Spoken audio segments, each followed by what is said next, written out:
like I'm floating through the air. The pain I felt is paid for, all is said and done. Oh, I am restricted, fixed upon the web. I need to kick the habit that my mind is breathing in. Break out, I've got to see.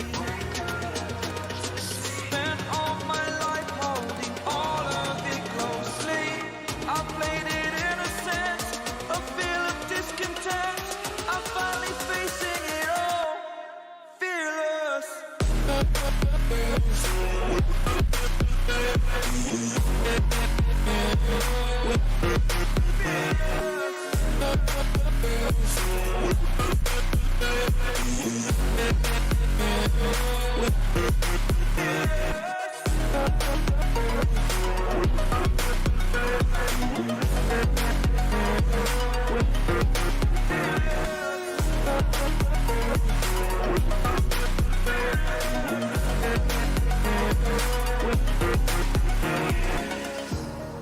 Burning the bridge that keeps us.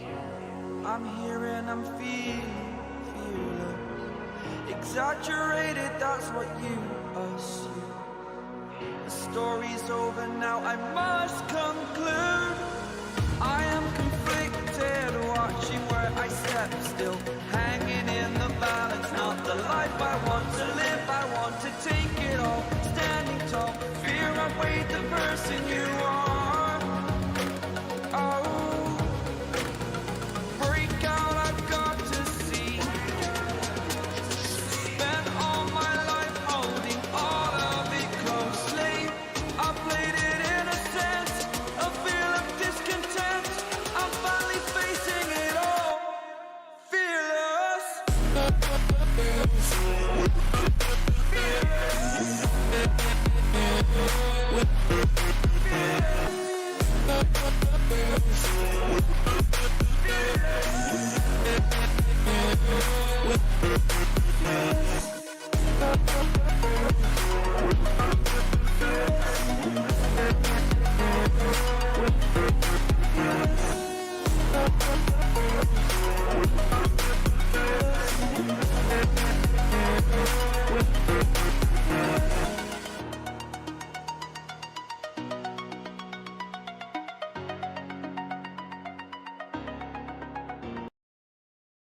And they're just going to have so many heroes in the faces of Na'Vi's cores that I don't know if Na'Vi's going to quite be able to get the space to actually get the game and hit that timing for Anti-Mage. And by the time he's got his Battle Fury Manta and first fighting item, I think they'll have no trouble getting on top of him with the Slardar, Grosiv, and they'll shred this Anti-Mage.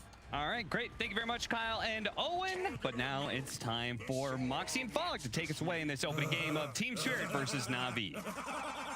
Thank you so much, Cap. Well, it looks like the name of the game here for Team Spirit is going to be momentum-based gaming, Fog. Yes.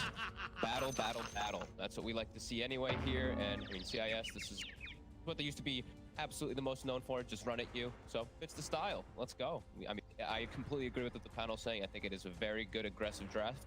There is definitely high potential for Na'Vi to take it to the later stages of the game, and they do have great team fight on the side of Na'Vi, so maybe they will be able to make that space for the anti-mage. Maybe they will be able to battle back, but yeah, I feel like what Team Spirit has, if they're able to keep that momentum going. Well, I'm excited because, like you said, you know, CIS region used to be known for their constant skirmishing, and recently it seems like a lot of that tempo has gotten lost a little bit. Do you think you know any reason why, or do you think that like, with the runes now we're going to be seeing more skirmishing?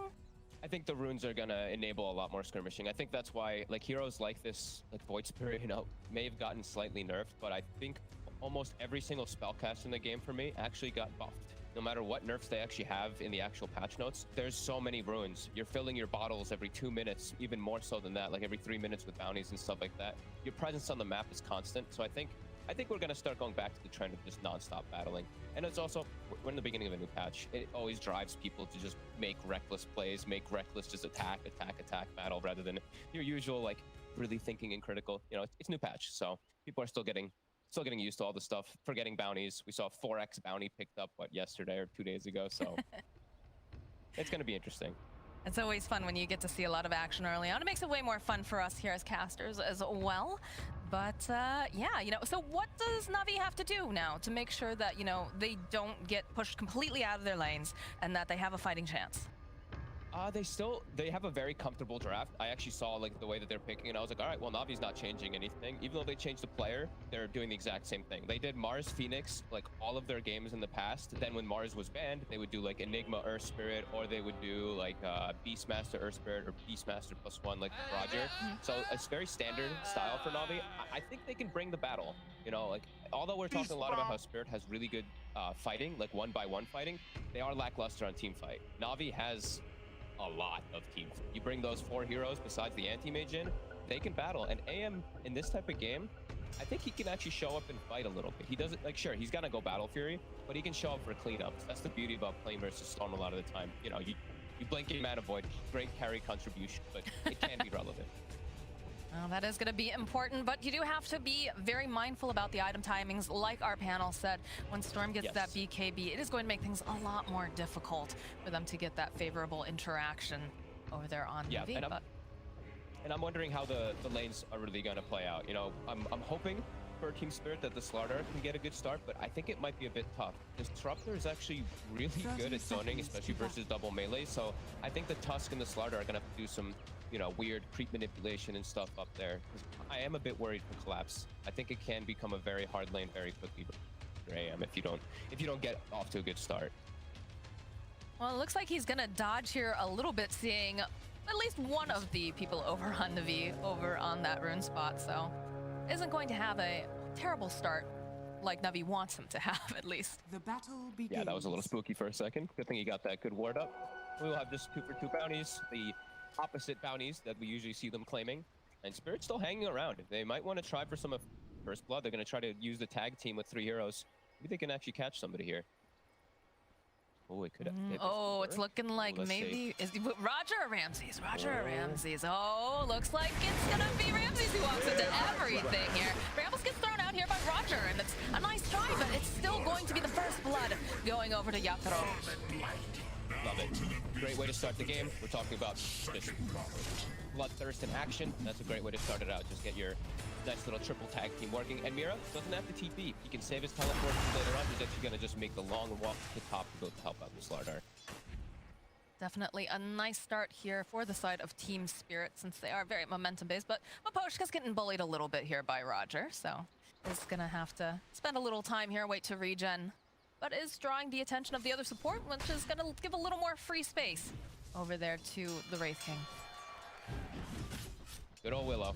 One of the stronger position for. He's gotten off/slash changed as well too a lot in this patch. Love the synergy with Mars. He's got so much power. Good lane versus. Good lane this game too. Not only just with the Mars, but what he's up against, the AA and the Wraith King. You can just dodge the stun in particular with your projectile with Shadow Realm, and it's low armor heroes. Wraith King's only 2 armor. Same thing with AA. Everyone knows Willow's attack animation is just great. Oh yeah, it's super fun to play with. I know Sheeves is a big fan of playing the Dark Willow as well, now that they have the Shard, where you can have the Cursed Crown into Bramble proc. Pretty nice. Yeah, and it's just been buffed and the talents. I love unique talents. I think that's probably my favorite thing that I saw this patch on a lot of heroes. Just very different in specific hero talents, specific abilities. As top, Collapse. He's looking like he's going to be all right here, though. They're getting very aggressive, which is what I like to see, for sure. But definitely having the extra body in his lane to help protect him pays off for him there. Rune's coming out. Tokyo's trying to get the pull on Iceberg. Won't quite be able to. Iceberg actually got Toronto Tokyo under the tower with the Nathan running earlier, but couldn't quite finish up the kill. Some big exchanges in the mid lane. Both of them are just really battling, using that mana to its maximum. Seeing just so much mana that you have now in the mid lane.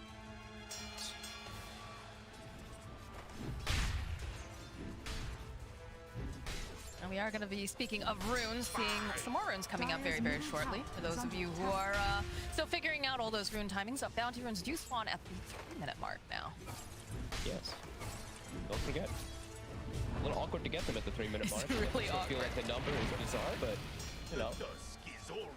It feels weird to walk away, right? Like, you feel very underleveled too, like not underleveled necessarily, but like not quite not quite where you want to be. I don't know. I feel like the rune turn, like when the times change from day to night, like that just felt so organic to me. And now it's like, okay, 3, 6, 9, 12, you know, all that. It's a lot more to consider and think about and have to worry about your positioning. Yeah, I don't mind. Like the 6-minute one feels actually quite appropriate, right? Because you know, it's like either the catapult might still be alive. You can make your rotation to the power rune as well as supports. But yeah, I mean, the 2 and the 4-minute one, the 4 minutes still okay, but 2-minute one feels really weird to, or 2 and the 3 minutes and stuff like that just feel weird as your 4 position because you don't want to leave your offlaner or your carry in particular. So there's a little weird still. Do you think we're gonna start to see a trend of more of these cores that can sustain themselves in lane by themselves because of the fact that we have all these runes that are now coming up that need to be secured? Maybe. I'm not sure. I don't know. I think it's still really early to feel out what people are actually doing. I want you to be the Oracle, Fog. Come on. I'm not sure.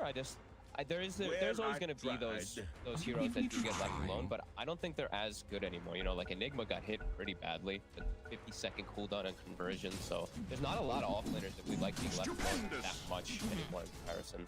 Yeah, but on the flip side of that, I feel like the supports...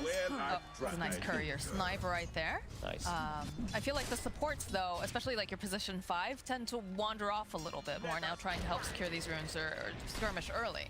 So in that case, like I know we've been seeing some lifestealer. You know, we've got an anti-mage, someone who's got an escape. You've got a Wraith King, who is fairly, you know, durable within the lane. That's what I was considering. Okay. Yeah, perhaps, yeah. Spirit Brothers, of course, just trading some hits over here in the mid lane. Storm getting a little bit of a nicer setup here. 24-2, currently 17-7 on Iceberg. Hello? Just put a little bit more pressure out. Ooh, Roger, he wants this kill, but did he get too greedy here? Because Miposhka looks absolutely fine, and it's not looking so good for Roger. He's trying to break some ankles here. Juke, nice spear coming out from Ramses. This is going to be enough. No. Yatoro gets himself a second kill. I think not. Got a little eager. You really see all the, I guess, the stick charge and everything that Miposhka had to survive. We'll see the check for the rune. Mira sitting around that mid lane. Tokyo. He's trying, but no, gets himself that nice water rune and gets to eat a little tree along the way. Down goes Ramses in the bottom lane. Miposhka, he is going to pay for this, I have a feeling. No! Is he actually going to be fine here? He's still alive. He's able to just go right back to the lane. Yatoro, he wants this kill. He's hoping for one big old crane. He doesn't have it, but it doesn't matter. Third kill going over here to the Wraith King and the bottom lane. Wow, I'm quite surprised seeing how well they're doing down there too. Versus the Mars and the Willow, which traditionally is a good lane, versus this Wraith King in AA. Yeah, they've done a great job. The chainmail pickup is big for the Wraith King. He's that much tankier, and Miposhka is actually playing like a beast.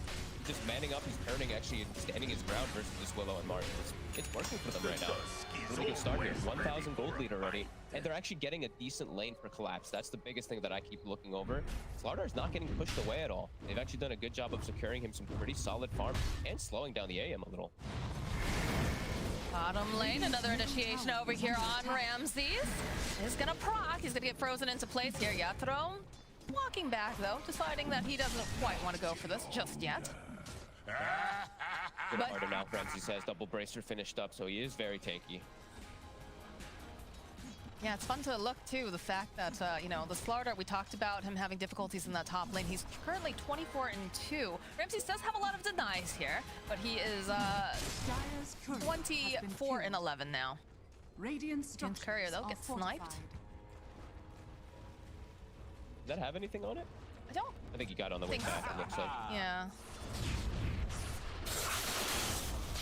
Back here from Tokyo.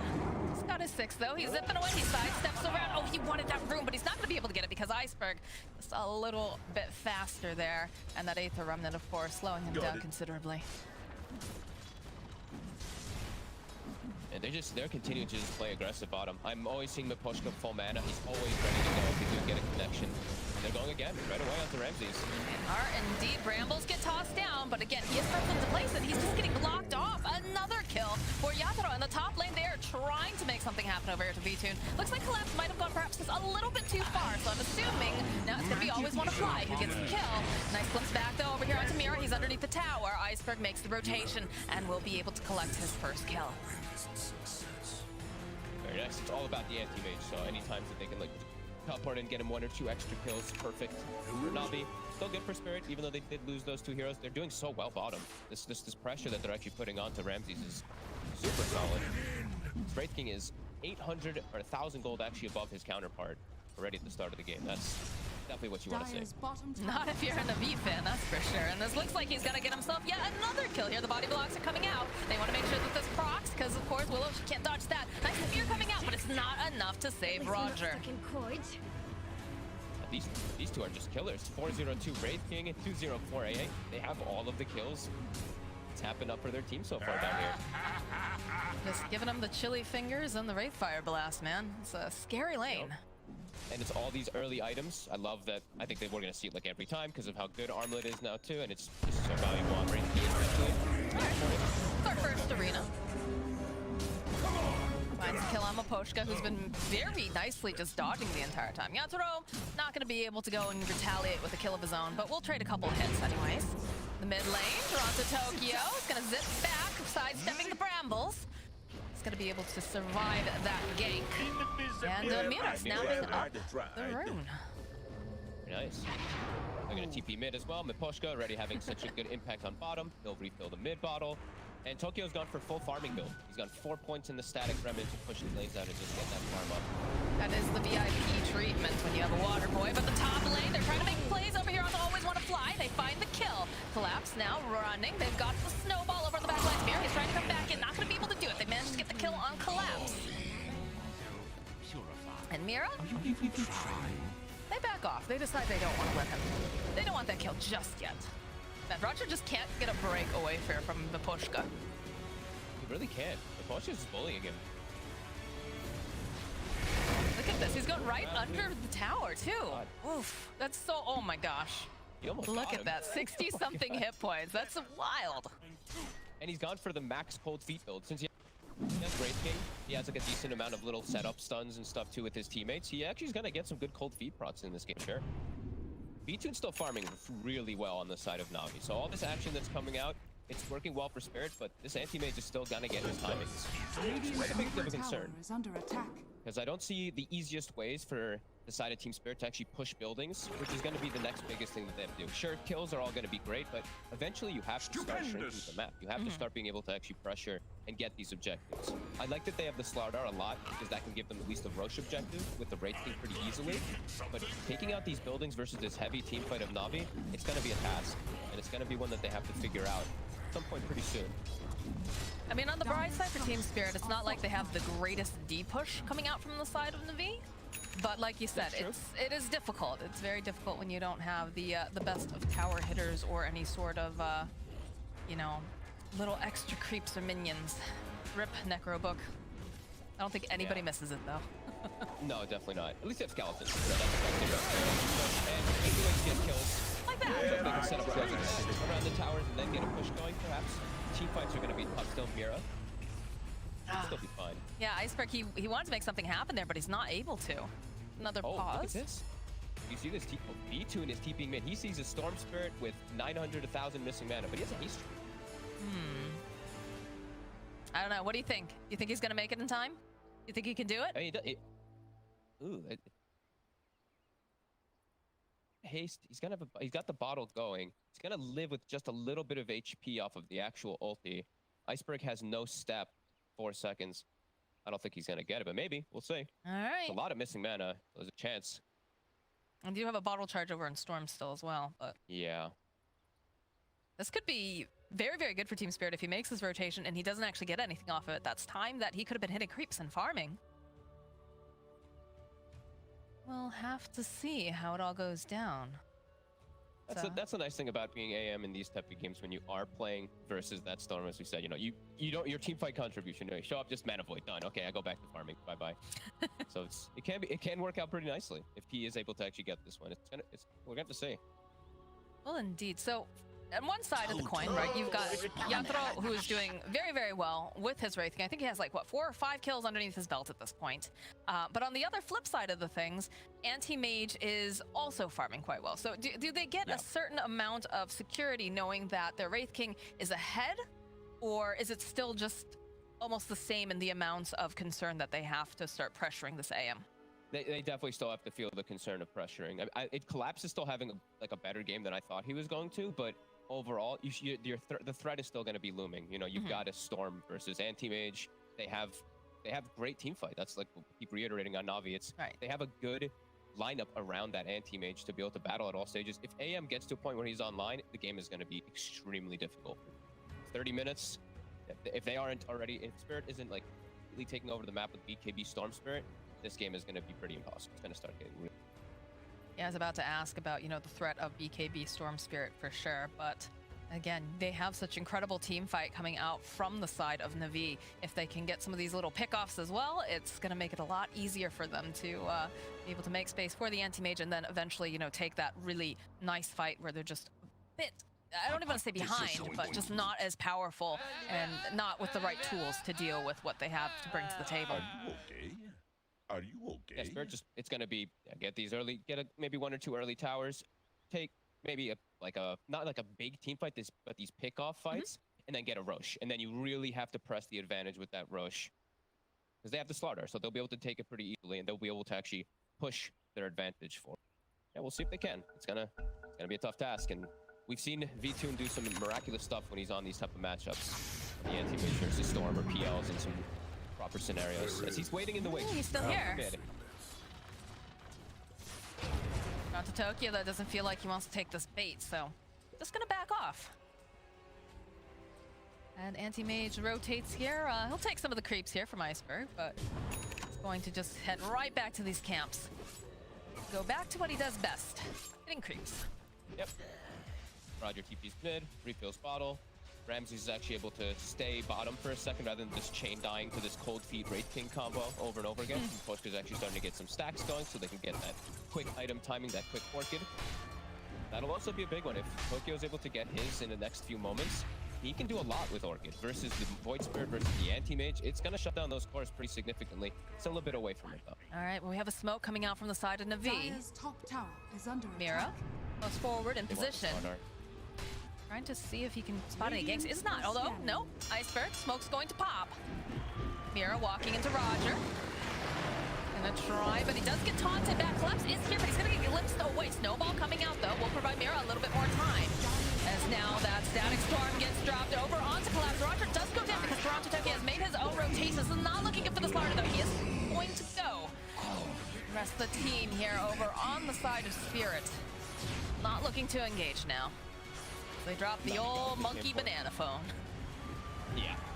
Na'Vi got what they really wanted, that actual slaughter. Tusk broke it. That was actually great positioning from Mira to catch that smoke there, but still they were able to get the glimpse, get the connection. Sure, they lose Roger, but they forced reaction, a lot of it. Now they still have Arena over here on Ramses. They're gonna jump forward though, hoping that they can just burst him down fast. And the Arena does go off, but he gets hit with the snowball. And Ramses is going to go down here. Mira looks like he's possibly next. Does get the Walrus punch off. Might actually be able to get denied by Roshan. In fact, indeed he will. Turns Crown will proc over on the Ancient Apparition as rooted into place. The Bedlam comes out, and V2 just saunters on over and finds himself a kill on Toronto Tokyo. Where was he just farming over there? I think he was just escaping from everything that happened, and V2 just blinks and gets on top of him.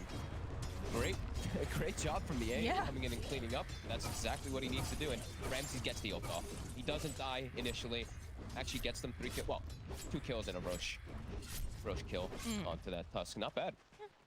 Bad for Na'Vi. They take this. Dire's top tower is under Level 10 now over on Wraith King's got his armlet finished up, is working on the Radiance. Next. are fortified. He'll still have good timing. Tokyo got slowed down a lot there, though. He would have had an Orchid if he gets away there, and then he'd be able to make some big play for the next thing. Now it's going to be delayed a little bit. Gives Na'Vi a little bit more time. And the time has been bought pretty much for that Battle Fury. It's about to be finished up, so AM still in a good position, and Team Spirit unable to really knock on towers too much. Collapse is really trying up top. He'll probably be able to get this one soon, and that's going to give himself his Blink Dagger. That's going to help a lot. So Blink, Orchid, they're going to have a lot of different ways to make plays now on Spirit, and look for these catalysts that they need to start getting. Dire's top tower. Yeah, I wouldn't be surprised if once the Blink Dagger gets picked up here on Collapse, and again, there it is. They picked it up now. With that Orchid on Storm, I just think they become AM Hunters. What do you think? I mean, AM Hunters, or you know, it would be nice if you can grab Iceberg, but I think the the big target, number one, is of course V-Tune. So smoke coming out now. Inside of Spirit. V-Tune and Iceberg. And so the Iceberg does have his Yules finished up at a good timing to be able to protect himself too, and he does have the backup of his team right next to him. Power move. Yeah, there's a show of the Blink the Immortal. Look at the static switch so they get the kill on Iceberg. But there are 4 heroes over here stuck in the static. So they'll end up losing Toronto Tokyo. Ramsey's though will be next to fall as that fear coming in here. Mira forced back. Yatro, he's still ready. He's looking, was hoping. Nice crush coming out here from Collapse. They won't always want to fly. A good glimpse back that will buy them a bit more time. Roger not looking too healthy here though, as Collapse will just kite him. And down goes the Dark Willow. Dire's middle tower is under That attack. was a 4-man static storm on top of the Marzel, and it didn't matter. The Bruisers, they're just too tanky. The Splaudar, the Tusk, the Wraith King, they sit in the front line. Sure, Storm does die, but they get the tower, they get what they came for, and they even ate all the ultimates. Beautiful, great jump onto Iceberg. Very nice play now coming out from Team Spirit. We talked about them needing momentum, and I would say that they're doing a pretty okay job as they go Great and they job, get yeah. these picks. Yeah, look at, so this is the other fight. This isn't the one with the 4 people in that static storm. They're getting that denial here by Roshan. We like to say to see Ramses, you know, he did survive for a moment there. But yeah, great hit from Spirit. Relic already finished. This bottom lane is honestly, they own so hard. 6-0-3, AA Wraith King. This is maybe why we're seeing a rise in that AA too, just how strong you actually can be just in lane, just maxing cold feet. You know, it works so well, the combo between the two of them. They've just set up your Toro for a pretty damn good game. This Radiance is going to be so early with Armlet. We see the crits, you know, with the Slaughter, you see how much damage he actually can do. That, and you have to give some credit here to Maposhka because, you know, AA, he's got to be so careful with his positioning, especially when you're up against a Dark Willow who has pretty good range. He did manage to, you know, help get these kills and not even really trade either. A lot of it was just him sitting really far back. I think the one time he died in lane was when Ramses snuck around the side because he had his arena up and running. So it was an ultimate used for him. I think you're okay with that. Yeah, he was super low. He just had to like reset out of the lane anyway at that point. So yeah, he's really done an excellent job and great aggressive plays and great aggressive wards coming out from Team Spirit so far. And yeah, just continuing to apply this pressure. So Navi probably feeling a little shaken up after that last fight when they connected everything and it still did not go well. Yeah, it was a beautiful static storm. Just unfortunately, they're relying a lot on Iceberg to be most of the damage, but if he gets picked off first, it makes things a bit more difficult.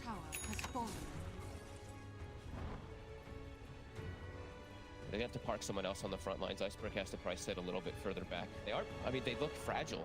Whenever you're playing versus AA, it seems like everybody can look fragile. Just that extra little damage, that extra little pump up from both the Vortex and the Blast, just, yeah.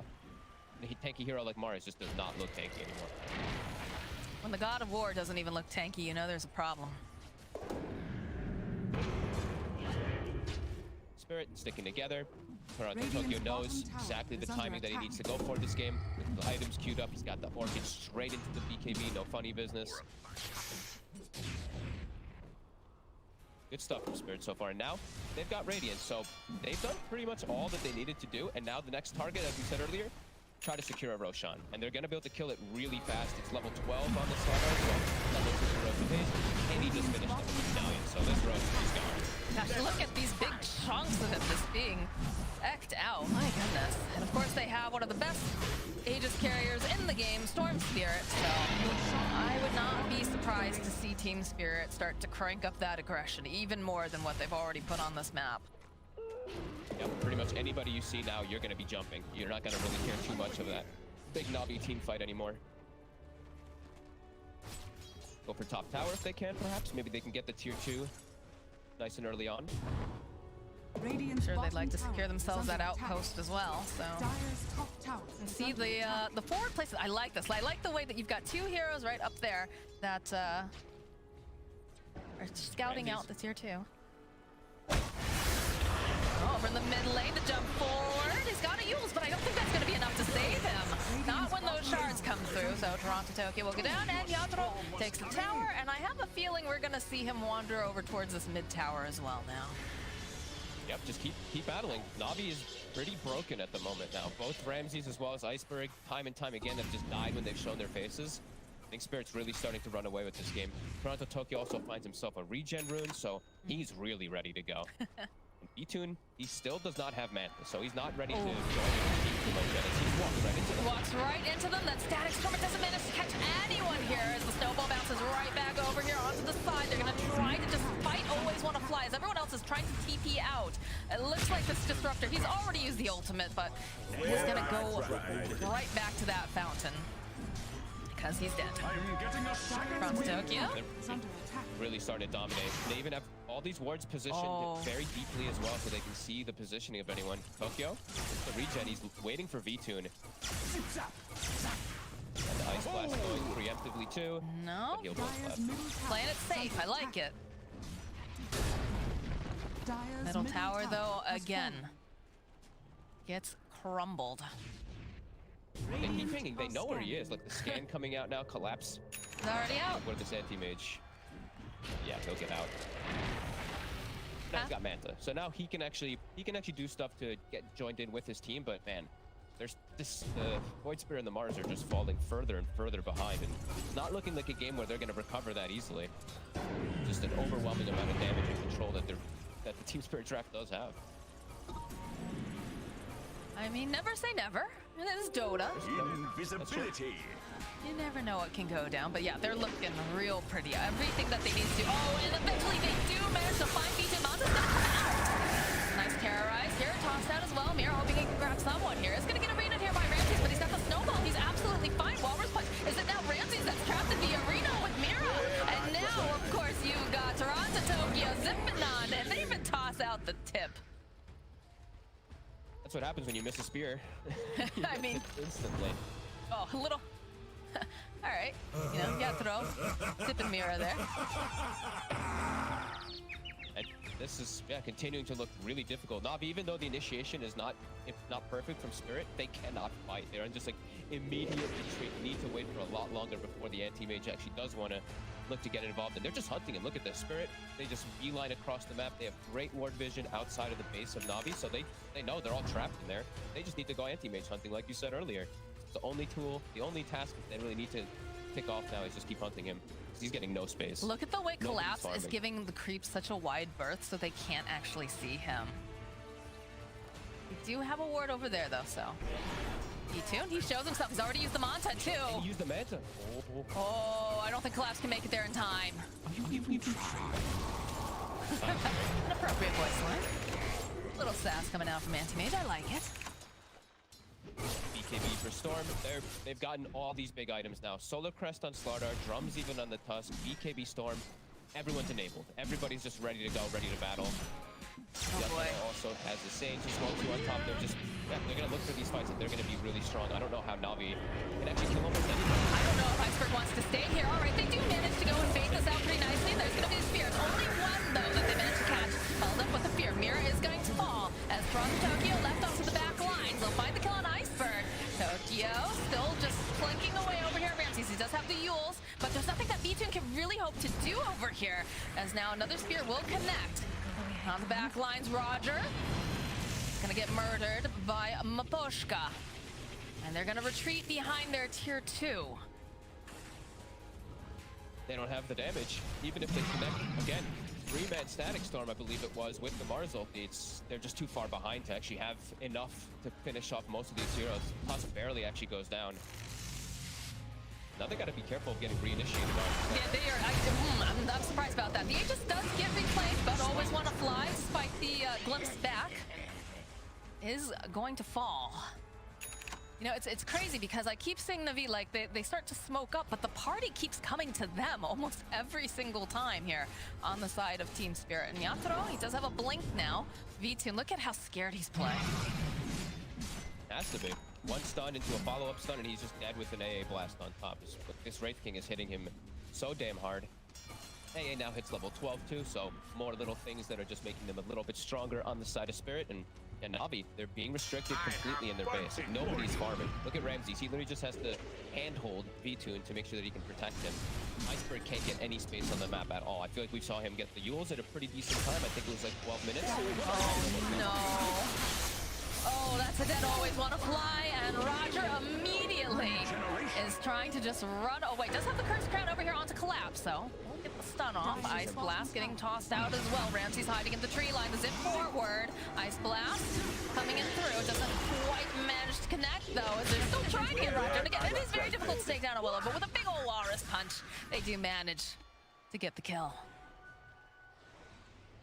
All-out split push is what it's got to be for Iceberg. Now finally getting a little bit of room, getting closer to his Aghanims. Anti-Mage has to just do split push, creep wave, creep cut action. Same thing for Ramses. I think just battles are off the menu for a long time now.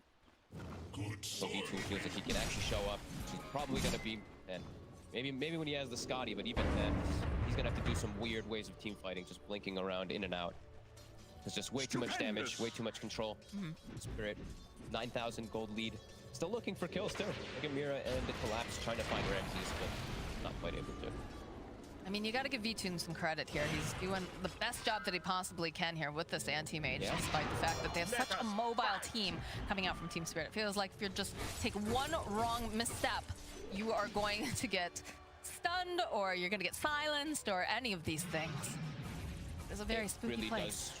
It does feel like that 1v5. Like they're gonna have to get some beautiful connections of fears plus wall and all that, but this anti-mage has a lot of carrying to do. We get another pause here. Smoke did break on Yatoro. He's right near Ramses. Rest of the team is behind him, and they're not aware of that right now. But if they saw that the smoke broke, this could go the way of Na'Vi, and that either they can just back off or they can lay the trap. Yeah, they see the Slaughter or the Solar Crest buff on the Wraith King, so they're probably like, okay, Slaughter's in the area. Let's. I don't know if they want to go on this one. This looks like it could be a disaster if they do. I don't know, Ramses. He's hanging out.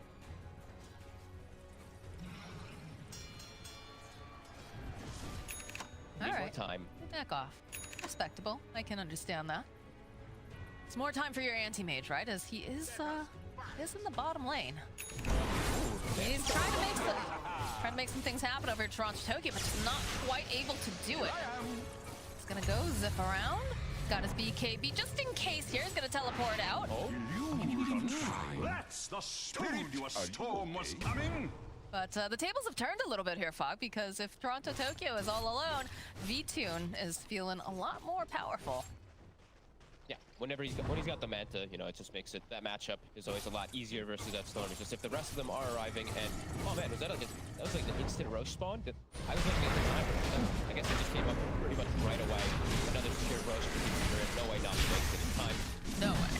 Now it's Cheese and the Shard that they're gonna deal with. I think Slardar was considering getting the Shard. I think he should. It's really strong. Well, I want to say really strong. It's better than it was before. I liked it beforehand. Right. It's pretty nice just for that little bit of extra. You don't have to apply the corrosive haze yourself. But stun. I mean, it's no Grimstroke Shard, but you know, not everything can be super. But it does make super broken. It does make the radius bigger, which is one of the cool things. Sure, it applies to debuff, but the radius change, it's noticeable. 75 radius, pretty big for Slardar. Well, again, Team Spirit has effectively cut off the map for pretty much everyone on the V except for V-Tune. So V-Tune trying his best, has teleported back home though to help defend the base, as most of these creep waves are of course pushed in except for the bottom one. That is going to become a bit of an issue for them. They do have an anti-mage problem. Yeah, just a little bit of an issue with the waves. Looks like they're finishing up that next big item on the Wraith King. I guess he wants that AC before they actually look to break high ground, but it's going to be time to break high ground for them. They've got these BKBs, they've got all these, they've got like almost everything at the ready for them now on Spirit. BKB, you know, would be wanted for Slardar, but that's going to take time to later, so I think they can still look to apply that big pressure. V-Tune's almost ready. He's almost got his Scotty. He's almost tanky enough to maybe join into the fray. Iceberg has finally finished Ags too. So there's some slight, very slight hope for Na'Vi as Spirit still in commanding lead. It is pretty scary when you take a look at those net worths. Obviously, you know, you've got Yatoro at the top, 20k, and V-Tune, you know, he's put up a great fight. He's at 16, but then the next two, 13 and 12. And then you look over at the next highest on the side of Na'Vi, and they're just so much further behind. I don't know. I think it's still, like you said, there's the possibility, and it is Dota. Anything is absolutely possible, but it feels like an uphill climb. Even if they manage to take down the Wraith King once, can they take him down a second time? Yeah, or even the Storm. You know, that's the thing about when you get so much overwhelming map control. It's like these Aegis and cheeses, they really start to make things so difficult, especially when you're playing with a big team fight lineup. But then, you know, you throw your everything, and then they just respawn and you don't actually have everything available. While we look at Spirit, their draft isn't like that. They're not really that big cooldown reliant. They're all about like the jump in, get the kill, jump in, get another, jump in, get another. Na'Vi, when they commit, it's a full commit. Right. Well, Scotty is completed now for the anti-mage, but he is going to have to be doing some skirmishing in and out of these battles, as he just isn't tanky enough to deal with the bigger boys, I guess, on this map right now. Just look at this Wraith King, 43 armor when he's buffed up with Solar Crest. Sure, you're going to be annoying him and tickling with this mana burn and slowing him down, Scotty, but he's going to hit you back, and you're not going to hit him with almost anything with his armor. Is the big boy in front leading the charge. Okay, there's gonna be a silence immediately, but look at this. Yastro just giggles, jumps up, and says, yeah, all right, cool. I'm just gonna keep hitting these buildings. Take a little nap here now that I'm stunned. Maposhka is nearby, fighting a little bit of that support, but they have to be so scared, right? Because Yastro can just hit their towers, take very minimal amounts of damage. Like, they really have to focus him down, and at any moment, Collapse could just jump on in on top of them, and Ice Blast could come out. You could have the Storm zipping through. It's just, the counter initiation is terrifying. Oh, like that, like Ramsey, just, I think he was there a second ago, and they're just taking a bath in the static storm. They don't care. That's a big ultimate that's down now, and they got nothing for it. It's minus 21 armor. Actually, sorry, minus 26 armor with the AC aura. So anyone who shows just gets absolutely eviscerated from one crit from that Wraith King. Lord knows he's got crits. And they're finishing up these next items too while applying this pressure, while keeping Na'Vi in the base. Aghanim is about to be finished with the Storm. He's in, always want to fly, absolutely eviscerated. Like you said, Roger's gonna be the next one to go down. Buyback now from Roger. Wants to get himself back into the fight, but I'm not sure what he can hope to really do here as V2 just trying to get some of these creeps away. Ice Blast, though, they jump right in over here onto V2. Ice Blast does connect with the Terrorize. Buys a little bit more time. The Silence comes out here. Looks towards the Tony, turns him back into double kill as they take down the AM. Ramsey's trying to do anything he can over here on the back line, trying to get a kill. He's even used the BKB. Roger goes down, though, while this is happening. And Iceberg will fall next as they are just chasing them down. GG gets called, and Team Spirit playing their draft absolutely perfect. Yeah, well said. I don't really see almost any mistakes coming up in Team Spirit this game. This was some flawless execution from them, doing exactly the way they need to play versus this anti-mage and Na'Vi. You know, Ramses and Iceberg, the two of them, they just got owned this game. Like, after that, like, first, even in the beginning, actually, at like 12.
Stay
I'm floating through the air. The pain I felt is paid for, all is said and done. Oh, I am restricted, fixed upon the web. I need to kick the habit that my mind is breathing in. Break out, I've got to see. Spent all my life holding all of it closely. I played it innocent, a feel of discontent. I'm finally facing it all, fearless.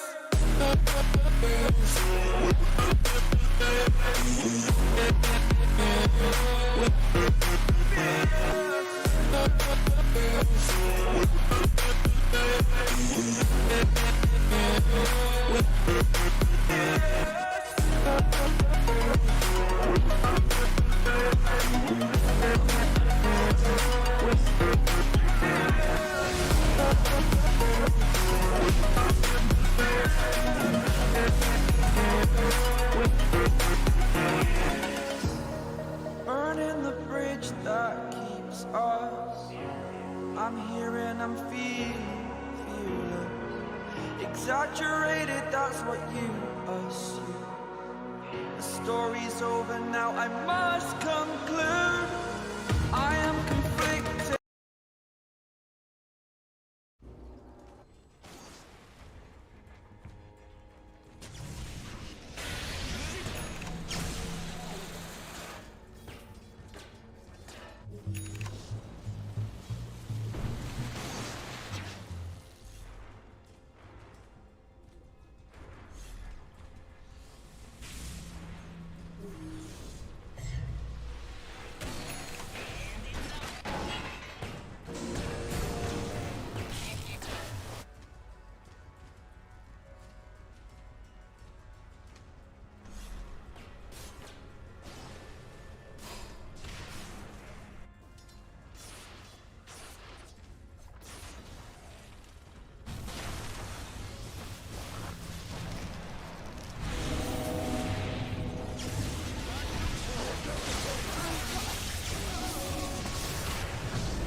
Told you a storm was coming. Gold for my chest.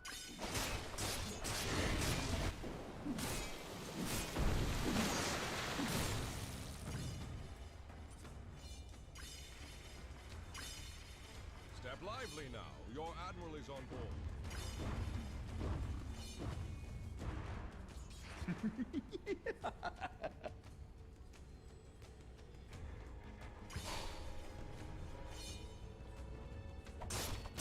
Radiant's top tower is under attack.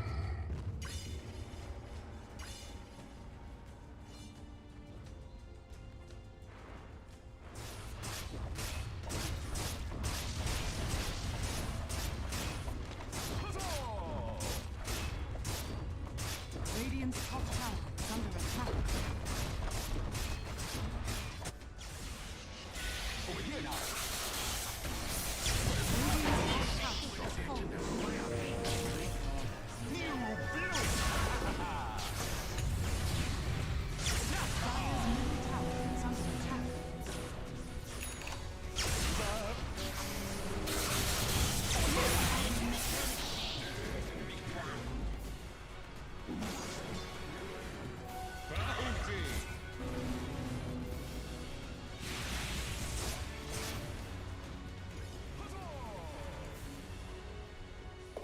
Radiant's bottom tower is under attack.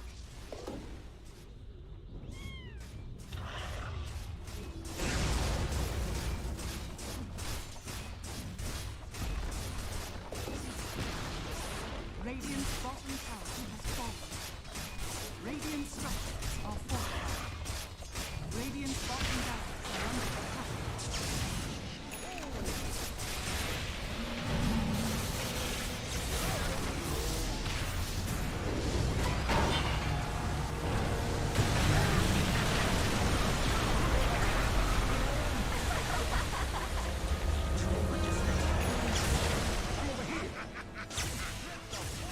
Dire's middle tower is under attack.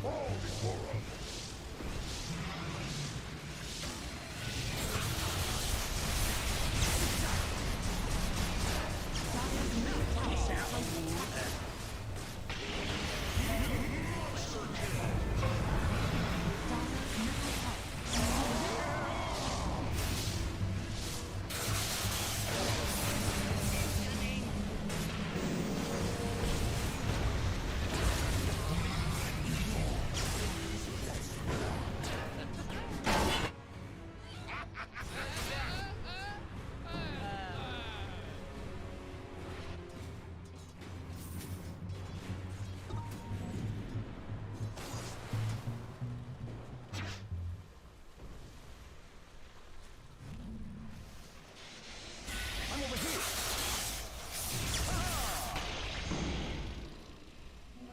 Haste!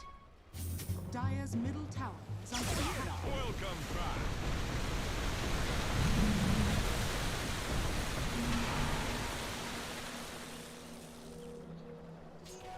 Ooh, bounty! And it's off.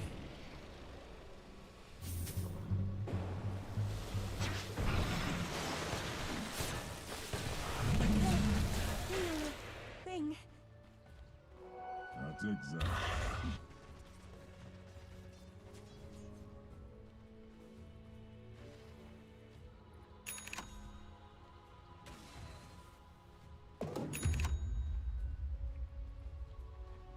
Oh.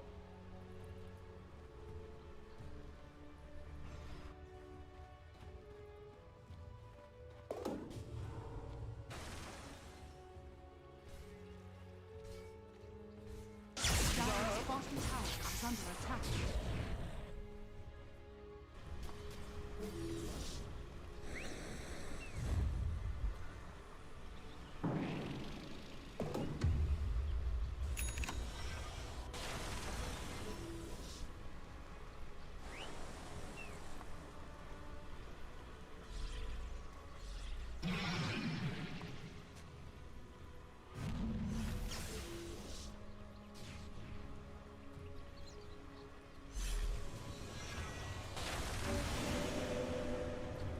Radiant are scanning. Players here.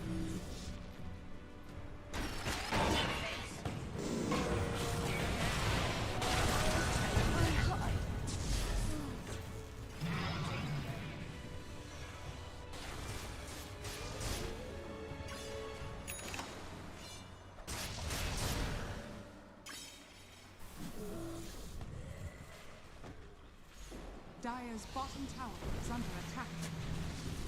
Step lively now. Your admiral is on board. Dire's bottom tower has fallen.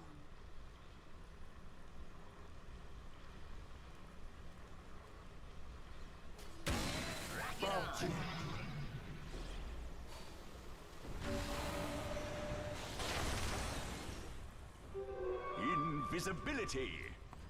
Boom, there it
Dire's bottom tower is under attack.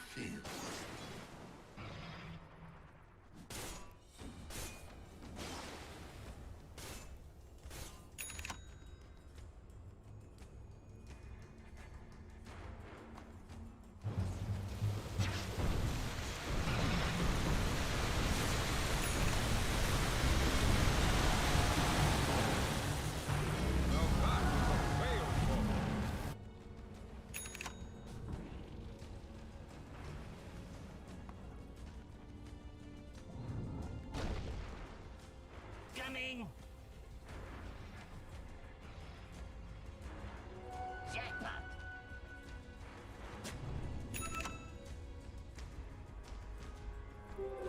Invisibility!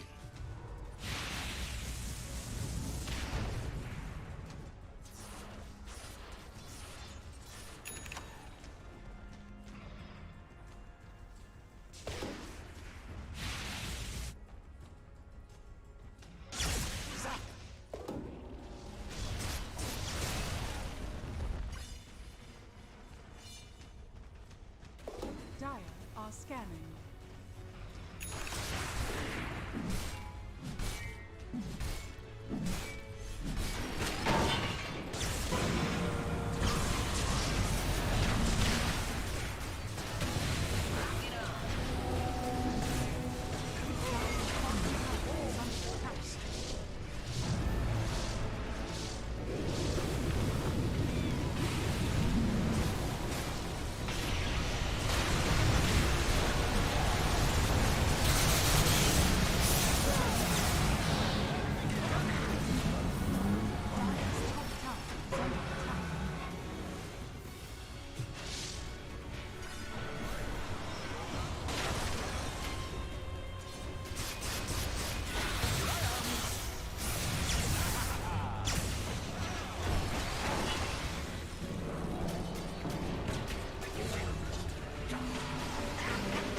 Dire's Step commander lively has been now. Your killed. admiral is on board. Looking for me?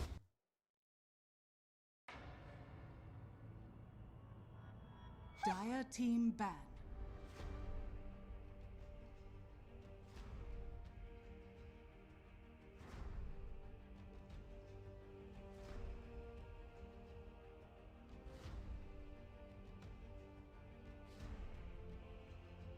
Navi. Just the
like I'm floating through the air.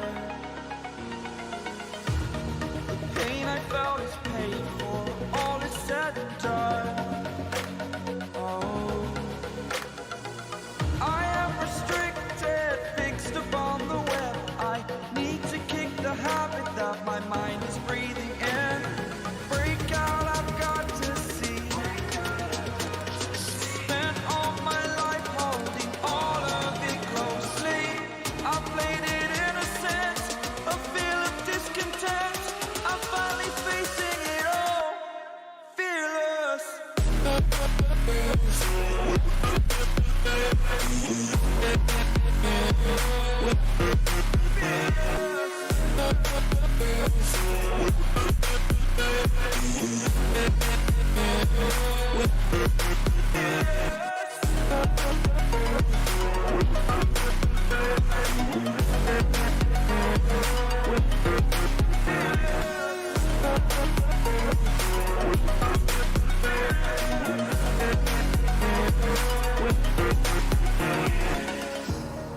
Burning the bridge that keeps us. I'm here and I'm feeling fearless. Exaggerated, that's what you assume. The story's over now, I must conclude. I am conflicted, watching where I step still, hanging in the balance. Not the life I want to live, I want to take it all. Standing tall, fear outweighed the person you are. Oh, break out, I've got to see. Spent all my life holding all of it closely. I played it innocent, a feel of discontent. I'm finally facing it all, fearless.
It's all about humanity. About humanity.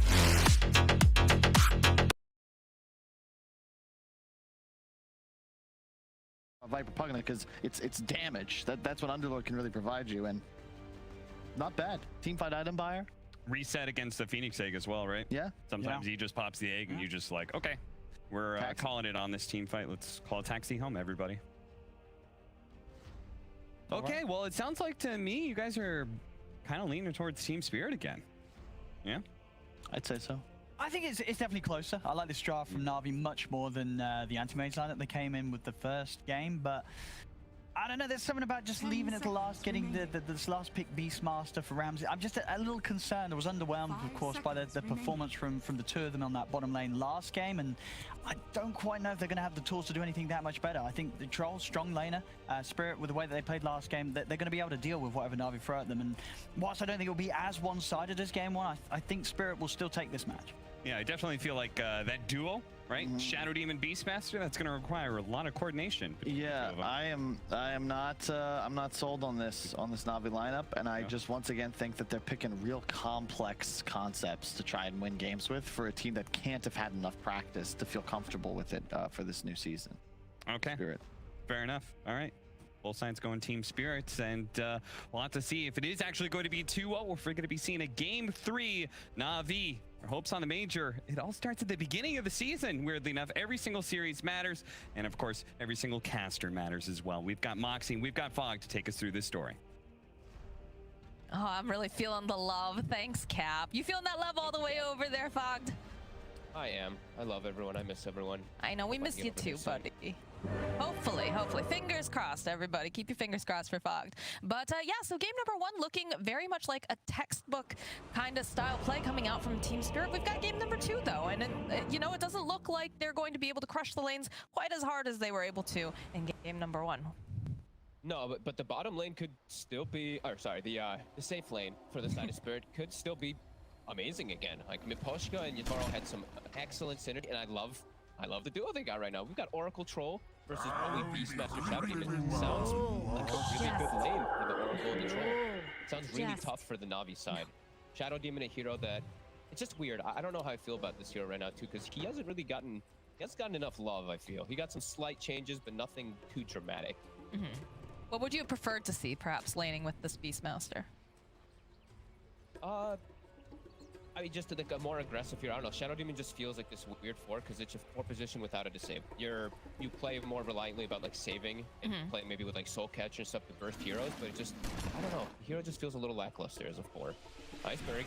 They might actually just get him here. They get the root into place, followed up with that Aether Remnant, dragging him right back in again. And they try to use these brambles to their advantage. And Iceberg, he's very good at navigating the maze, but it's still going to be Toronto Tokyo. Gets the first blood.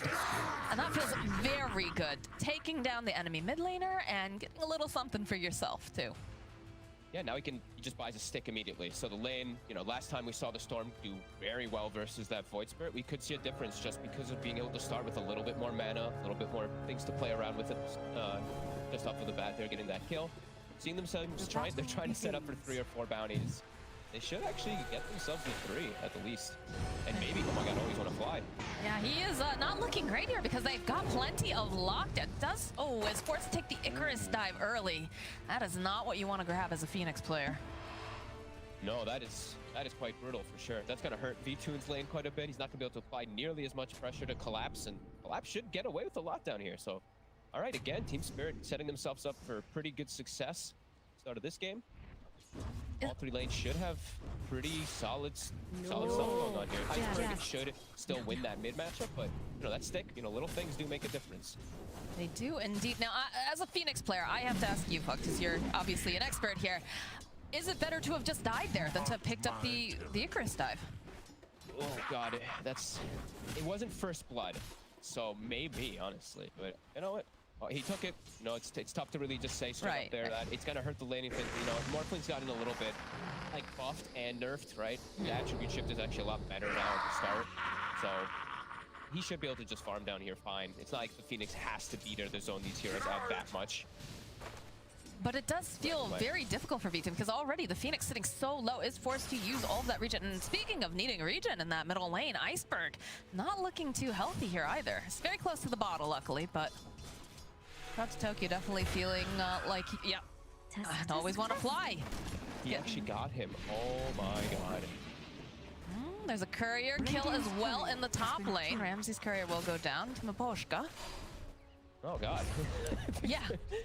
Already a bit of a spiral out of control, at least in the small moments. As we see bottom, V-Tune. If the lane positioning starts to if it starts pushing too far forward, this is going to be really difficult for that Morph to get the farm. This is where Atrophy Aura really starts to just be excellent. And V-Tune is actually still adaptive strike at level 2. It's called Bramble. Looking a little suspect here. They had just a little bit more damage. They would have gotten themselves a kill. So close.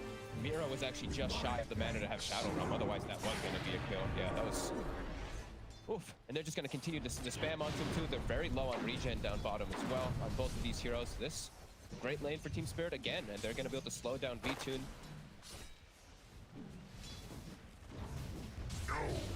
definitely is not the way that Na'Vi wanted to start their game off. Definitely not. But, you know, things like that happen. You know, you're forced to go Icarus dive to survive. You get killed anyway. Yeah. You're going to have to accept the fact that it might be a little bit of a difficult one, but you get these last hits. But hey, free TP at the very least, right? Yeah. Gotta look on the bright side of things. TPs are real valuable now. I definitely have noticed a lot of times when players are caught in positions where they're just like, oh my god, I didn't buy a TP lead. You just forget sometimes now. Well, then they're so expensive now for the supports. Yeah. It is, you know, we're not seeing those rotations quite as often just because of the fact that, you know, TPs are so costly. You know what? Good.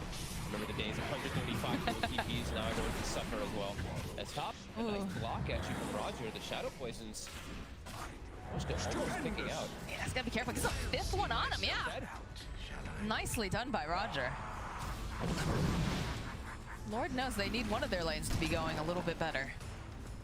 And it's not an easy lane up top, right? The Troll versus Beastmaster's always been a pretty good matchup for the Troll. But Roger just playing it clutch. This is where the Shadow Demon's a little weird, but he can do some cool plays like that if you see the opportunity. It's gonna get harder though. Fate's Edict maybe gets killed even at level 3 on Miposhka. 3 or 4 he'll have it guaranteed, and then you can't go for this nearly as often.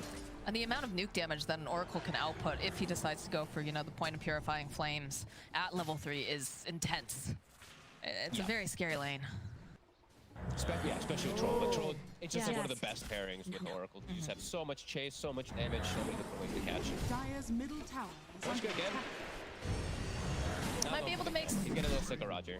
Yeah, I can definitely understand that. But he is going to throw out a couple more stacks here. We get a nice netting off, and they'll be able to go use the banishment there over onto Yatoro, so... Iceberg Disruption walking could get a all the little way annoying this game for sure, especially versus Troll. Like when he does pop the ulti later on, you know, you do have some nice ways to kite him out.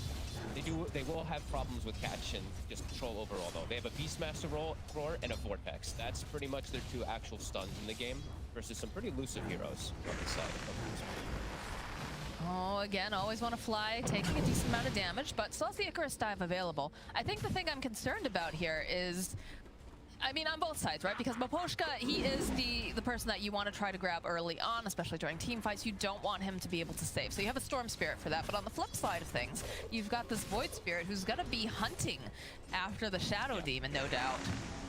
Ooh, I think if they have the vision, this is a kill, maybe? No. Nope, don't quite have that vision.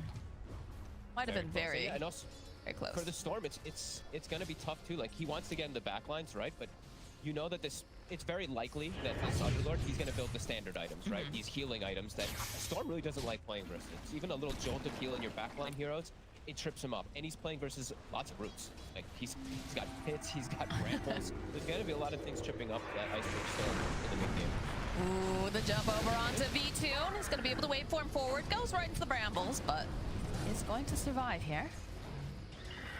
Underlord pick is working really well in the lane. I love this percent damage and just that little percent reduction damage toward the Morphling too. It's nice.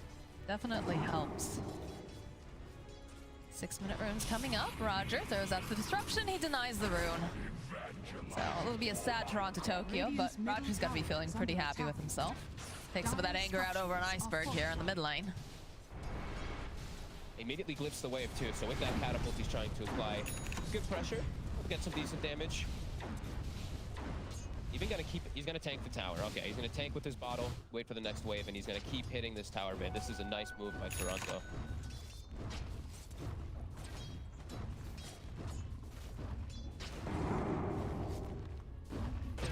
Goes down for a little vision. Goes for a bit of a dive here over on Iceberg because he knows he's got the catapult. Tower though. I'll get a shot or two off. Yeah, he's very safe to do this. 19 wand charges, raindrop. He knows he can push his limits. Gets like half the tower. Not bad. Yeah. Not necessarily the hero you think taking, you know, half a tower right off the bat here, but some smart crit manipulation makes it happen. Yeah, and he knows he doesn't have to like help the side lanes, right? Because of how well they're all going. The Troll's doing excellent top, Underlord doing great bottom, so he can just pay attention to his lane rather than making the rotations just yet. Now he's got full bottle. Maybe he can TP if he sees an opportunity. I think Mira's dead here. Oh no! Last second gets into the fountain there with the TP. close. Couple of stacks of Shadow Poison over on Teatro. It's gonna be a fourth. Oh, look how low he ticks there.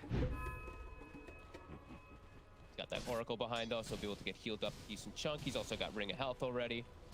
Be able to stay pretty decently, but that gives space to Ramses, who almost actually has his Dominator finish. Pretty decent timing for him. He's level 6 now, so this top lane, it's done. Oh, pretty damn good. A lot, infinitely better than Yes, the last game was an absolute disaster for Ramses and Roger, so it's nice to see them finally get a laning phase. Man, is that the second one that he's done? Radiant's middle Yeah. tower It's just is being under mean, attack. because they're not killing Beastmaster top, so Roger's feeling some freedom to move around to set up for those. Really good stuff. Much better. Yeah, good stuff for Roger. Doesn't want to have 10 deaths again this game. It's more fun to have an evenly balanced game than a stop for sure. Yeah. Be interested to see when we're going to start seeing rotations being made coming out. In fact, Toronto Tokyo is in this top area here. Is right Dyer's underneath the middle ward tower though. is It's under interesting that attack. Ramses is continuing to just play so far up, considering that he does have the vision. Step forward here, drag back with the taunt. They use the roar, nothing comes of it. Roger throwing out the Shadow Poison, that's about all he can do. They do force out the TP now from Phoenix, which That was, I'm not sure if this is the play. I'm surprised that... definitely weird. Yeah, right? You have vision. You know that they're coming, and he's still stuck around that long. And, you know, yes, V-Tune should be fine here, but this Underlord is going to have the time of his life in this bottom lane now. And he doesn't have to worry about a Phoenix. Yeah, they pulled both supports. I guess, I don't know who he brought. There must be some type of communication that was going on between them, but like Storm, he's jungling. He doesn't really want to TP right now or Radiant's go anything like that. turret has been Morphling killed. definitely never TPs up top. So the two supports, it's up to them. And yeah, they just... The Shadow Demon, if he's there instantly, he can maybe get the disrupt and save, but Phoenix doesn't help too much. No. Not a hero that TPs and... And they're still up here. They've got the vision. They spot Ramses. They know he doesn't have the roar. It's a good save here from Roger for a little bit longer, but it's still going to end up with the dead Ramses, I have a feeling. Yes, it's another kill here for Toronto Tokyo. Why they call me the hidden one. Two successful rotations, even under vision. It's just... They've had vision every time. It's Yeah. strange that they, I don't know. Yeah, not sure. I don't know. Navi's definitely being a bit passive now. Just little Dyer's slight middle mistakes tower now. is under attack. Iceberg, he's continuing to jungle. Now he's looking to get involved bottom. Nice. And that's a pickup on collapse. So realizing that everyone's been hanging top, Iceberg makes the intelligent play to go bottom and try to get something out of that. Looks like he's farming a little bit of this stack here. He's actually going to leave the rest of it for V-Tune to finish off, and he'll have a good timing on that Orchid still. You know, him just jungling has worked out really well. His Beastmaster has been now significantly shut down. As I was mentioning, he almost had the Dominator earlier. He still almost has the Dominator now because of those 2 deaths, so that hurts quite a lot for Ramses. Get the water boy service here from Maposhka as they'll fill up the bottle there for Toronto Tokyo. I love the way that they're playing around the map though on the side of Team Spirit. I like the way they're being very, very aggressive. Yeah, very aggressive, and even when they do have downtime, look at this. A double stack from Mira, setting up his troll for success later on when he has Radiant's Battle middle Fury. tower A is stack under from the attack. Oracle too, so they're not wasting any time. They're always making some type of pressure move or some type of play. Na'Vi right now, they're kind of just chilling. Roger as well as always want to fly. Now have hit 6, so maybe they want to go try to set up some type of play. And I believe that is the Dominator now. Is there anything more beautiful than efficient Dota 2 playing? You gotta love it. When no one's wasting time, because there's always something better that you can do in Dota, right? So it's, yeah, it's just miraculous when you get to see people not wasting even a heartbeat. As we see the smoke in mid, maybe playing around the 12-minute rune, it looks like this time around. And Na'Vi looking to try to pressure top, but let's see who gets hit. I'm waiting for Roger to show up and do his normal shenanigans and then just be completely surprised. But Iceberg, the jump forward though. Toronto Tokyo is gonna get dragged back. Nope. Are they gonna be able to keep him alive just a little bit longer? Yes, he's gonna be just fine. The Sunray coming in and saves them for just a little bit, but they have the nuke. The roll's gonna come out as well here, as they're gonna have to go in for the egg. Miro will fall. But at the end of the day, that's an egg, and they've lost their mid laner here, only for a support. Egg and a Roar. They actually had to use both. Yeah. I think Always Want to Fly maybe just panicking a little bit there, but a very precise hit from Spirit and very appropriate one as they make space for the Troll. V-Tune's still farming, but Iceberg does finally get taken out, and that's right before he had Orchid finish. That's a very precise kill. They look like professional hitmen there. It is very nice. Another kill. I mean, Spirit, like, not missing a beat. Every No. single one of these plays working out really well. We still do have V2 and having a very good game. He's been enabled quite nicely, and he's actually able to apply some pressure on towers now here. Radiant's bottom tower is under And that was a good one. And now they're able to actually hit the bottom tower too, and that should pretty much finish up the battle Fury for Yatoro. So he has a lot of farm, and he'll have a lot of stacks to work on right afterwards to enable himself even more. Well, you know, when you work hard and you get your work done, you take down the towers, you know, sometimes you get these nice treats, like a nice stack from your supports, you know? Yeah, You gotta work hard, careful guys. too. Just scanning behind the tower, continues to get the push going. With them right now. Look at They're this. trying to pressure a little more though because of that cooldown, as we said. You know, the roar Yeah. and that egg being down, really trying to get these two towers. Look at the way they're playing, too. Like, they're trying to stick over in the tree line here. They are gonna get nicked down by the Sun Ray from Always Want to Fly, so they'll clear it up for now, but I have a feeling they will be returning soon as Ramses brings his entire zoo over into the mid lane and wants to do a bit of D-push. I will say that V-Tune has, as before, has been doing a stand-up job and just making sure that he finds farm around the map, even though the rest of his team is struggling a bit to make that space for him. He always does seem to, no matter what the game state is. Even last game, right, in the AM, he's 2-1. It feels bad, but he did his job. He did do everything he could do that game. He kept up and farmed, but it's just the rest of his team fell too far behind that game. Yeah, it really did. It felt like an impossible AM game once all things started to pick up the pace. This time does not really feel that much of an impossible Morphling game. Still going to be quite a task for him, but look at this, farming these Ancients nicely, so he'll be able to match Toro, who has Battle Fury. He'll now farm his Ancients. That mid tower, that big one here. Yeah, they're taking a lot of the available real estate here on the map over here on the side of Team Spirit. And with that Battle Fury done, we should be seeing Yatoro really start to escalate with this farm. Yeah, and they're getting farm on everybody. That's the important thing that, you know, we see. I even see Mira, he's taking a good amount of farm on himself because he wants to get a Vessel at a decent timing. Versus the Phoenix, versus the Morphling, of course. Very beneficial if he's able to get that farm. So everyone, they're still just kind of chilling with this game state. Not really looking for any big fight. If it comes to them, they'll take it, but not fully hunting for it just yet.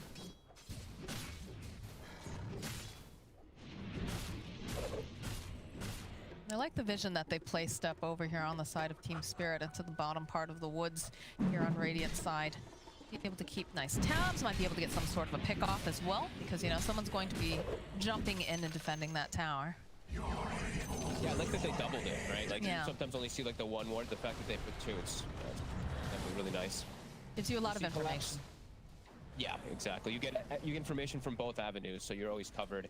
I see Collapse going for this pipe. I saw he had Atos queued up. I'm actually glad he switched it up. I look at Na'Vi and it's like everything is just magic damage, and it's not that much actual control. So he'll be able to get the pipe off. It's gonna do significant damage for its Na'Vi trap.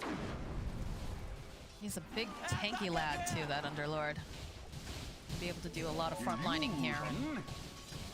Yeah, I wanted to do pipe like Solar Crest. They have to get a Solar Crest buyer on their team. It's the best item in the patch, it feels like, because Ramsey's farming pretty aggressively. Yeah, he is dead here. They're trying to get his helm down creep too. The tomato. It's like it might be able to survive, but Let's go space. As they're attempting for a Roshan with that, with the DD Morphling. They should be able to get this one for free. It's dying very quick because of that DD. yeah, I'm not sure if they have any idea that they're in the pit right now, actually. And no one on the side of Team Spirit is in position. So this is exactly what Na'Vi wants to do here. Francis will tell you it was on purpose that he died. You know, he drew their attention so that they can secure. It's about confidence too, right? It's about, you know, confidently saying, yeah, I meant to do that, and just going right back in again. More stacks, stack gaming, both sides. We see Radiant Na'Vi, Roger stacking up, actually I think the triple stack? Oh, he missed the triple. I got the double though, and we have 17-minute mark, so new neutral items as well. Spirit's still trying to play around their wards. Get one new neutral. Nice. Ooh, a nice one for V-Tune. Shawl. hard at work on that Scotty as well. Yeah, not sure what short. Uh-oh. Is the dead always want to fly? It does have the cursed crown. I'm not sure if they're going to leap after him here, though. So it looks like he's going to be just fine. Ball jump. I'm a little surprised that he's trying to make this play on a tanky Underlord with the pipe. Leap forward here, Toronto Tokyo. Will be able to find himself at least one. Oh, nice play there by Ramses, throwing that creep over to tank it. Yatro needs to be careful here. They do get a nice fear off. We'll push back Morphling, and they get the heal over onto Yatro.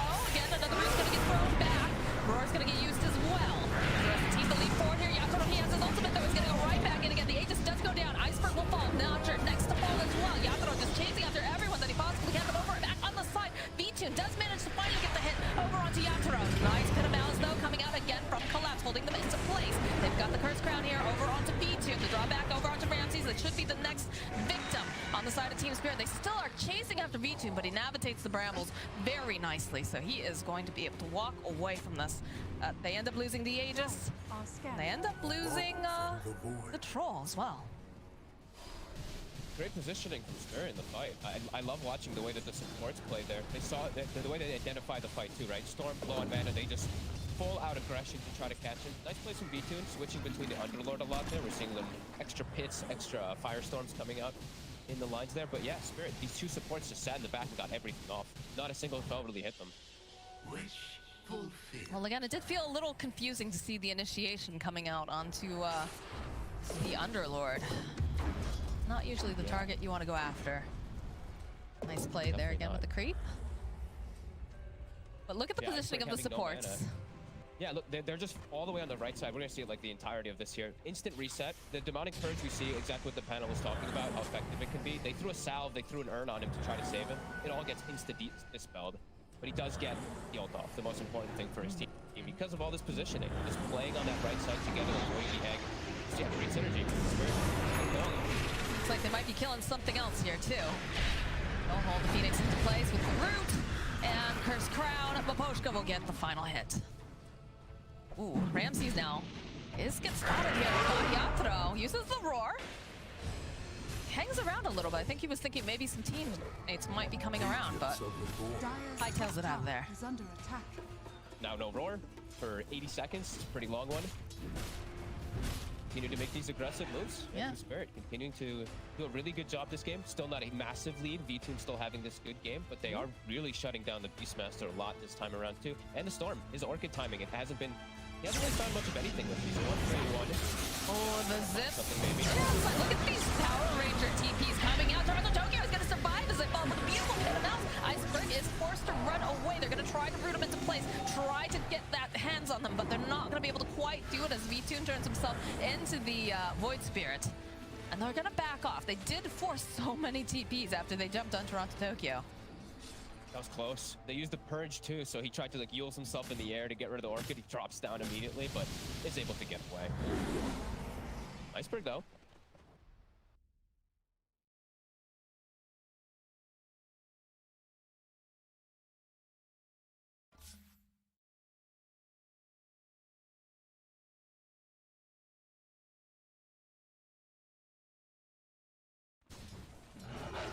Bounty. Get two to boot to like buff him up, but hasn't been able to find much of it with this. Hasn't been able to find those backline squishies at all. Team Spirit's just, they're playing really clean. They're playing very nicely together, not giving the opportunities for these pickoffs, and they are playing versus some good pickoffs. You know, there's a Hawk, there's this Storm Spirit. There's a lot of different ways that they can just get sniped out, but playing together. Yeah, it is nice to see the two supports usually rolling with at least +1 at any given time. In fact, we've got 4 over here as they intrude the jungle, or invade rather. Yatro leading the charge now. Gonna clean up some of these creeps here. Easy peasy. Not the easiest initiation without the Void Spirit. Toronto Tokyo, he's playing around the runes. It'll spawn bottom. It's a nice one. It's an arcane. That's a nice little treat. We do get the Atos completed too now for the Underlord, so Collapse is going to be even more difficult to get away from. That's gonna be nice. Now they actually do have a form of catch without the voice spirits here in some situations. As Tokyo's getting close to his Ags too, and he also found himself a Nether Shawl, just like the Morphling did. So his impact is gonna be really high in the fights. At least, as we said, B-Tune, he at least has his own to at least counteract a lot of that magic damage, and it really is like the best item in the game if there's a gun more. There's no downside. You know, minus the armor, who cares? Look at the way they're playing down here too. They're just waiting and baiting. Radiant's Great position bottom over and tower over is again under here from attack. the side of Team Spirit. BKB on Yatoro, still very safe now. Dire's top tower is Almost got under the attack. axe completed too. They just needed like 100 more gold over on Toronto, Tokyo. And they've got Vessel too, so I think it's fight time for Team Spirit. When that Axe does come out on the Void Spirit, I think they are pretty ready to battle. B-Tune's still quite large though. He finishes up his Scotty too, so he has a good opportunity to be able to fight. And Iceberg has BKB, so both sides have kind of hit a pretty big item timing for themselves. Is it a matter of who gets the jump on who first here? It is pretty massive. We're going to be watching how well the supports are positioned on Spirit, because there's a lot of ways to get on top of them. Now, with the Storm with BKB and the Morphling being so fat, I think it's going to be a bit harder for Spirit to get that position. I think it's also going to be very important, the positioning of that egg during the fight as well. If they can get a good egg off, I think in the V, it's going to be even nicer for them. But they seem like a lot of the times they jump onto the, you know, I talked about them jumping onto the Shadow Demon, but they jump onto the Phoenix a lot of the times, and he kind of gets caught out where he's not able to get these nice eggs off. If he does get the egg off, it's mostly trying to save himself or to put out a little bit more damage, not necessarily trying to make things, you know, happen with it. Yeah. We'll see. It's really going to be up to, you know, it's the battle of the spirits, as I feel like we've said for a couple patches now. It's who gets the better jump in the backline. The double silence on Void Spirit with Arcane Rune, it could be something that just, you know, breaks the team fight. It could just be something that's too strong that they can't deal with if they don't actually find him at the start. So, yeah, there's a lot of different potentials. High ground is going to be a big thing that both teams are looking for right now for this fight. Well, they've smoked up over on the side of Na'Vi, and they placed themselves behind V-Tune. Doesn't seem like Team Spirit is quite taking that bait just yet. They don't have anyone going, so as you said, the Atos was built on Collapse, so no Solar Crest. That's going to be a bit of a painful thing for that Troll. Where they're on the other side, we do have a Solar Crest. It is done on the Beastmaster, so that's going to be a Morphling who's really buffed up. He has Inner Beast, he's got all these different elements, just make it stronger in the fights. Smoke has run out over on the side here. Regen. For wants this, another big rune. So Arcane Rune versus Regen Rune. Which one wins out? I think the Arcane Rune, right? Unless you can purge it off. I think so. Because you can cancel out a Regen Rune very easily. Still, it's nice to get a little present in the river. Spirit feels like they're just dodging, maybe not necessarily dodging, but they're just moving around the map and predicting the way that Na'Vi wants to chase after them. Smoke comes out, They definitely want to fight, though. With that Arcane Rune, they definitely want to look for this battle. And they catch something here. It looks like it's Ramses. Yeah, he just happens to be the most forward person here, and he's going to get obliterated. Jeez, they just tip him immediately. Mirror the bullet.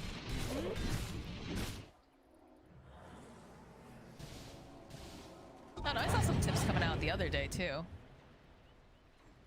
Everyone's having fun with them. They're always good. They're always in good jest.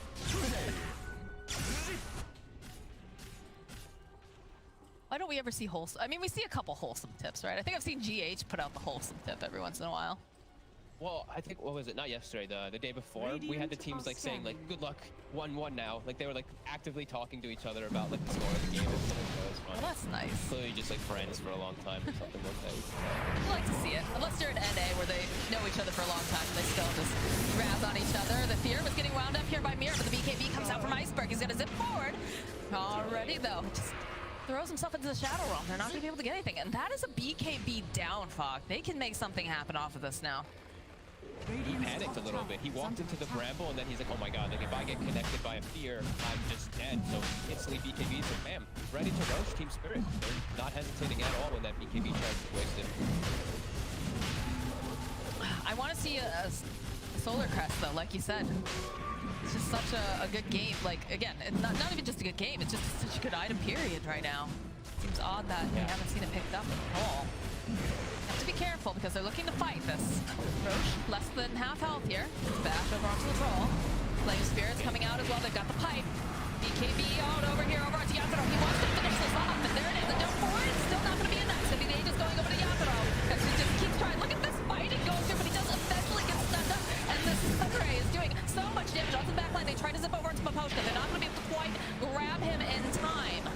Now Maposhka forced to use his ultimate on himself. They turn around though, and they manage to go and just root this poor Morphling into place. Disarm though, coming out over here onto the troll, but they're still just chonking away over here onto Morphling. They control so well that hard. Perhaps just a little bit too late coming out of Ramses, because now he's just getting hunted. Toronto, Tokyo, jumping over on Lager. Oh, at the end of the Pit of Malice. Right on the edge, they take down Ramses. So, fights coming up. Spirit, they force this like panic play from Na'Vi to egg and everything around the pit so they can maybe secure something. But Yatoro, I believe he got, he actually got the cheat, but he got the shard, he got the Aegis, he got what he came for. And I mean, V-Tune, the control that they get on him, this Atos heavily paying off. It's too much for him. He was strength morphed very early on, all the way up. It doesn't do any damage. It took so much to take him down. Again, you see that BKB coming out from Yatoro fairly early. He wants to ensure there's the hit. Snaps up that Aegis as fast as possible. He almost died right there and then. Like, it was actually quite close to the punch. But he had the cheese. Okay, he used it there. That's what I thought. I thought something happened because he doesn't hold healed up. Nice, good positioning. Strict forcing out that BKB. He's going to teleport out. Should be absolutely fine here. They don't have any way to cancel it out just yet. But double damage. Again. He keeps having to just like use his BKBs defensively and get out. He's not able to get like any kills. Odyssey Spirit is...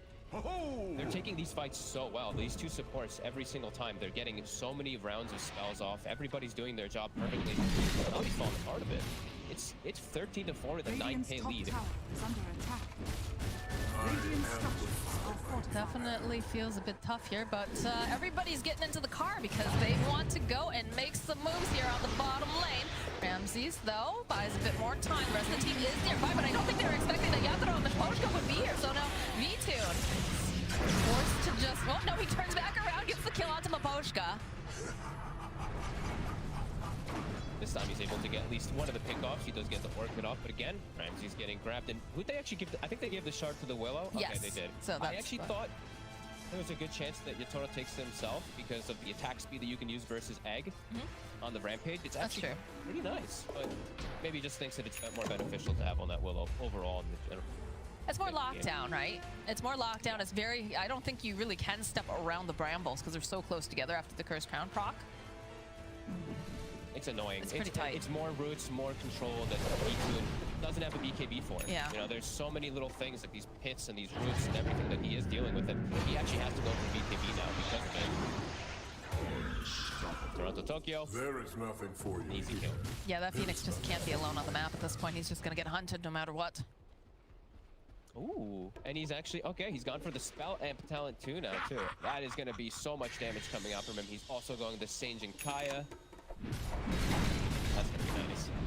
Radiant's top tower is under attack. Well, clean up here on the top lane, finish off the tier 1, and the rest of Team Spirit rolling pretty closely together, aside from this Void Spirit here. Now they have a Lotus Orb 2 on Collapse. He has gone for the Solar, but Lotus is one of the best items in the game as well, and will be until it does get changed a bit, because it's so effective in every type of situation, either removing silences, reflecting spells, and whatnot. So many different ways now to protect Yatoro. And Maposhka, he's actually got himself a luxury item. He has a blink now, so he has a good way to be able to hide in the backlines even more than him and Mira have already done so successfully this game. And his position has already been so excellent. On the bright side, though, for the side of Navi, we do have the BKB completed now for Morphling, so it's going to be a lot harder for them to control him. My only concern is just, do they have the damage to take down the other side? Yeah, I mean... Yeah, that's how I feel, too. I'm glad I'm not the only one wondering this. It's going to be hard. Tokyo is going to do so much in these fights. Look, it's Arcane Rune, Sange and Kaya, Spell Amp too. I actually can't even do the math on how much she's going to be doing in all this, but it's a lot. It's like 400 damage per Resonant Pulse. Got a completed Bloodthorn up and running too over on the Troll. it actually is so effective this game because he's playing versus these double heroes that are so reliant on mobility, right? The Morphling and the Storm. A lot of times maybe you'll see like the Basher's effective, but Silence is so good versus these two. Yeah, like it. It just does get reclaimed during this, but it feels like Team Spirit, they feel like they're very strong right now. But throwing out, will be able to go. They'll hold the Phoenix into the place here. Nice disruption, buys a little bit more time. Lotus is on here, but the BKB coming out now from Yatra. They just slice him, always want to fly. He's not going to be able to get an egg off. V2 already just waveforms himself out. They don't want to fight in that particular area, but they do buy back on always want to fly. He has no way to protect himself either. He's still so far from his duels. He actually was close to it there, but these resonant pulses, these silences, it's extremely effective. Okay, V2 immediately turns himself into collapse. There's that Lotus or BKB over onto Iceberg, but it doesn't seem to be really helping them out much at all because they already just killed Always Want to Fly. He bought back. Roger is next to fall as they're chasing after Ramses here. They need to just try to hold them into place, forcing out the BKB. The root gonna come out though again, and they have the Bloodthorn now as they're just trying to slice through V2. It's gonna get rooted again. The slow that got the Lotus up and running. Roar's gonna come out from Ramses. He buys V2 a little bit more time. Toronto Tokyo though, he's hungry. He's going very far here as Iceberg zips out. Wants to try to punish them for this, but again, these roots coming out from Collapse, they're just too good. The drawback in again, they'll get the kill on Iceberg. Radiant's middle tower is under attack. Navi can't fight. They just have to spend the entire duration of the fight running away, and Toronto Tokyo just jumps in and assassinates both supports. He is a professional hitman against the kill on Ramses, and now V2 is again forced to waveform around. The step forward from Toronto Tokyo, he wants this kill. They go, they throw out the whip. The disruption buys just a hair more time, but it doesn't matter. Down goes V2. GG gets called, and Team Spirit are gonna 2-0 this series. Wow. And in very clean fashion. Like, I'm very impressed with the way that they played around the map. Maybe it was a little bit on, you know, Navi not looking the hottest at all. With Ramsey's getting picked off a ton in this game again. 0 and 8 on the Beastmaster, but damn, some precise movements and precise hits. I'm loving it. Toronto Tokyo absolutely killing it this game on the Void Spirit.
like I'm floating through the air.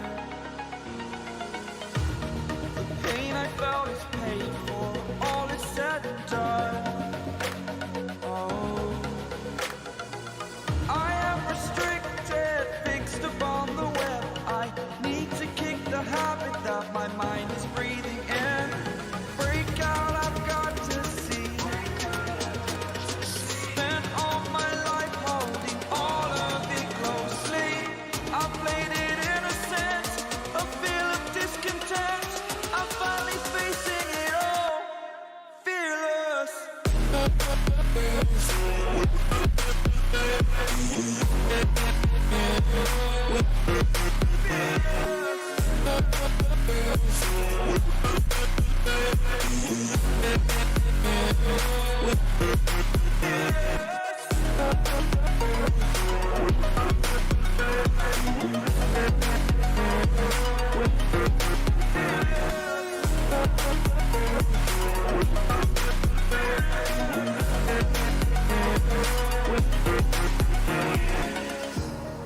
Burning the bridge that keeps us. I'm here and I'm feeling fearless. Exaggerated, that's what you assume. The story's over now, I must conclude. I am conflicted, watching where I step still, hanging in the balance. Not the life I want to live, I want to take it all. Standing tall, fear outweighed the person you are. Oh, break out, I've got to see. Spent all my life holding all of it closely. I played it innocent, a feel of discontent. I'm finally facing it all, fearless.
It's all about humanity.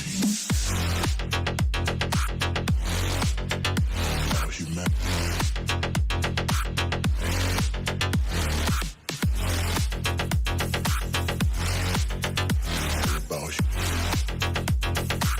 It's all about humanity. About humanity.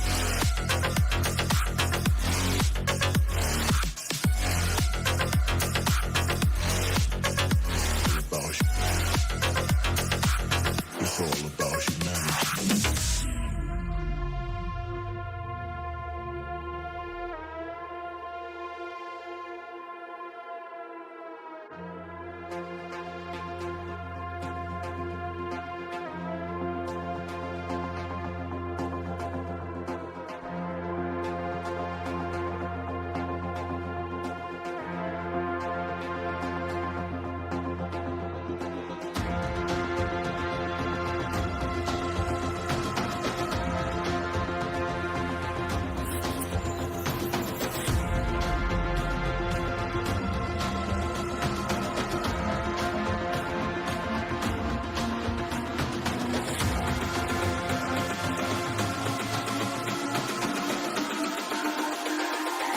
It's all about humanity.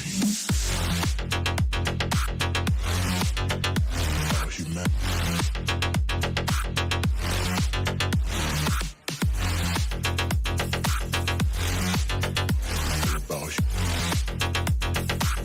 It's all about humanity. About humanity.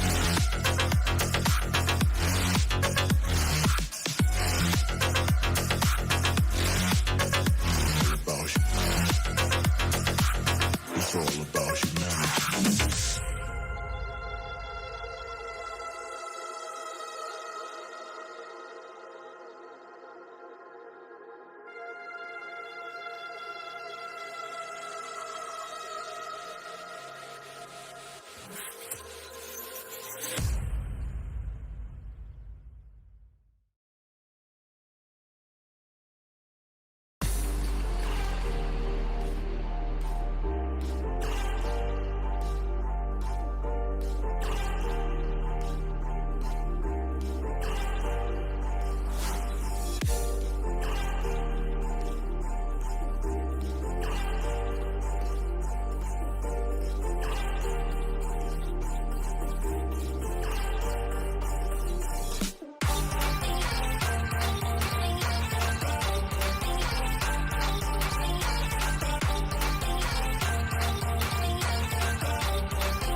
Bring it back now.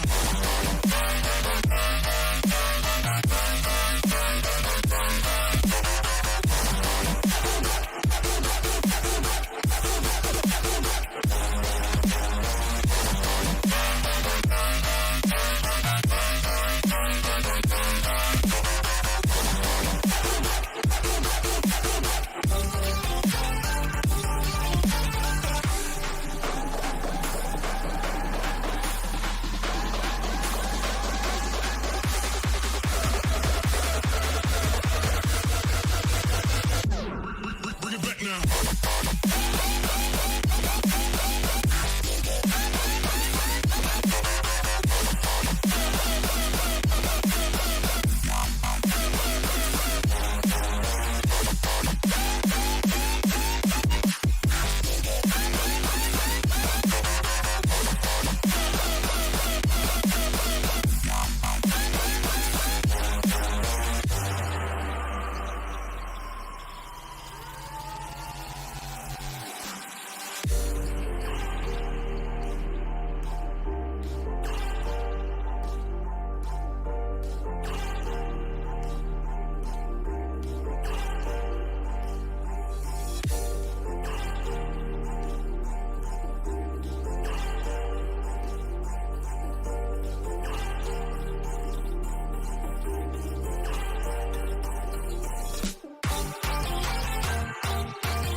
When I see you dancing, I'm like, hola, hola, hola, hola.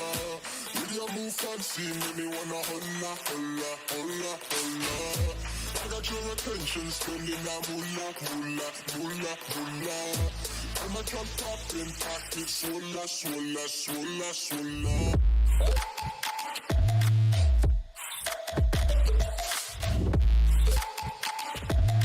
Swola, swola, swola, swola.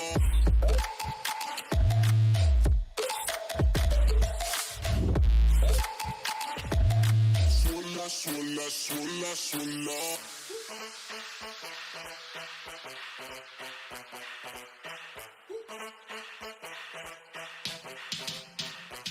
When I see you dancing, I'm like, hola, hola, hola, hola. See your move fancy, make me wanna hola, hola, hola, hola.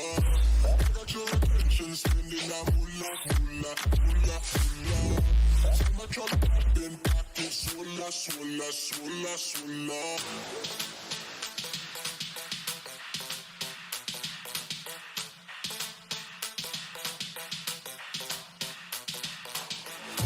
I got your attention, spending that moolah, moolah, moolah, moolah. I'm a drop in pocket, swola, swola, swola, swola.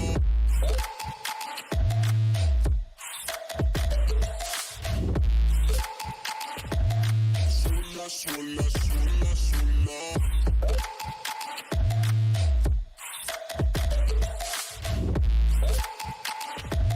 Swola, swola, swola, swola.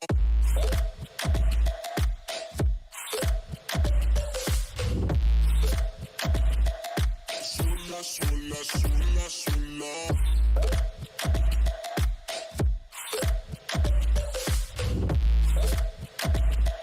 Swola, swola, swola.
Dire's middle tower has fallen.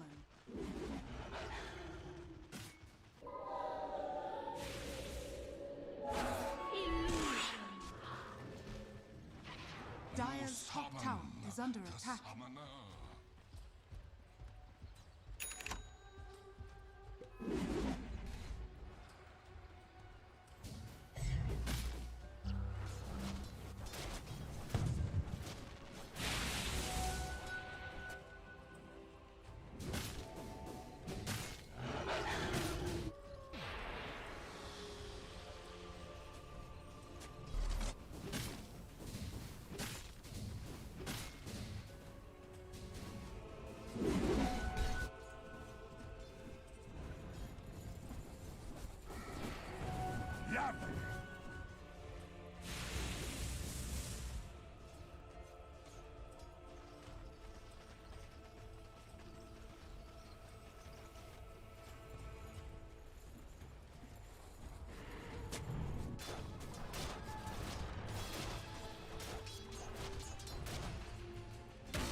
Under attack.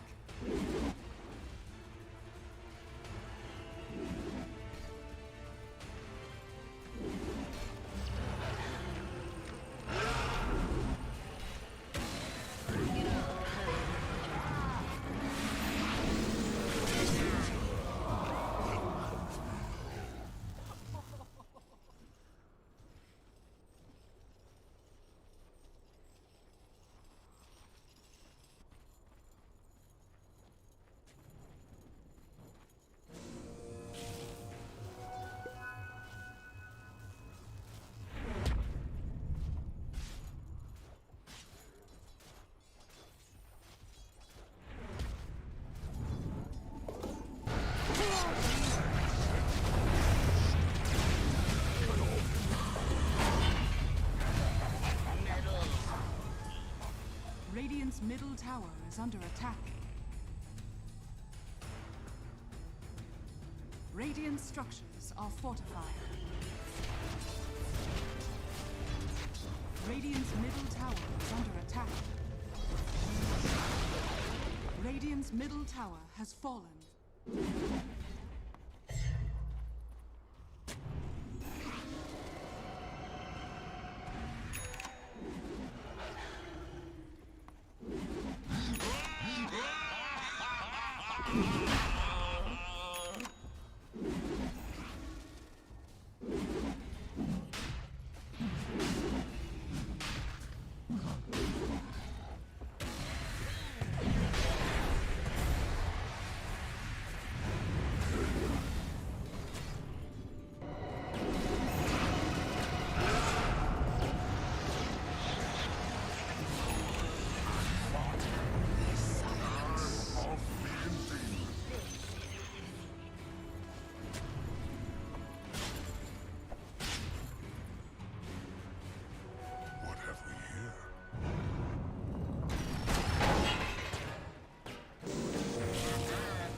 Sending you.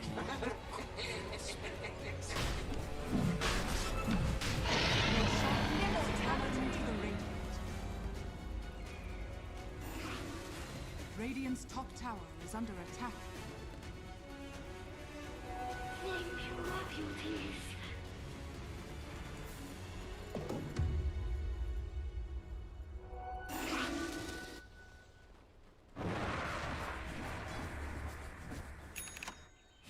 Dire's middle tower is under attack.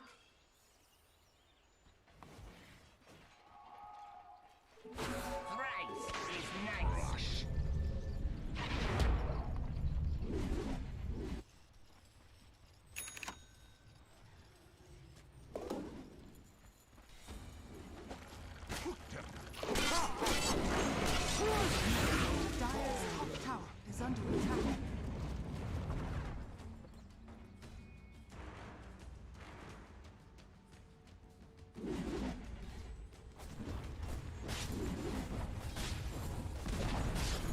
Dire's top tower is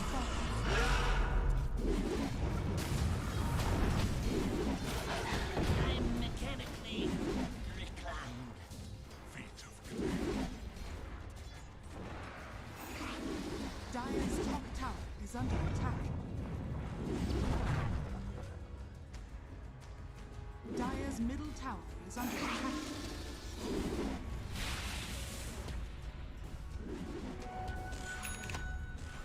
Dire's bottom tower is under attack.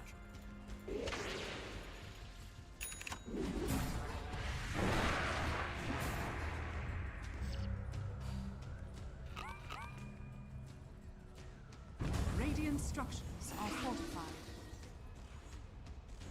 Dire's middle tower is under attack.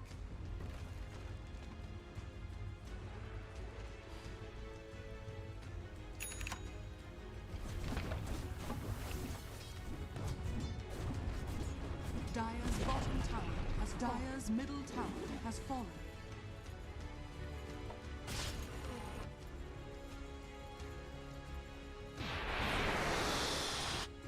Dire's bottom tower is under attack.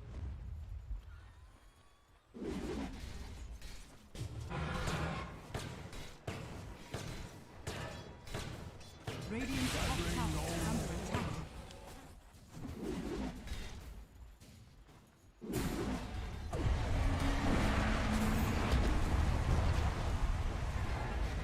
Rock it on. That should help.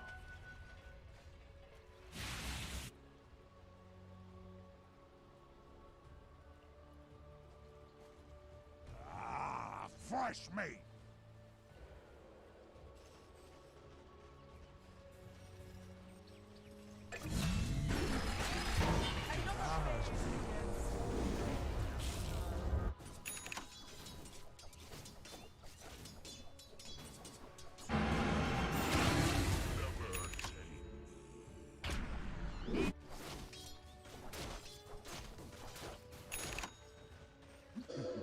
Dire's middle tower is under attack. Dire's structures are fortified. Radiant's bottom tower is under attack.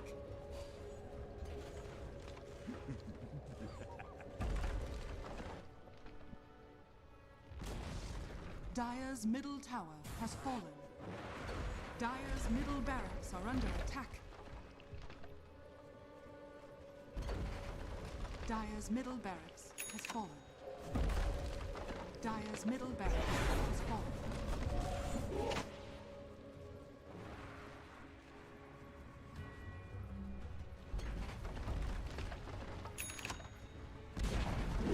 Dire's middle tower has fallen. Dire's middle tower is under attack. Dire's middle tower has fallen.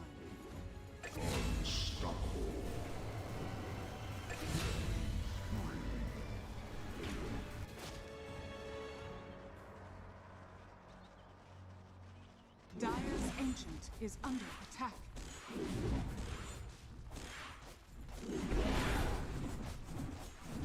Dire's ancient is under attack. Radiant.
murder such an honest living? Quite possible.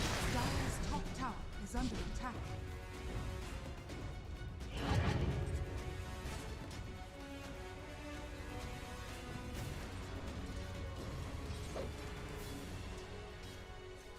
Hands off.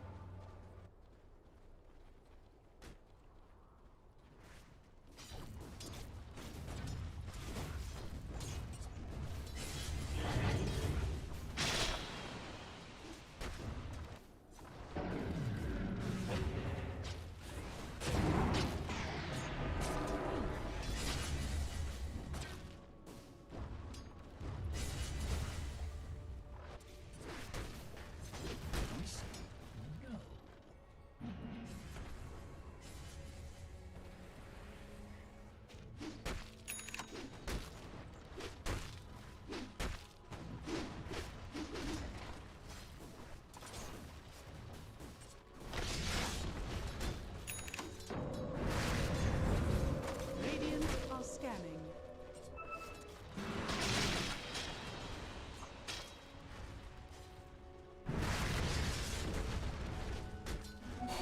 Not quite as slow now.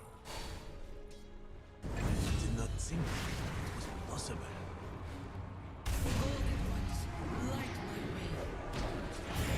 Cannot be.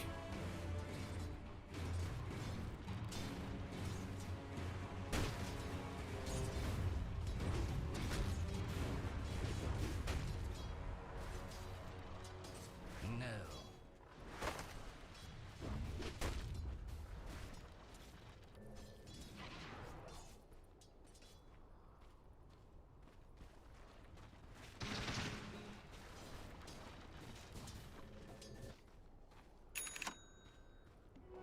Bounty.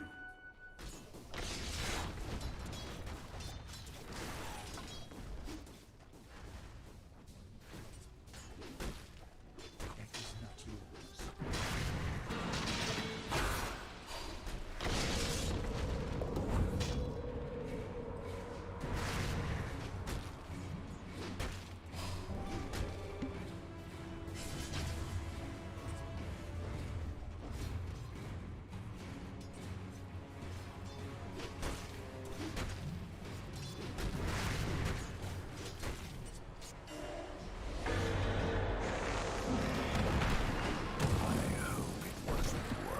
What's the opposite of Dire's regicide? top tower is under attack. Lion's heart.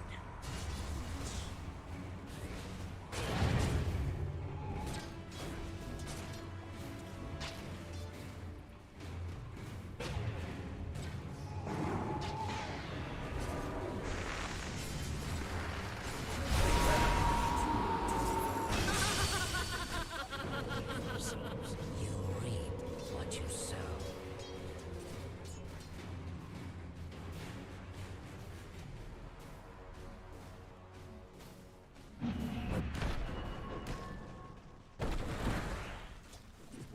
You're too kind.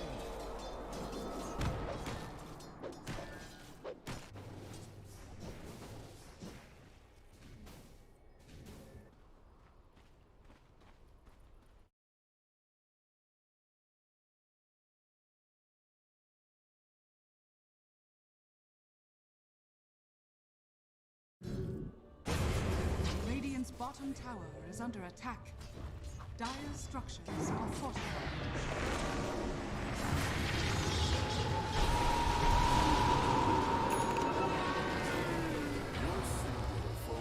Objectives start plotting. We have revenge to meet.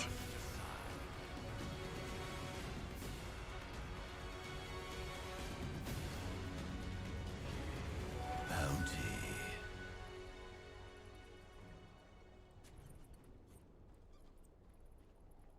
Radiant's middle tower is under attack.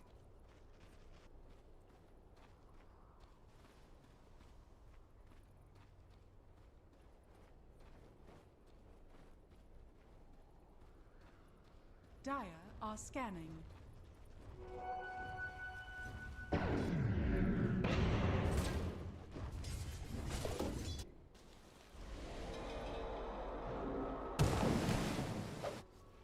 Radiant's middle tower is under attack.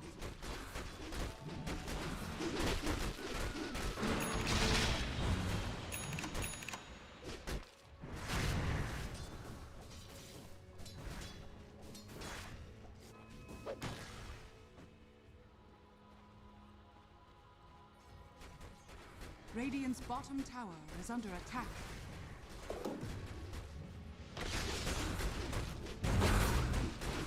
They always said things would catch up with me. God, I hate that little runt.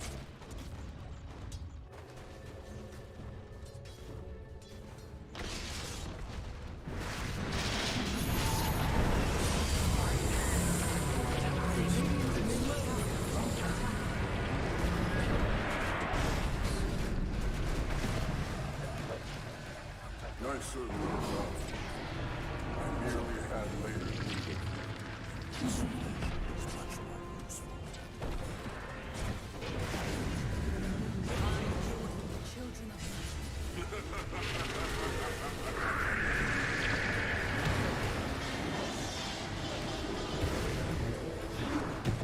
You think you can fool me?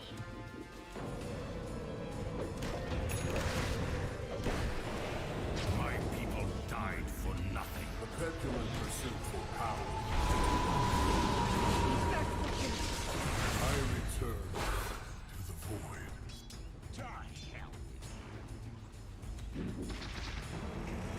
Radiant's bottom tower is under attack.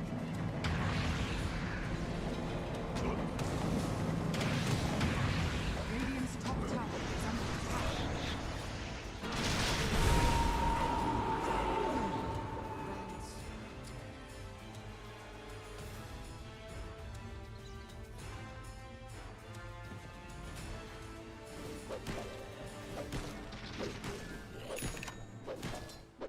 Merci beaucoup.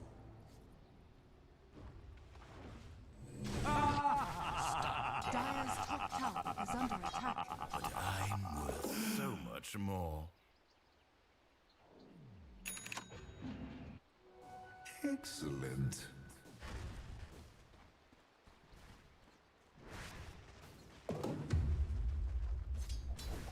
Dire's top tower is under attack.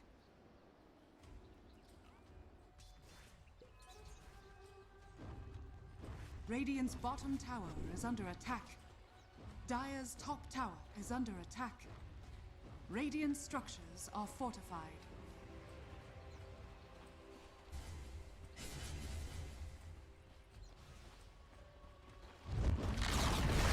Radiant's bottom tower has fallen.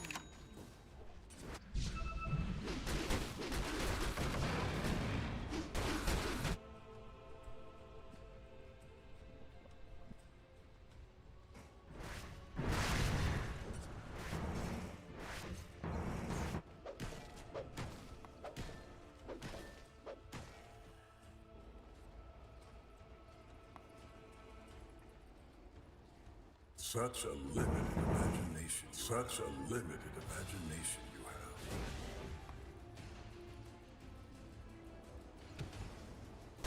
Radiant are scanning.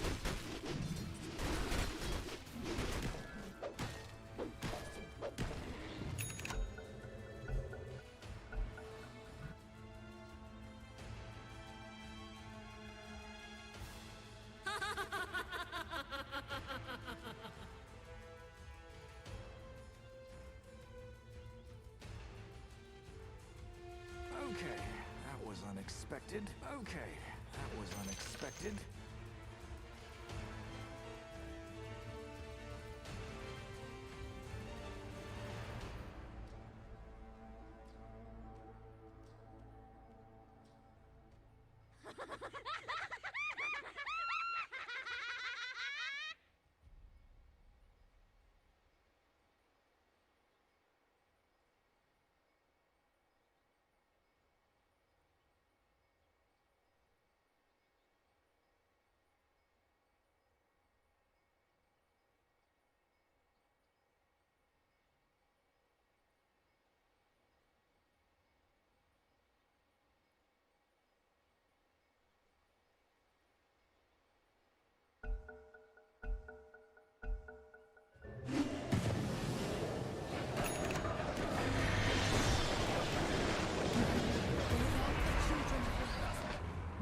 Strength is not enough.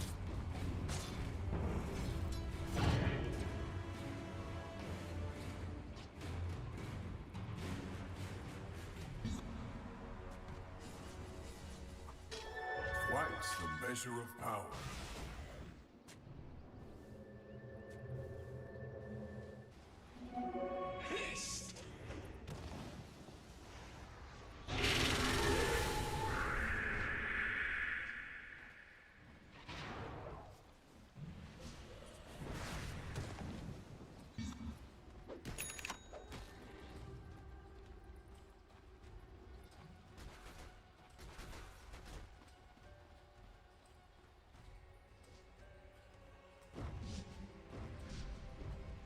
Dire's top tower is under attack.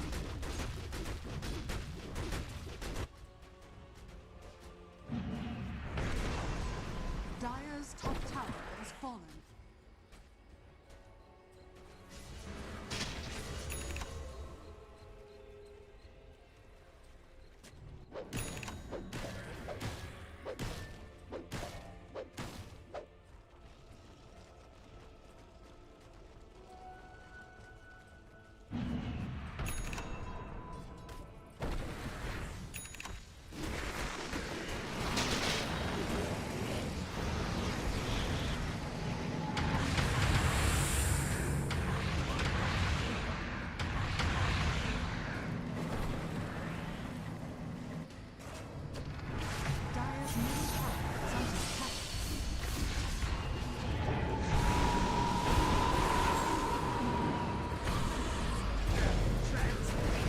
Dire's middle tower is under attack.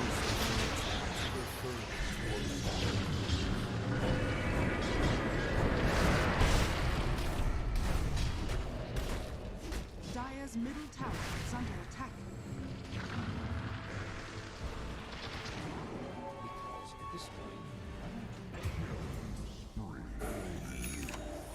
Dire's middle tower is under attack.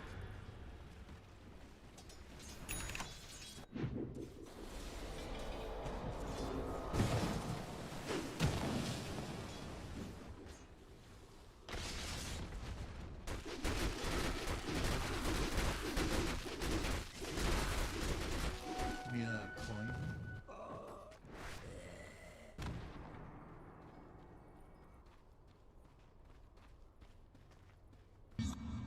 Oh, hell yes.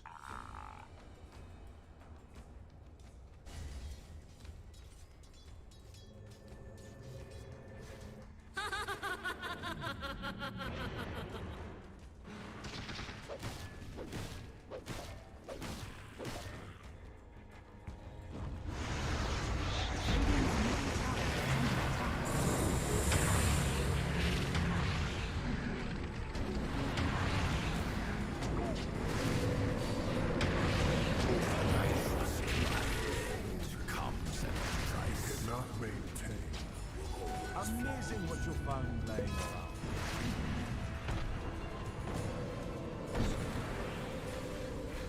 Radiant's middle tower is under attack. Radiant structures are fortified.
Radiant team ban.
Team ban.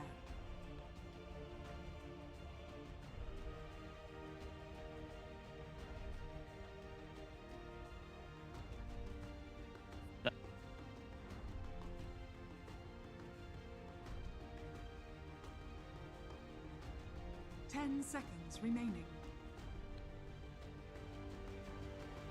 5 seconds remaining.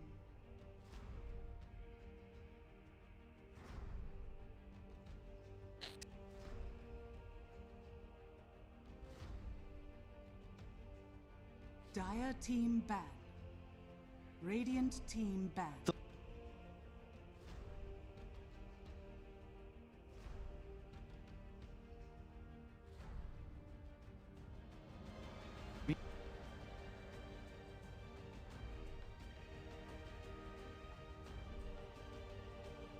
10 seconds remaining. 5 seconds remaining.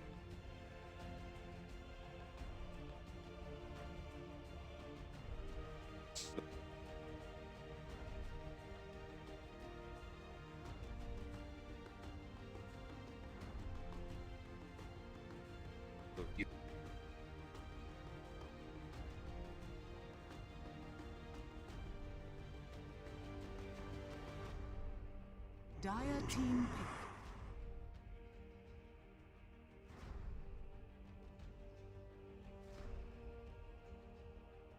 Radiant team pick. Legion Commander.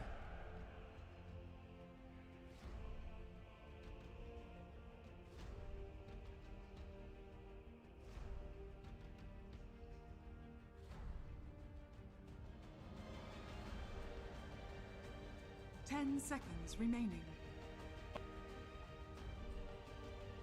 5 seconds remaining.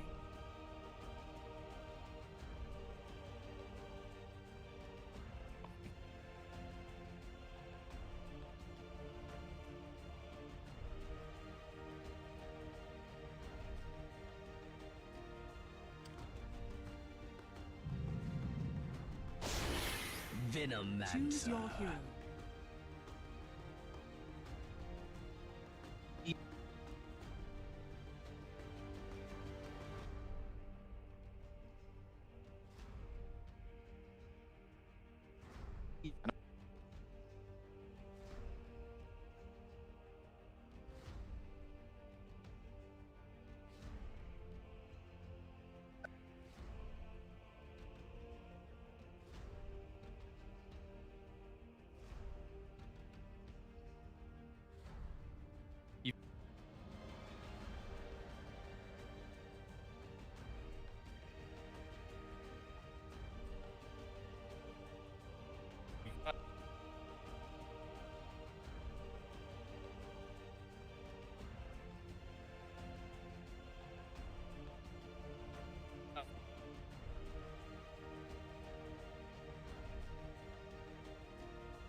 Nice mustache. Prepare for battle.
trying to catch it, but the range creep is just not listening.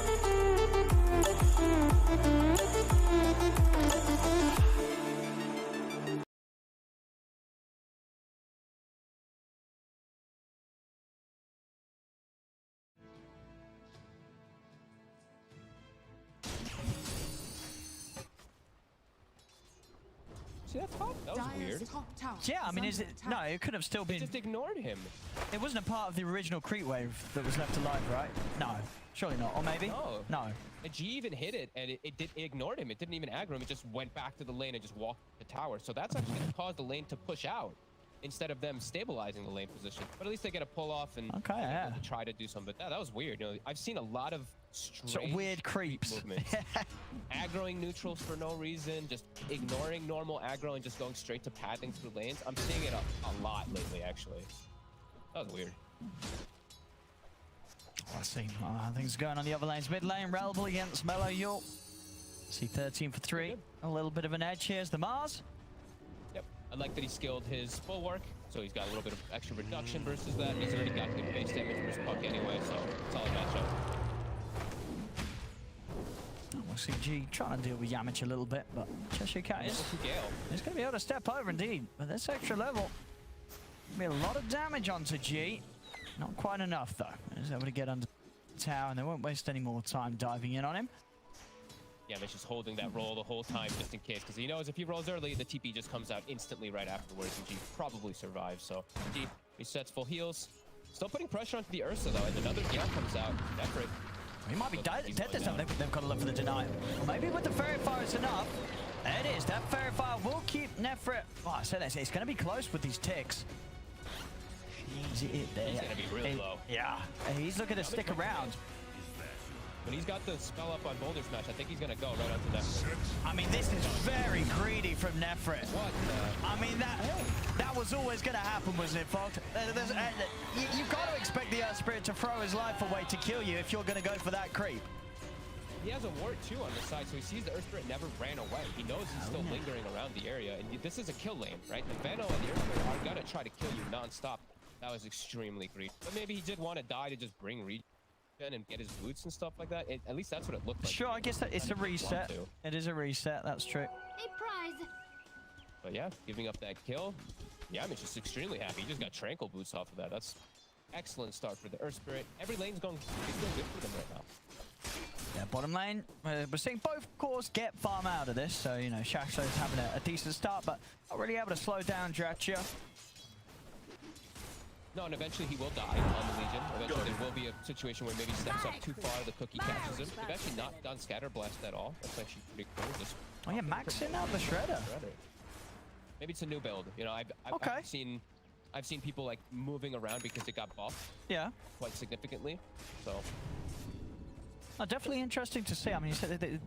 I guess you know, Jug obviously a physical DPS hero. He's going to have crits. He's going to have right clicks to. That's going to be benefiting from that minus armor. Yeah, normally I do like at least, I mean, at 4, definitely get the Scatter Blast because you get the little slow. The slow can actually be huge, so we'll see. We'll see how it all works out. Just different approaches to trying stuff out. But yeah, Riley continues to do excellent in this matchup, even stacking some camps. Shachlo bottom, that minus armor It's really a lot. coming into play. Yeah, there's a lot of setup for the damage. Top lane G, he's been galed. And that will allow Yamich to find the angle easily on the slow target as G, Fairy Fire, and that'll be nearly enough to keep him alive. I actually like the chshrct went for the 2 points. 2 points into the Gale, 2 points into the Poison Sting. I thought he might go for Plague Ward at this point, but nope, he actually just takes another point in Poison Sting, so it'll prevent him from actually like setting up to like defend towers and be like taking over the lane and actually pushing, but he'll be able to kill threat a lot because of this build. Gonna go straight for that urn into that vessel build that we've seen popularized a lot on Veno. Should have it pretty early on. And this is well, we'll see what Nefrit's got queued up now. Nothing after Dredge. I mean, do you always have to go Ursa Battle Fury nowadays? I mean, in a game where the pressure's going to be on and it's not going to be an easy Ursa game, is there any other route that he goes for? If you're EXTREMUM, you just got to sort of hope that you're going to get time for Ursa to have the space to farm. I think you kind of just have to. You do, Especially in the position that he's in. He's the hard one position. Sure, they have like Legion for the semi-carry and puck for this, but you have to be able to scale versus. So I don't think the norm. Yeah. We'll see how much pressure Winstrike can put on during that phase of the game. I mean, of course, you know, we're going to have the Battle Fury build up in the jug as well, but yep, Jug's going to have a bit more oomph in him with that item alone, with the setup, the control that Winstrike can offer, and of course that incredibly strong and much stronger team fight overall that Winstrike's hero has against Extremum. Much stronger just in every real element, and they just have the counter too, right? This Venom is so disruptive. Getting gone up. chshrct trying to turn towards him with the backups here. Pantomem and Rumble in, dropping the arena down, catching the turner. Cuts down Chu, spear over towards G. The two of them fall as well, as of course nefrit, as Yamich was able to stay on top of the Ursa. So 3 dead on Extremum as Winstrike coming out top with that first fantastic rotation there from Relbul's Mars. I feel like mellojul has his work. I don't see the Legion commander. I mean, he's having a good start, but Legion overall as a hero, just you don't really just take over a game. I feel like this puck is really gonna have to do so much now. The top lane is gonna start being completely taken over. Ursa has to move, and the map's gonna start shrinking very quickly for where they can actually set up for this. It's the team fight, as you mentioned, you know, Winstrike, they're gonna just keep bringing it at some point when they do have the level 6s on the 2 supporters. Dire's top tower is under attack. Trying to set up something onto Relbul, but immediately aware they can't quite find the Dream Coil setup. Dire's structures are fortified. Smoke up now from Extremum as they continue to try and make something happen here with the support rotations. They're making their way back up to top. See the 2 of them up here at the moment. Is under attack. Shachlo's trying to actually play pretty aggressive down bottom. He lifted the wave to try to go onto the jug a little bit, but jug has backup. That's going to turn against him really quickly as this Legion. Radiant's middle tower is under attack. Extremum have ended up back up top here with the 2 supports, but not really an option to make a move. Very hard for these 2 alone. Yeah. Full info on Winstrike. These 2 deep wards that they've placed, they saw the Ursa actually just jungling. They know he's in full cast up recovery mode. He doesn't want to go top. He wants to get the hell away from the Venomancer. So yeah, they can stick up here. They keep doing kind of whatever they want on Winstrike. This is looking really good for them with the start. Especially as we mentioned, Venom versus Ursa, it's never going to get easier for the Ursa. Chu. He's going to use the snowball there to try and get himself away from Yamich, but Yamich is going to be able to get the slow onto him. chshrct continue to get the damage out. mellojul's coming with a rotation. Should be able to find the trade here onto the Venom. They will do so. Take down chshrct. Somebody gets something in return. Meanwhile, bottom, dyrachyo will see that as a sign to push on and start applying that pressure as they'll take a nice early tier 1 tower on the bottom lane. Super early on. He's already got the Claymore built up and the second piece of that Battle Fury, having a free time. And they did force the puck rotation. Well, thankfully on Mello, he did hold the coil. Didn't actually waste it onto the Venomancer, so he can make another move soon. But yeah, that's Mello's job. You know, he just pulled heroes to the top lane versus the jungle. This is all a win here for Winstrike at the moment. Under attack. Is that a medallion also? Okay, so pantomem is just gonna go, I guess, the Rush Solar Crest build, as I love. I think it's the best item in the game right now. Feels like gun supports. Got medallion. Level 5, level 3, little shredder too. Yeah. Yeah, for sure. If they can solo out a target and get in there with the Omni Slash, dyrachyo is gonna have no struggle finding kills at the early stage when he does just have a Battle Fury. That they will have the damage to take down these heroes. That actually does a lot. Wow, that's just so much damage just from him little shreddering people. He just little shredded Shachlo down to half HP. We'll see it up on the rune. A perfect jump from Yamich and Relbul, leaving no chance for mellojul to jump out to the orb. Down bottom, they're making moves on to Chu. Winstrike just racking up the kills here, 9-2. And a 3k lead already here at 10 minutes in. Both side lanes losing their tier 1s. We'll see top lane very soon to be falling here to the pressure at the Venomancer. The chaos is kicking off too much for Extremum to handle. Bottom, dude, the minus armor is actually just so great. Tusk just got hit like 2 tower hits when he's minus, like, I don't even know, like what, minus 10 armor. He just died. It's so fast down there. Stuff coming out from Winstrike. Trying to go in. Catch the Venom. He's got back up. She's here. Yamich gonna come in and try and get mellojul off chshrct. And it's working. chshrct, he's not gonna go down, and now with the cookie in, mellojul, he's gonna be the one to fall. pantomem, making the rotation, making sure he's there to turn things around. G's trying to find the tower tonight. He's not gonna be able to get it. chshrct gets the tower. They'll also get G as Yamich dives in, as this one does continue to look very tough here for Extremum. Winstrike just coming out on top on all fronts here off the back of the laning stage, as the power of their draft really starting to show. They apply so much pressure on objectives too, because of all the little shredder, these little things kicking in. Like, they actually take out these buildings very quickly. Yeah.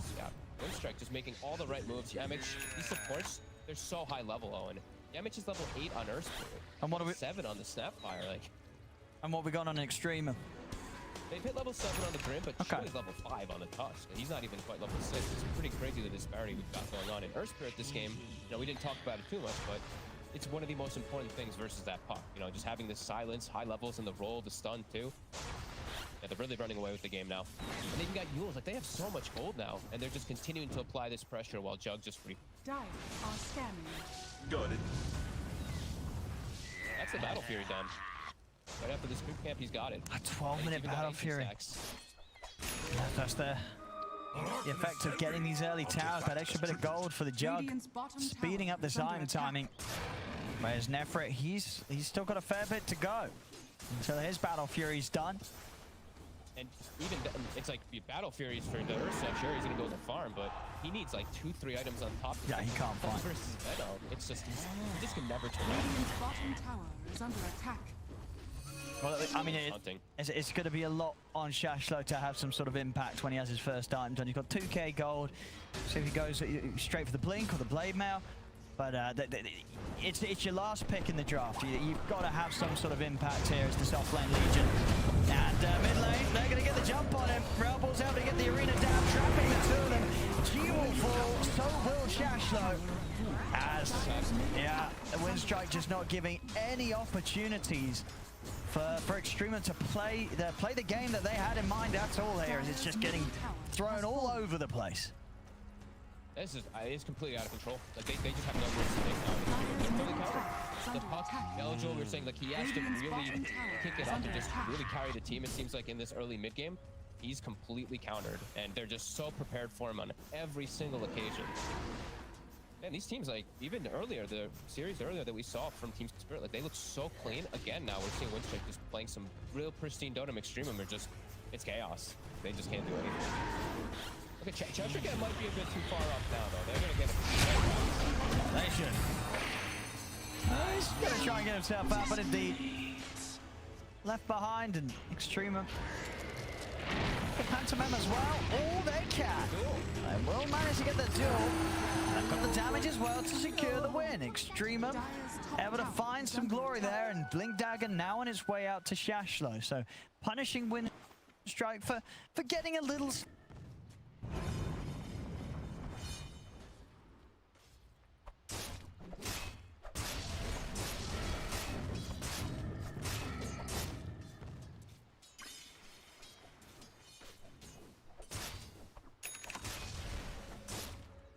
Radiant are scanning.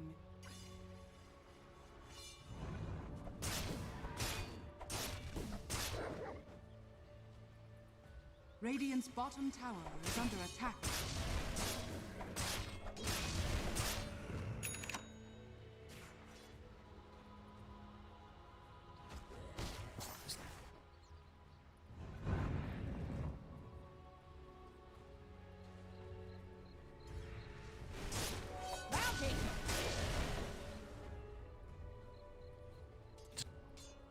Radiant's bottom tower is under attack.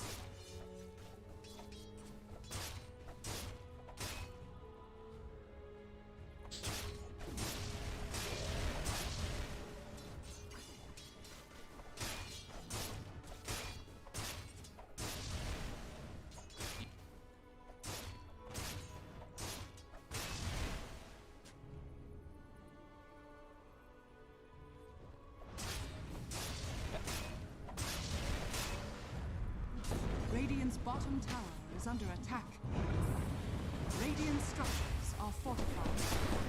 Dire's top tower is under attack. Dire's structures are fortified. Radiant structures are fortified. Dire's top tower is under attack. Dire's top tower has fallen.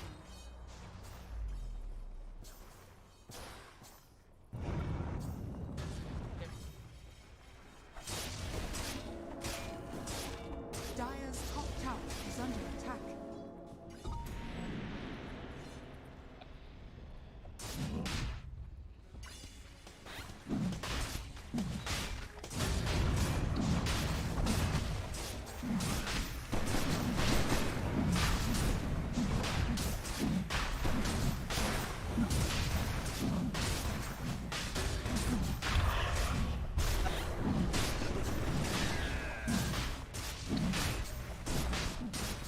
Radiant's bottom tower is under attack.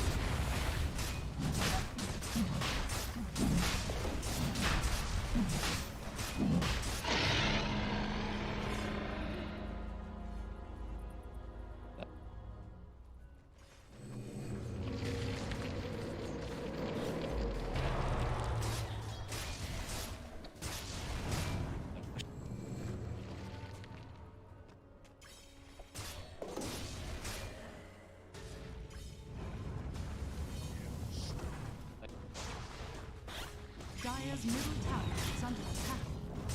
Radiant's bottom tower is under attack.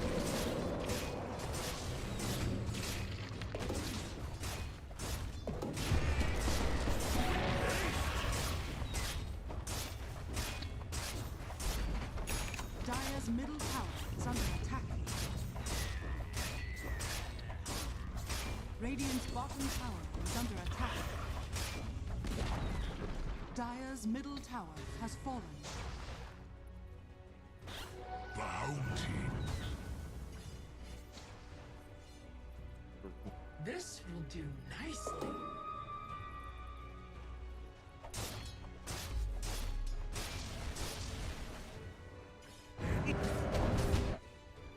Radiant's courier has been killed.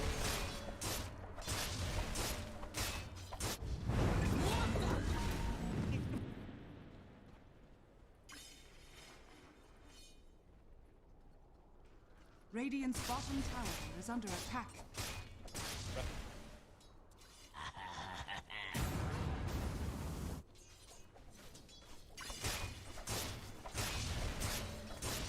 Radiant's top tower is under attack. Radiant are scanning.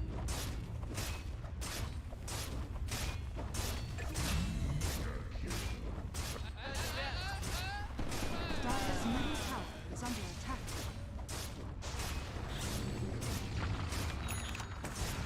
Radiant's top tower is under attack. Dire's middle tower is under attack.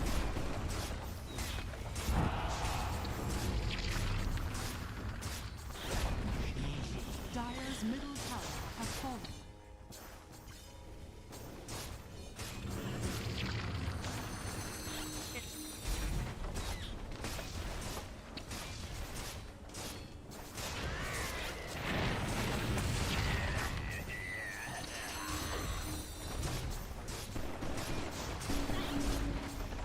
Dire's middle barracks has fallen. Dire's middle barracks are under attack.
right.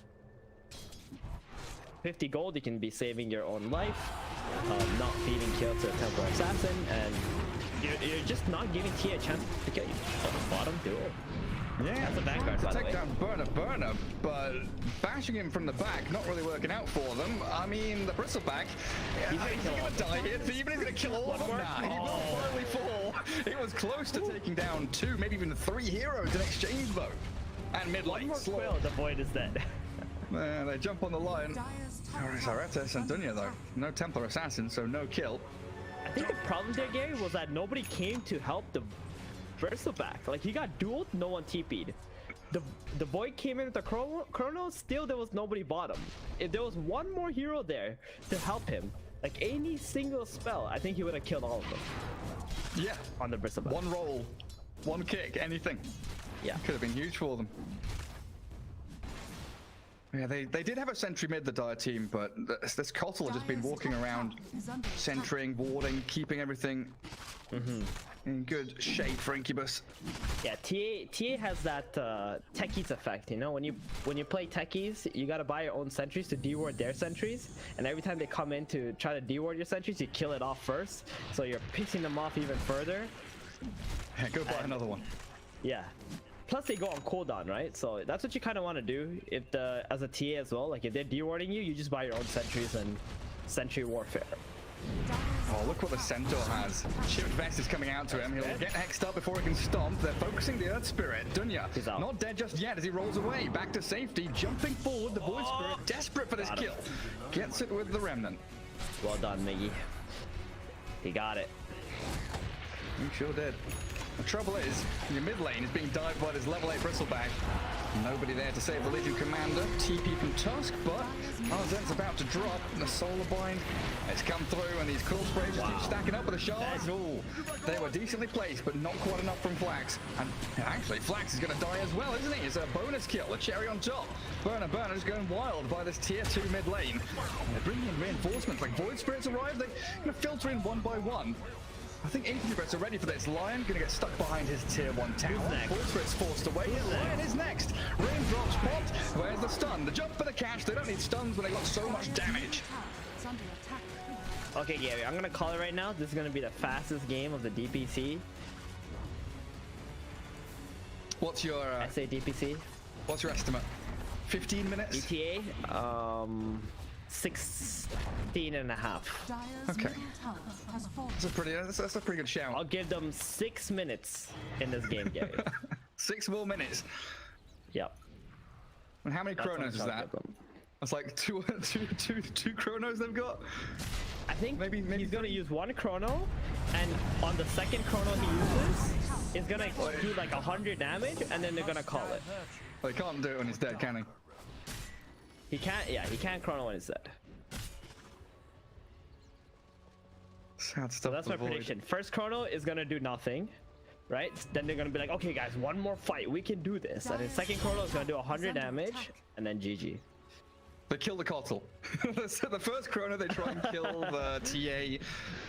Nothing They will happens. try, but I think Artes is like got really good positioning. He's gonna chill very far back. He's gonna let his Bristleback and TA do everything. So it's gonna be even hard to do that. He knows he's the only one that can die in this situation. Pretty much. Well, TA actually walking up into this high ground into great positioning from the Star Squad, but the Stampede back and there's the refraction to turn around and blow through flags. They swing it back in to slow the roll in, and well, look at them. Suddenly 4 heroes from the Radiant out of the woodwork to return. Straight back into them. It was a decent place, like, you know, they're trying. You can see the effort that the Dire team put in there. They move. They know the TA is going to walk up. They try to get that kill, but it's just not possible. Regeneration. Really well. Now you're looking at Centaur with a blink dagger now. They're probably just going to jump onto this Void Spirit mid. Benjaz is eyeing it up. Daggers. TA Centaur. Careful, Miggy. Goes towards the quick wave. There's a blink stop. The roll to chain stun. Lacking a little bit in the damage, but they've got a silence to keep following through. But they dissimulate now as the roll into the Legion Commander. Templar Assassin a little too far away. Snowball back in towards Dunya with the Legion Commander, but the Blinding Light back pushes them away. Reset from Incubus, but then the jump back in again. Onto the line with a roll, and the TA slays Slaw. Dire's bottom tower has fallen. What do you do now? No Astro Step charges, so it's gonna be hard. Chrono. Oh, there it is. He found it Chrono out. tool. They've killed off this. They get something, but the blink stop back in on the void. Where's the bristleback in all this? The TA is just solo carrying the Radiant team. The duel comes through. Can they save the Centaur? No, they can't. A winner, finally. A duel victory. Going out for the Legion, but they're losing so much in the exchange. It's going to be a slaughterfest in the mid lane. An ultra kill for Black Soul's TA. Okay, Gary, that was the first chrono. All right. Better than expected? The prophecy is the second chrono. Here we go.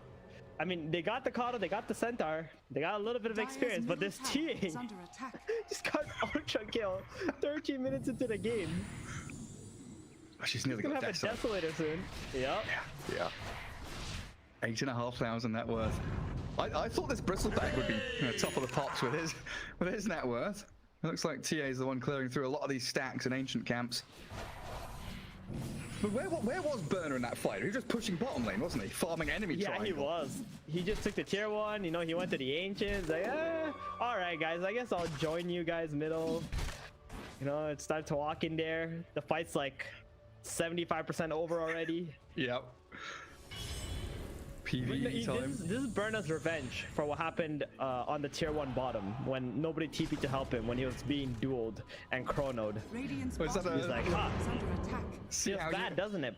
Yeah, let's see how it feels. Spirit surrounded, throwing everything onto him, but still not dead. It's taking a lot of expenditure just to bring down that position for Dunya. And Bristleback, he'll get the trade on the line.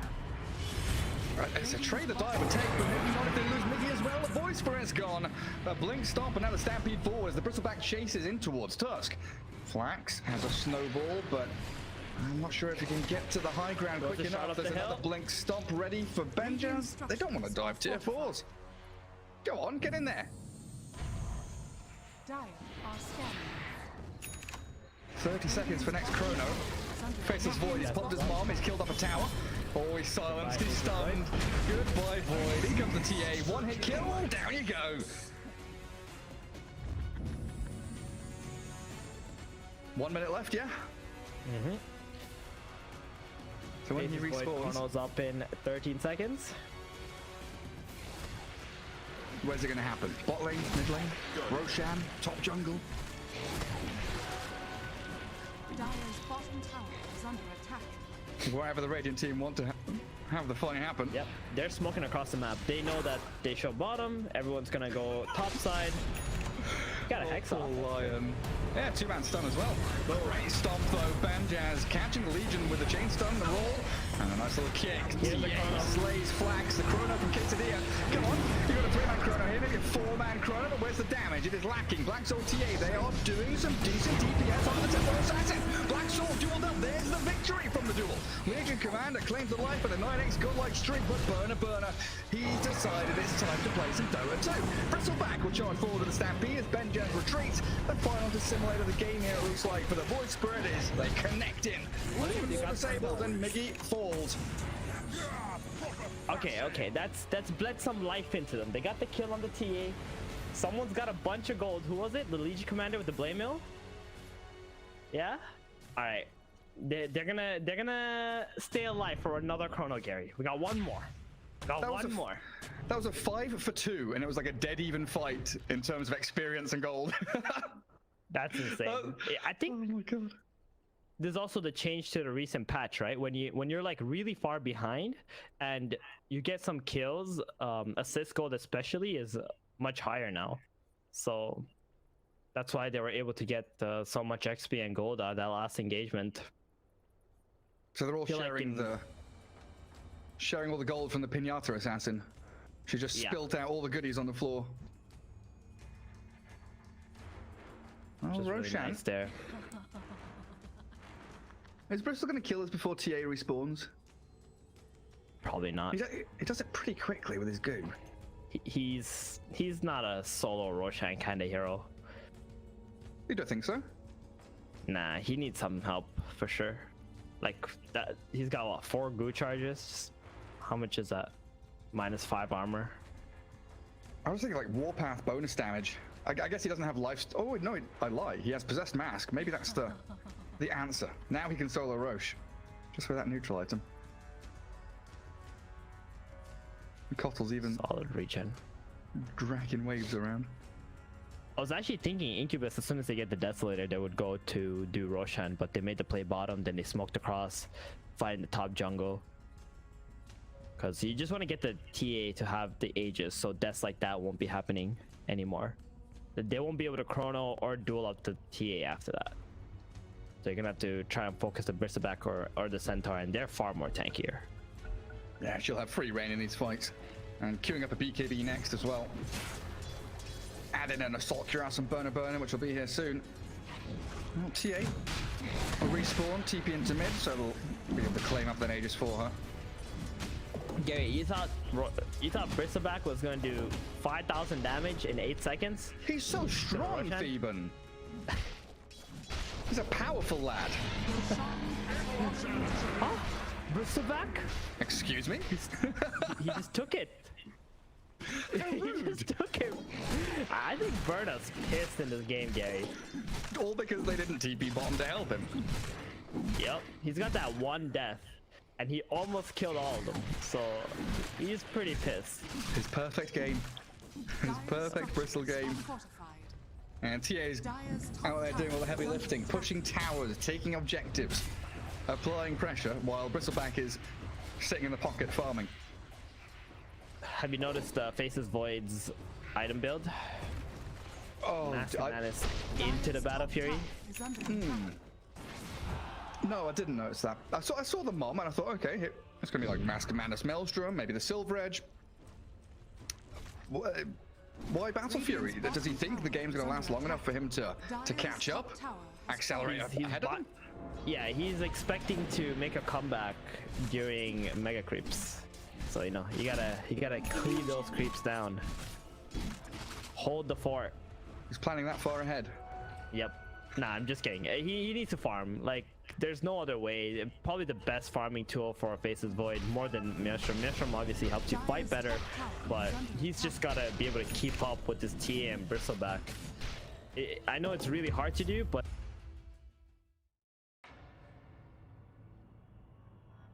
Dire team pick. Radiant team pick. Lion.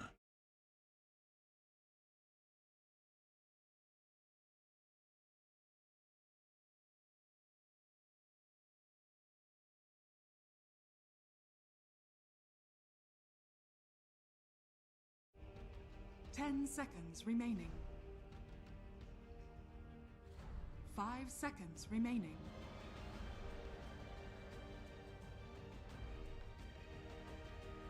Dire team pick.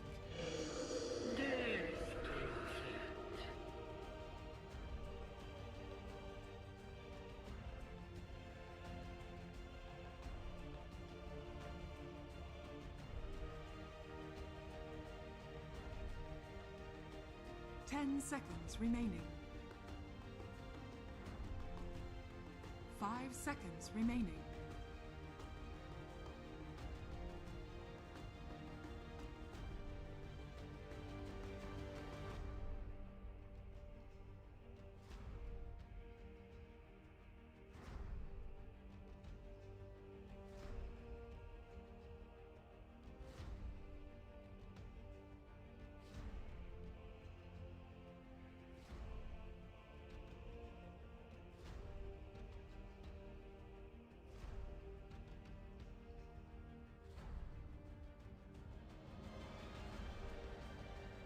Radiant team pick. Warlord.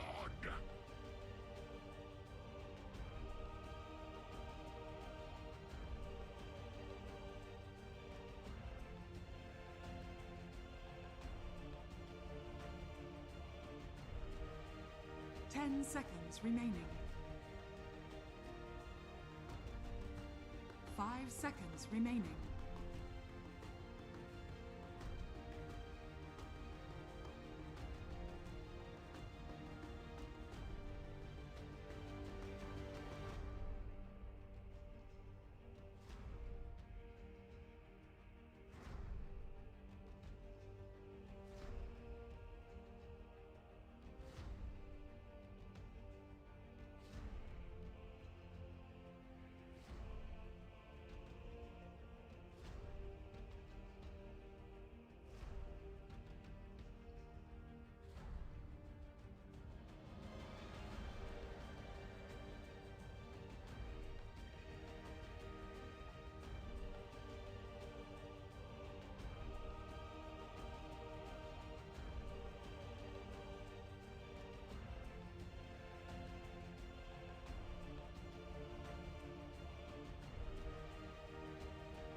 Radiant team ban.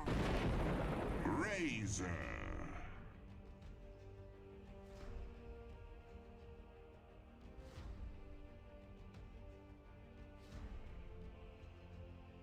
Dire team ban. Radiant team Dire team ban.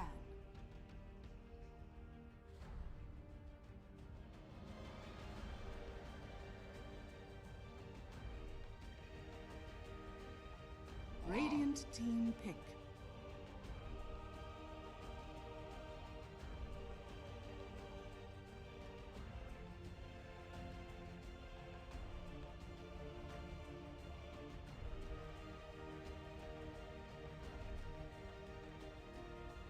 Ten seconds remaining. 5 seconds remaining.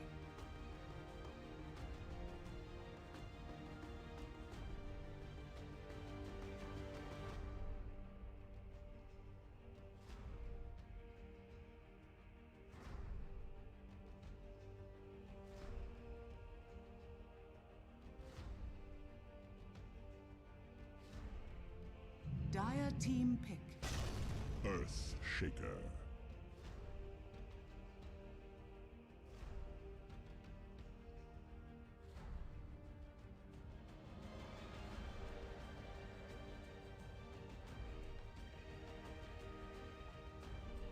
Ten seconds remaining.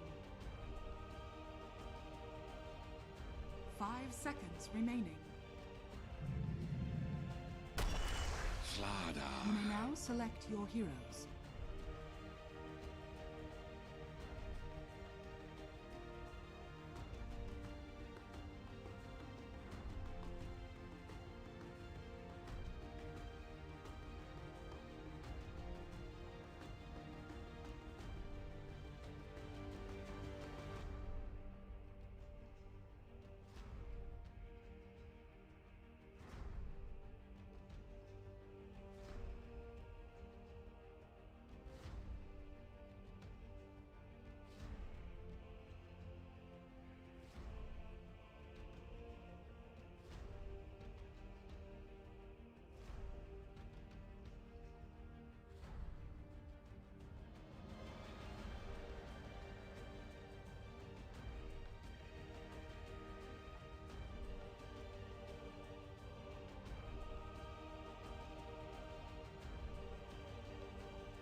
he's got nerfed too much. The Echo Slam is 150-second cooldown. It's one of the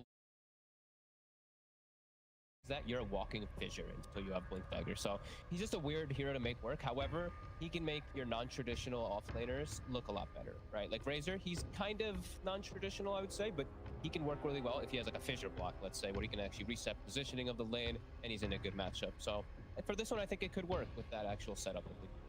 Yeah, so you say there is the pressure for Extrema. They've got to make that lane work, right? If they're not getting kills or slowing down the core in that setup, then but you kind of got to ask yourself, what are they picking these heroes for?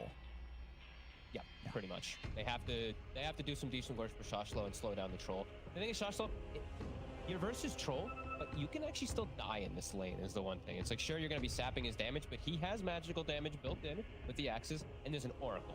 Big damage that's going to be coming. So they still have to be careful, but Shachlo can secure himself some really solid farm, at least, and slow down the troll.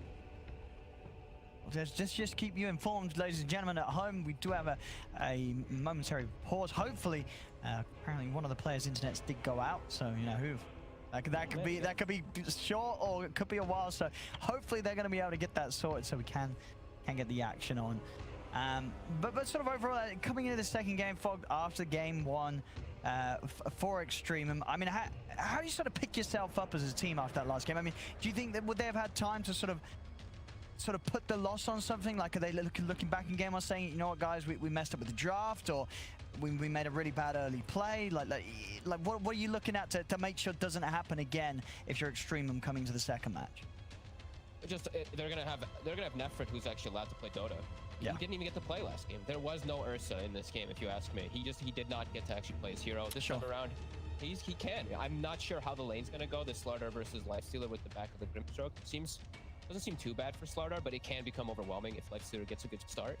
I would say, I don't know. It does seem like they're gonna have an actual way to be able to battle rather than just being like, all right, Lifestealer, like you're not playing Dota, like you're not ever gonna join. They can actually have some 5v5 fights, and they do have better team fight this time. They do. I feel like Winstrike is a little bit weaker this comparison with. No, definitely. Winstrike's line up more on there. It's sort of just blowing up a target, of course, as it normally is, with the Slardar coming in as that last pick.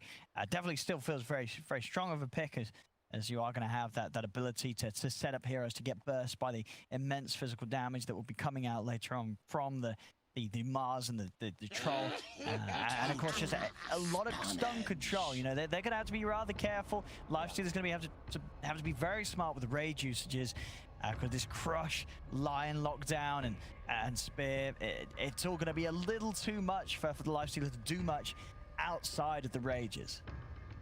Yeah, and they can do a lot of fun again this time around. They do have a few ways to even break Link. Break the Grimstroke Ink Squall from connecting on people. It's the same thing. They have Mars, so they have ways to spear targets away.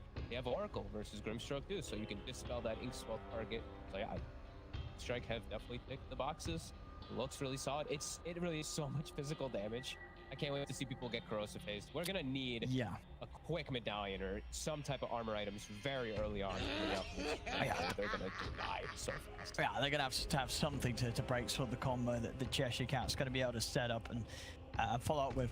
I mean, we're seeing it. I believe for the second time today we've had like this Slardar last pick, and I mean, most of the time it feels like a pretty solid way to end the draft. I mean, what would you say are sort of the biggest things or reasons to stop you from going for this? If a lot of the offlaners have been taken out of the pool, when is Slardar a bad decision? Because most of the times it seems like that this hero's got a lot to offer to enable your cause. There's two different situations probably where you don't really want to have the Slardar. It's if your carries just don't really benefit it, which is pretty rare to have happen, or you can't get a lane at all. Like if you can't lane in this hero, you're not going to be able to recover. You can't flash farm, and you can't push out lane nearly as effective as a lot of offlaners. Like your Underlord, your Tidehunter, your Centaurs, your Mars, every other offlaner for the most part. You clear waves. Slardar, you don't. You're looking for hunting, you're looking for killing, you're looking for... Well, we should be good to go very momentarily, ladies and gentlemen. Thank you very much, of course, for your patience. We've got everybody connected. Actually, I say we've got everybody connected. Someone else is just disconnected. So it looks like multiple issues here with getting connected to the lobby. Hopefully, it's all just mild internet problems. As we're just waiting for one player to rejoin so we can get this game underway. So apologies again. Should be. I mean, they're saying they're ready, and then someone's disappearing. So there we go. Here we go. He's back. Wait, no, he's not. Oh, he is. He's back. said They're they're instantly unpausing. We're good to go. Thank you again for staying with us, ladies and gentlemen, as the game has begun. We'll be able to get you into the action here. It's game 2 between EXTREMUM and Winstrike. So let's see if EXTREMUM can give it a better shot than they could in game 1, as game 1 was very, very rough. I think they should. They just, like, based on what I see with like their heroes, like how they actually can counteract a little bit of Winstrike, it should be much better. They actually have ways to fight as well too, with like Death Prophet ult and all that. But we'll see. We'll see if it all does end up that way. As I think Kyle was the one who said it. It really did look like Winstrike was on an absolutely different caliber in comparison to with the way that they played. Not just because of the outdraft, but because of how they manipulated the game. Yeah, it feels like a game where, I mean, I guess he's got to watch out for the silence, the DP, the Fisher of the Shaker, but other than that, for pantomem, I feel like he's going to have the chance to keep his position pretty safe and always be ready to prepare and provide the backup that his cores are going to require. Agreed. It's gonna take some time for EXTREMUM to be able to get into the backlines. Yeah. It's like Razor has to have a really solid game for him to just be able to charge through all the action that's happening in front. Mars to slaughter the troll. So yeah, it's either that or they need that blink dagger on the Shaker, which, as we know, that's gonna take a very, very long time for the most part. Winstrike, same thing they did last game. Claim themselves a high ground, get a very early deep ward. Level 1 smoke as well. We saw the second carry time. They'll get themselves 2 bounties, 2 for 2. No, they'll probably get the 3 actually here, Actually, right? the third, actually. I thought they actually walked up. Okay, yeah. I know EXTREMUM didn't want to risk stepping up there. I guess not quite knowing how, if the entirety of Winstrike was over there half of the map, or if they split up. And we'll see some of these. Well, it'll stay there. Yeah. I guess, yeah, someone might find that. Might get the double here at 3 minutes in. Nobody goes to pick that one up. And let's say, yeah, see if mellojul can have a bit of a better job, but maybe slowing down Rebel's game earlier, or at least being able to punish his rotations. Of course, this DP, at least a hero that if Mars does try and make those moves to the side lanes at level 6, DP can start putting the pressure onto the tower, which was, of course, something that EXTREMUM struggled with last game, as they barely got any towers or objectives away from Winstrike. Now they've at least got a good hero to rally around and do it with. Yeah, I want to see how this matchup ends up too, because last game, Rebel, he took over the matchup as this Mars. I think he's gonna have a pretty decent one in mid, but mellojul at least just has dispersed siphons, so like you'll always be able to get a good chunk out of this here. Yeah, I think mellojul's gonna have a good chance of just having a better impact across the board here. Yeah. And the side lanes. Watch out, as we said. There's a lot of fragility issues that could happen in this game pretty quickly. You need a lot of different things on your Death Prophet. You want your Yule probably still in the game just to cover yourself, but you need armor. This is going to be a very big thing that we're going to keep saying about this game, is just armor on the side.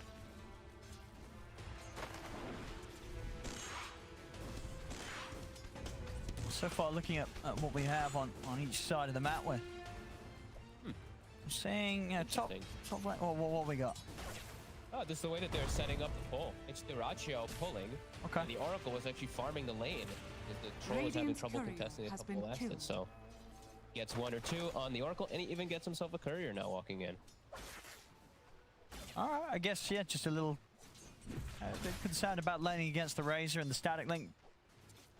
Wanting to go for the easier option. I like seeing like little things like that, right? It can help. Sure, you don't get drained. Your Oracle gets like 1 or 2 last hits. See so far down bottom. Pretty even start here for chshrct and nefrit. Yep. And both cores in this lane seem to, they have got enabling support. This Lion Slardar easily run down someone at the same time. Lifesteal, if he gets buffed up by the Grimstroke, he's going to be charging straight in for the Lion.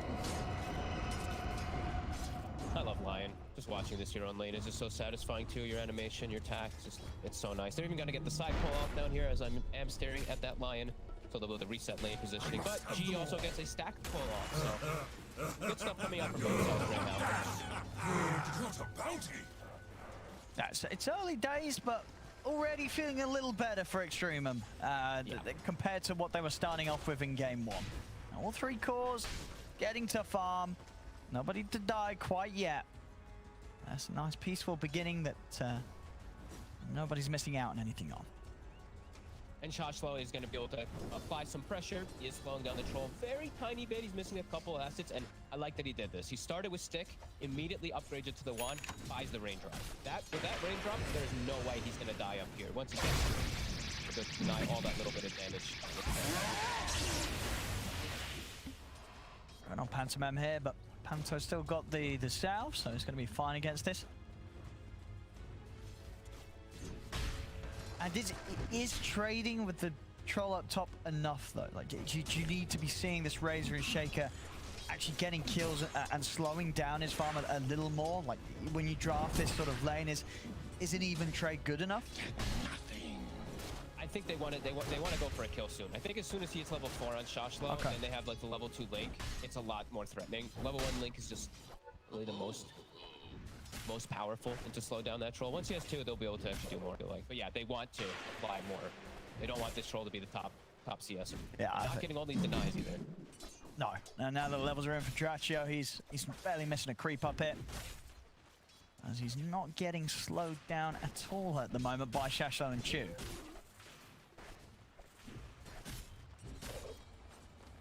They all have boots. Like, everyone just got boots up here, so they Razor and Shachlo. He actually takes stick on target. Even though he has his own boots, they're a bit speedy. Now the Fidger, pretty good. That's all.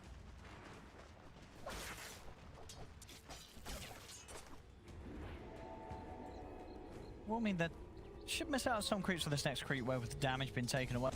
Is low on the mana as well, so only had the one ability able to spam.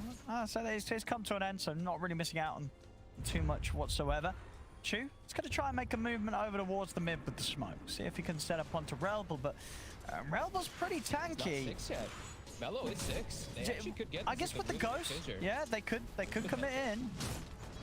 See if they can find the angle to try for it. Relbel's being careful. The ping comes out on mid. I think that, yeah, they know what's up. So rotating immediately, we see the Oracle starting to get in position. Not with the TP, he's saving his. Yeah, now they want EXTREMUM to go. Yeah, he's about to hit 6 on the Mars too. Another TP now. G is the one swinging over. Here we go. So to start the move, Relbel's going to immediately push back mellojul. Not too shabby though. He still has Exorcism running for the tower. They have Catapult going too. Rebel, he's going to try to get that creep aggro. Try to slow down that push a little bit here. Let's see how much damage you can get done to the tower here with this ghost. Still do have the 3 of them here. Ooh. Well, he tries Rebel, but not quite. Not quite. Off the mark. I think EXTREMUM should be pretty damn happy with all this happening. We have Shachlo, the Razor in a 1v1 versus the Troll right now. You have a Lifestealer in a 1v1 versus the Slardar too. And you're forcing these reactions. This is what they want to be doing. They got about half damage on the tower too. Not too bad for the first catapult rotation. And of course, Mars missed the ult. Bad, not bad. Yamich should be able to find this D ward, as we did see 2 wards placed around the mid lane from EXTREMUM. A nice little gold influx for him.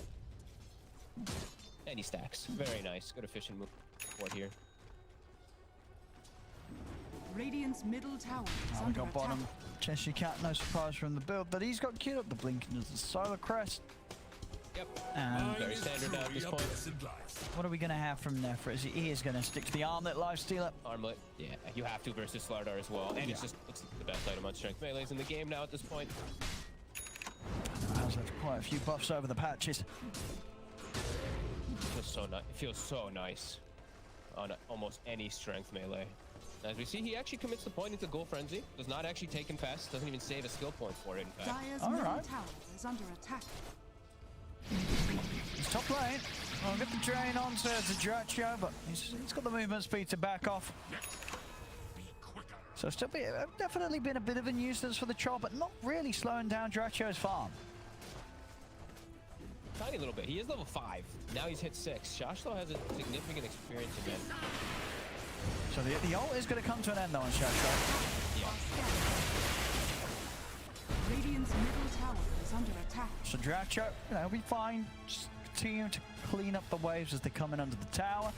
No real way for EXTREMUM to dive in and pressure him at this moment. Looks like Rebel will be the one who actually takes the stacks. Not gonna actually leave it for that troll. He wants to get himself that farm. That level is just a little bit faster since he did whiff that first Mars ult.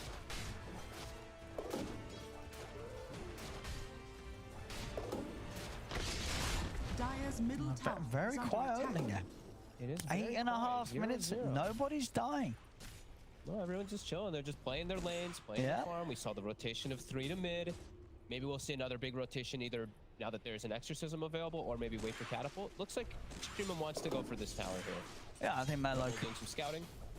I mean, we saw last time they were able to do a fair bit of damage to the tower, and Winstrike at the moment not with the best ways to blow up the Death Prophet. Maybe they bring over Cheshire Cat and they can have them up. I actually see the two of them here are going to step into a setup for the arena, but they're going to look to try and turn onto Rebel. Rebel's got the backup of pantomem and yamich, though. They turn with a stun, they take down G. As the three of them trying to turn and fight into the Mars, but just a bit too tanky at the moment. They don't have the burst to take him down, especially when he's got the backup of Panto and the Oracle behind it.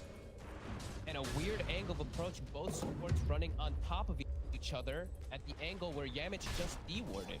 So they just walked right next to each other, right on top of Rebel, and he just gets a free setup for his ulti. That was quite a big mistake for on bottom. Not being separated as bottom. They got they've got him. Playing well, he was obviously amped up, and they had the vision. Yamich, he was ready with the setup, hiding in the trees, and he just gets caught out by the setup from the Lion. He wasn't ready for that Earth spike. Didn't expect it at all. Or maybe he felt that he didn't need to worry about it because he didn't think he could get sort of 100 to 0. But it's a lot of lockdown, the Lion and the Slardar. That was beautiful. You wouldn't expect the Lifestealer to die at this point. He's had such a decent start, though, yeah.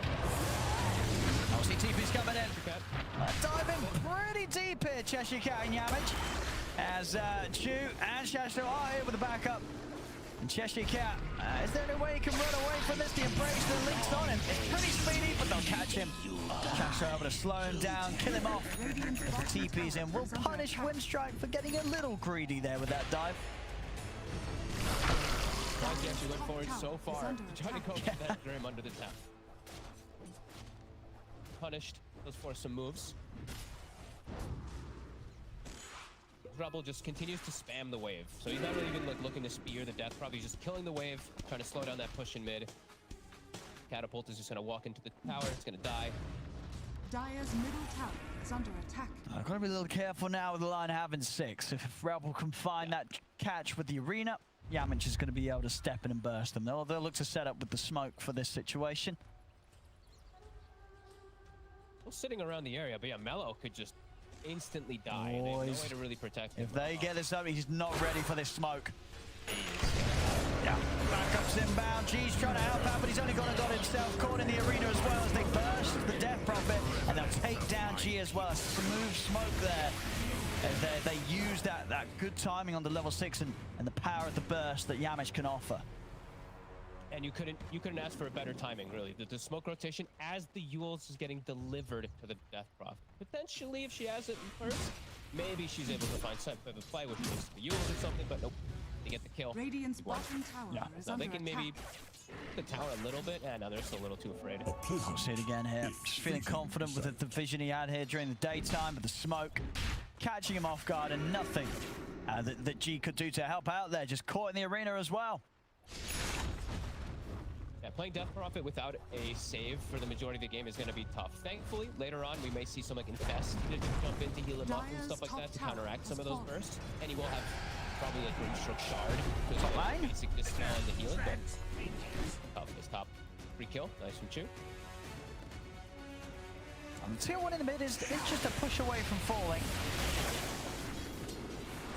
I actually like this build that I'm seeing from Shachlo. It's different. He's got Falcon Blade and Treads, and then he's going for Solar Crest himself. As we said, they're going to need one. Okay. So I like that he's moved the priority up as this Razor. A little unorthodox, but...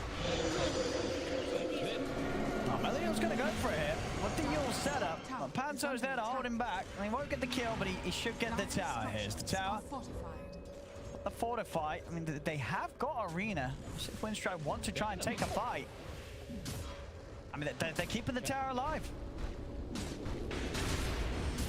The in deny range, but yeah, chshrct rotates over to make sure that they can't actually get the guarantee, and now no exorcism. Definitely see Winstrike look to hit back. That's pretty much, I mean, that's like the majority of the damage that really does come from EXTREMUM in the early game. Yeah, this is at least sort of 3 efforts around the mid with the exorcism, 3 times by now. And the tower still remains. And damage has been done, but Winstrike doing a good job to really limit what EXTREMUM's able to pick up in this early game. Yep, buy themselves some time for the troll to get back online at a decent time, decent pacing for the Battle Fury, which he is going to have. Even though he's laning versus the Razor, it's going to be pretty early. He's going to have it done probably within the next minute or so. Not the slowest, or not the fastest, but the slowest, either by any means. As they still keep hunting yamich. They know he wants to just farm a Blink Dagger freely up here. He's farming pretty well on the Lion. Like whenever you see those 5 positions or positions sitting in the lanes by themselves, always want to try to get a punish. Especially when they have sort of the double blink combo of him and chshrct. He's got the blink on Cheshire. It's pretty good timing, honestly. So now the mid defense gets even stronger. And this time around, there's no qualification. Shachlo is going to get caught in the arena, but the silence comes out to stop the spear follower. And we'll get the tower. This time round, Winstrike not able to stop it from falling. Top tower is under attack. Shachlo is the one who wants to get initiated on. He's this 1900 health, 14 armor, beefcake that he has to be for Melo. He has to just be that front one to get the brute force of action that goes on to him. This Winstrike, they're going to go for a smoke anyway. Troll going to continue farming, but chshrct, like we said, Carter, you're not about pushing lanes, you're not about farming, you're about hunting. This lifestealer better watch out. Nefrit, he's farming this camp. They're going to get vision of him here. He's out. Ooh. He's away, and they won't get the catch. Nefrit. Don't get the D-ward, though. If he didn't have that ward there, he's like... Yeah, he's getting caught. That ward just covered him. It's time to chew. As he gets all that information of them rotating top, he can now farm a little bit toward his Blink Dagger on the Earthshaker finally, getting some freedom. 0-0-3. He's had a very quiet kind of game, but he's done his damage, involved in all the kills so far. Dyrachyo, he's just charging down it. He's just going in onto Chew. I mean, Shachlo's there at the side of him. We've got TP's coming in, so Dyrachyo, knowing that he won't die. In fact, chshrct's coming in with the backup. It's going to be able to jump in. Towards Shachlo, good fisher from Chew will block the 3 of them back. chshrct, he's actually still going to look to move in on this, but extra backup comes in. Mellojul comes in with the silence down with the 2 of them. And Shrug's got to back away. The Yule setting up, actually blowing the Echo Slam here to take down pantomem. So, I mean, that's a lot for an Oracle, but it gets the job done. Yeah, they got him. Melo now can at least hit the tower a little bit here as he's solo crested up. Just maybe because of the pace of the game, they're just like, whatever, you know, and throw some ults out at this point. Like, nothing's happening anyway. But yeah, no Echo Slam now for 2 minutes it's going to be. chshrct's going to get the jump in. The arena's down, the front fisher out, they got the silence down to the 2 of them. chshrct getting taken down by his Phantom's Embrace. In fact, he's gone. They can't commit for the kill onto Mellojul. The backup and numbers are there on EXTREMUM. Nice soul bind and double silence just stops any follow-up from Winstrike's combo. They'll get the deny at the very least, but another nice hit from EXTREMUM. And yeah, just a completely different game as we saw from the first one. If they're actually able to play Dota with their heroes this time around rather than being fully countered. Yeah, some good itemization and just good overall movements. I don't mind that Echo Slam at all. As Chew he's gonna have Blink Dagger now in like 1 or 2 waves. And that all kicked off because, you know, Dyrachyo, he saw this Earthshaker farming bottom alone, right? So he wanted to try to slow him down, try to kill him before he gets Blink. It actually ends up hurting him quite a bit because of all these defensive follow-up moves. Who got the Philly? EXTREMUM has got the Philly. Very nice. Who's gonna be holding that? Chew? Chew already has his Blink. Maybe I should give that one to G in a moment. So we can get that shard at a good time. Maybe get that. Look at this though. This is one of the wonderful things about the Slaughter and a Troll. You know, the 2 of them, a perfect duo to take down Roach no matter what's going on in the game. As they take it very, very quickly and easily. Aegis now on Dyrachyo. Very smart too, right? Echo Slam down. Exorcism down, they know they have the freedom to be able to walk in there this time around.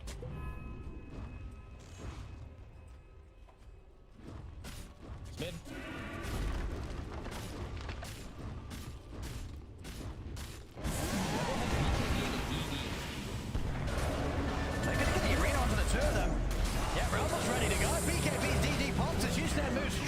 to Shachlo and mellojul. That's the 2 cores gone. I mean, that all happened ever so fast for EXTREMUM. They weren't ready for that one bit. Winstrike just step up and take down 3 heroes. He just walked in too. This is not a blink dagger, Mars. He just walked in from the side and just got the ulti on the 2 of them, even though he was slowed from the Razor. Just perfect. I guess they just didn't expect him to commit or to make that move. I guess not, and they stacked up really hard and still didn't have any of their big ultis or anything to protect Chu. He's got blink. Oh, but he's been jumped! He gets jumped himself. Yeah, they will turn quickly, yamich. They will fall to nefrit. They pop the Echo Slam down onto chshrct. But the save, false promise comes out, but pantomem goes down. nefrit committing onto chshrct. We'll see them jump forward, continue to chase him. He will live long enough to get the blink off and get out of there, but not a bad turnaround, considering that was a situation where Winstrike, they were the ones trying to make the jump as they spotted EXTREMUM. EXTREMUM will still get away with getting 2 kills, not losing their lives themselves, and nefrit's pretty much got the AC done, so he's going to have that build-up of armor against this Slardar. Very nice. And I guess, yeah, they did not expect that infest inside of the ship. They thought he was alone, but yeah, get fully turned on. And I think chshrct lived solely because of Essence Ring there, increasing his health just over a bit. Yeah, we see it here, yamich. It looked like a nice quick jump into the trees, but nasty surprise hitting them as nefrit getting a good amount out of that turnaround and keeping him in a very good place as a lifestealer. Very much up there at the top and hitting fast timings. They needed something to come back after that big hit though. Right, they were up like what, almost 4,000 gold, and then that big ulti from the Mars from Rebel kind of smashed down their entire lead. So good that they got that. Now Rebel, he has himself his blink dagger, also the God's Rebuke talent. Doesn't go for the armor. He's all about that damage. We absolutely need the patch fastest on a lifesteal AC, no surprise. This was pushed up in priority on nefrit's build, and understandably so against all the physical that's coming out. Winstrike, they're going to get jumped at Chu. So over towards Rebel, but Rebel puts the BKB, gets in the arena, down, he's caught the 4 of them. They're going to get yamich in with the angle on the side, they're focusing down G. G will fall, nefrit now going towards the Slardar, trying to bring down chshrct, but it's 3 dead. dyrachyo is going to chase Shachlo out of the fight, splitting him away from the lifestealer, because he has no damage at all. It's been completely taken away from him by the Razor. And bring him down once. We'll actually see the lifestealer able to get out with a rage TP. dyrachyo is going to go on to Shachlo for a second time, and Shachlo is relying on the Yules and the static link, and that will be enough to still allow him to walk away. Oh. I think I just learned something new. Did you know that? Fervor continues through death because he still had the stacks from attacking the troll, from attacking the Razor. So when he respawned, he still had 12 stacks of Fervor. I didn't know that it actually worked that way. Yeah, no, I guess that's interesting because it is a buff rather than a debuff, isn't it? Right? Like, wouldn't you? Like, you would die, but it cannot be dispelled. I guess not even death removes the Fervor. Okay, I actually did not know that one. The big hit Winstrike, they come back just way too clumped on the side of EXTREMUM. Rebel, he did get the perfect opportunity though, and that was an arcane rune jump that he gets the 3 of them all connected. Exorcism was popped as well too, so EXTREMUM, they get hurt quite a bit from that loss. I didn't see that wrong, did I? I don't know, maybe I did with the Fervor, but... I think you might be right. I feel there's definitely other things that can't be dispelled, and that does include death, not being able to dispel them from yourself. Yeah, as we see DD rune, they just get denied down bottom, or who grabbed it? You get in the bottom, get denied.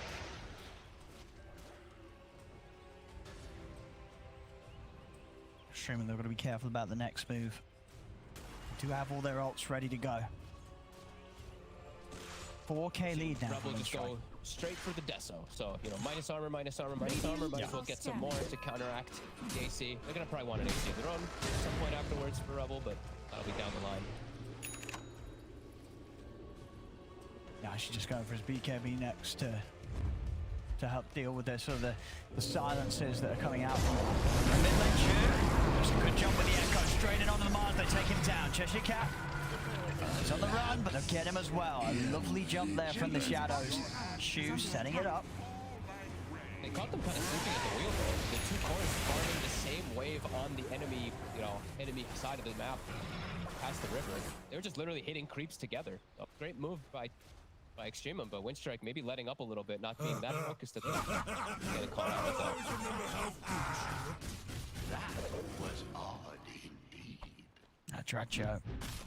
400 gold off the BKB, and then we'll see sort of how much easier of a fight you can have. Still, the static link will of course be an issue. I'm just gonna sort of hope that someone else has gone in first, that the Raze has been tempted to link, but you can imagine most of the time Shachlo is going to be saving that static link for the troll. Yeah, Winstrike's got to get the initial just disables. They don't even have to per se kill Shachlo, but if they can just stop him from cat link for the majority of the fight, then we can see that troll definitely just pop off. And they have a lot of control. Dire's top tower is under attack. Thank you, my beauties. Looks like they're gonna smoke. They've got that BKB. They're definitely looking to fight right now, especially because Echo Slam's still on cooldown for quite some time. 50 seconds without that. They're just gonna smoke blindly. Extremely aggressive. Actually, they do have the one ward. Sorry about that. They see you. They're just in. It's gonna be pretty easy for them. Radiant's middle tower Rumble. is under attack. He's actually going to get the catch up to mellojul. He's going to set up with the arena. Melo's gone. He can't get out of this. Sort of multiple times where we've seen Rebel just maybe not get the initial jump, but just able to run people down and catch them in the arena as they're not able to get away quick enough. And that one deep ward that they do have on the map benefits big time. And see both T0s trapping dyrachyo. Yeah, they're going to get a nice link out of this. Okay, we'll manage to break a good bit of it here with the force from yamich. And I think they're happy. They're going to back up.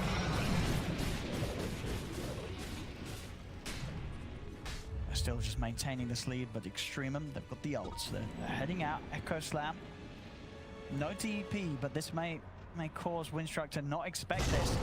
Shumi's in, actually dropping everything onto the Oracle. I mean, the Oracle, very, very dead. See if they can get Rebel as well. They can. A good long duration stun, leaving no chance for Rebel to counterplay. Can they get lucky and get a roast respawn as fast as possible? That would be super fortunate. Yeah, they need it pretty much right away, and they need it because otherwise Winstrike, for the most part this game, Winstrike is always going to have that control around Roche just about fast to kill it. But let's see what the timer is. It's 2 minutes. How unfortunate for them.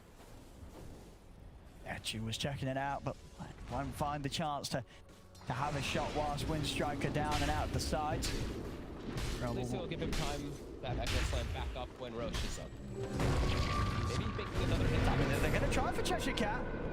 And again, yamich able to break the combo with the force, getting him back to safety.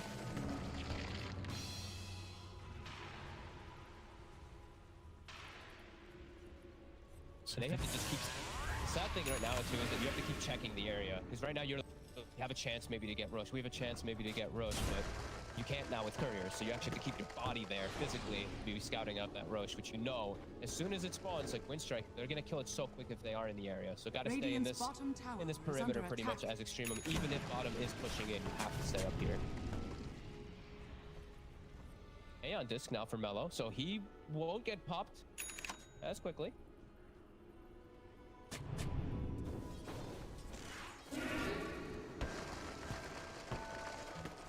So they're still tempted to jump. chshrct and dyrachyo do watch from the side, but both teams going to be very cautious with the next move. As a lost team fight will probably mean a lost Roshan. Yeah,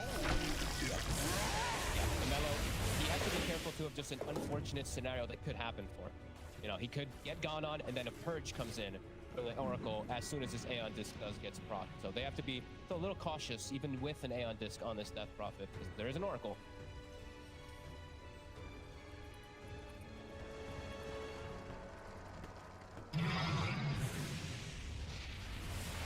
Hey, Shachlo is going to show himself on the wave.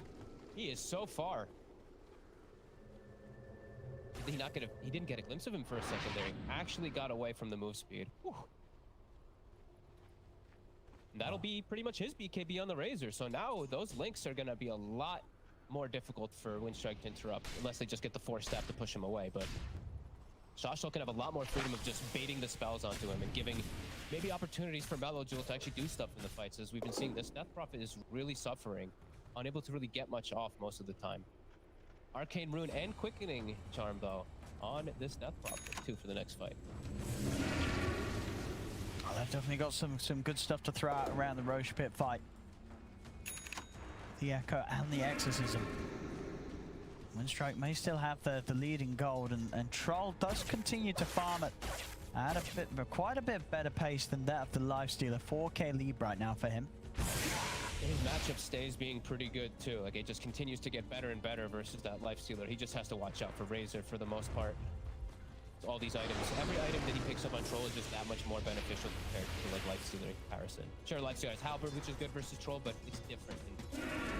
It's Mellow. He shows himself. I mean, they're being careful, Winstrike. Yeah. I don't want to quite blindly jump the DP. So they know that with nobody showing on the side lanes, EXTREMUM, they'll be completely behind him. Scan comes out just in case. We'll catch them there in EXTREMUM. I like the patience though. They've literally just sat here for what, like 90 plus 2 minutes, like 90 plus seconds to 2 minutes or something. They understand how the map has to be. This is how they have to play around this Roche and this high ground. As a gem, it was picked up on the side of Winstrike, I believe. It's all gonna be up to these initiations. Mellow. Oh, steps forward. They're in on him. It's going to counter play with the Soul Drive. They're going to turn the Choose, going to get in with the Echo Stun. They make a jump over towards the Slaughter. Can they quite burst in those? He's still escaping. The follow-up stun is there. They will manage to take down chshrct. Rita gets dropped. Mellojul will be held to the side. Shachlo continues to push on over towards Panto. They'll bring down the Oracle. It's 2 down on Winstrike. 2 buybacks coming out immediately though from them as they're looking to turn. Dyrachyo popping the ult, turns over towards the Razor. Q comes in with the stun control. Shachlo, can he get out? He can't. The damage is done. They'll lose the Razor. Dyrachyo, who's he going to look towards next? Nefrit committing with the Rage. Silence comes out, but it's the second killer for the Troll. False Promise comes out just in time for Dyrachyo to continue to fight on top of the DP as the Death Prophet getting fully focused, taken out, triple kill for Dyrachyo's Winstrike with smart buybacks. They keep the fight going, the finger into the spear, they lock him down. It's another one for the Troll. Ultra kill for Dyrachyo as Winstrike, they fully focus there. Those buybacks coming in clutch. It gives them the power to overtake them. It's to the side of EXTREMUM team fight now. Roshan is theirs. This is some of the better balls. These two just completely clutched it out. I thought it was actually looking pretty scary because Dyrachyo had popped his ult a little bit aggressively. Looks like he was getting turned. Oracle shows up, Slaughter shows up. They turned the whole fight.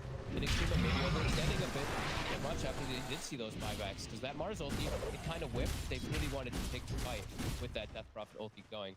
I actually saw some, this is really like little thing that I saw in the fight but could have made all the difference was Death Prophet backpacked the Aeon disc when the Troll was initially going on him. So that, because I think Winstrike was trying to proc it and then make it go afterwards. So he backpacked it and then looked for the reset by putting it back in, and it ended up not working out, but it was a cool little thing I definitely wanted to point out that I saw him do. Now we'll see after that Roshan shard on Dyrachyo. He's going to have the ability to... Honestly, probably most of the time his attack speed is going to be nice, but given his allies the status resistance could be pretty big against the silence and stun lockdown that EXTREMUM have. But we see this fight again, and just a fantastic turnaround from Winstrike in a situation that looked to be going south pretty quickly. But buybacks, no hesitation, and everything just gets a little too split up for EXTREMUM. You know, Shachlo fully committing, and Dyrachyo just having the fantastic lineup around him that just enables him and gives him the space to turn things around. Radiant's bottom tower is under attack. Yeah, it's all about Troll in this game, right? Even from both sides. It's all about like limiting the Troll's damage. One side about Radiant's bottom tower Dyrachyo pops a rampage.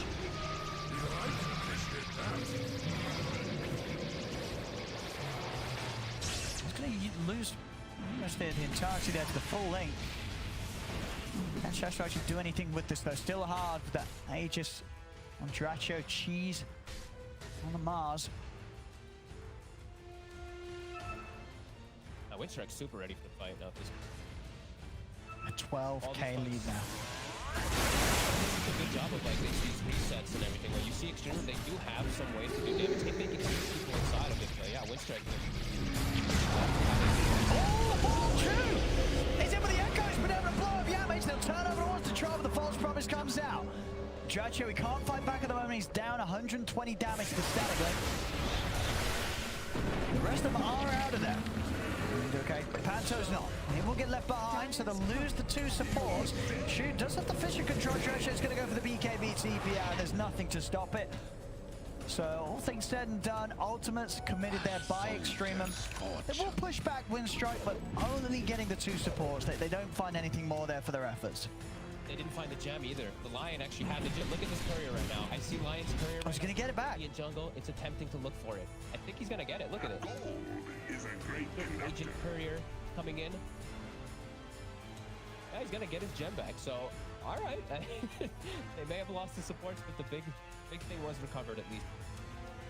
The end of it all. Regeneration. Very nicely done there by yamich. Beautiful. And it is a pushback by Extremum, but still, they need a little bit more than that to turn this lead around that the Winstrike's got going. And of course, was just so massive. He's level 25 too, so he's got the strong dispel, so they can't 100-0 him ever. He's got the satanic for the basic dispel, as well as all the turning and healing and everything. He's got the rampage for the extra status resist and all that too. He is gonna be a tough cookie to crack. They're gonna have to somehow isolate this troll completely, and they just have to keep finding access into the back lines. If Extremum wants any hope in the game, they have to get on the Oracle. They have to get on the Lion like they did. No, and he's been so smart with his positioning. 7-0-6. They've not been able to get him all game. Yeah, he's got Abyssal now, so another form of lockdown and control. He's got the Ags queued up next. A lot of different fun things that he dispel and more dispels on dispels on dispels, as we're saying. Even being able to dispel Aeon Disc, right? Even the active that does pop from Aeon Disc, you can throw axes at it, you can dispel it. So eventually we'll get to that point, as it will still take some time for the farm it, but another Abyssal. Double Abyssal. Oh, I said these fights. Yeah, they're going to be so hard for Extremum. This poor Lifestealer now has lots of different forms of BKB control that he has to worry about, not just the bash. Radiant are scanning.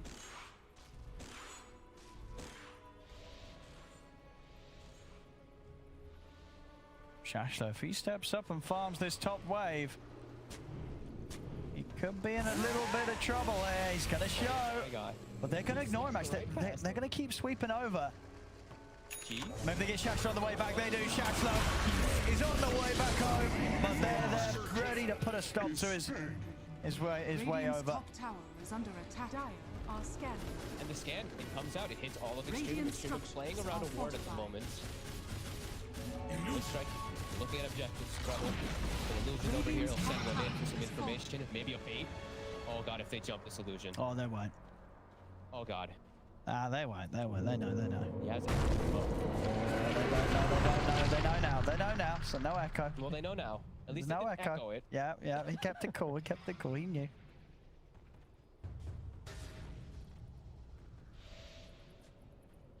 Now they'll see the real Mars. He revealed himself in mid, so they're looking to set up around him with the Shadow Amulet shoe. Waiting for something, as they do know the rest of the team is up top. Mello has to be quite careful how he shows himself up here. Radiant's top tower has fallen.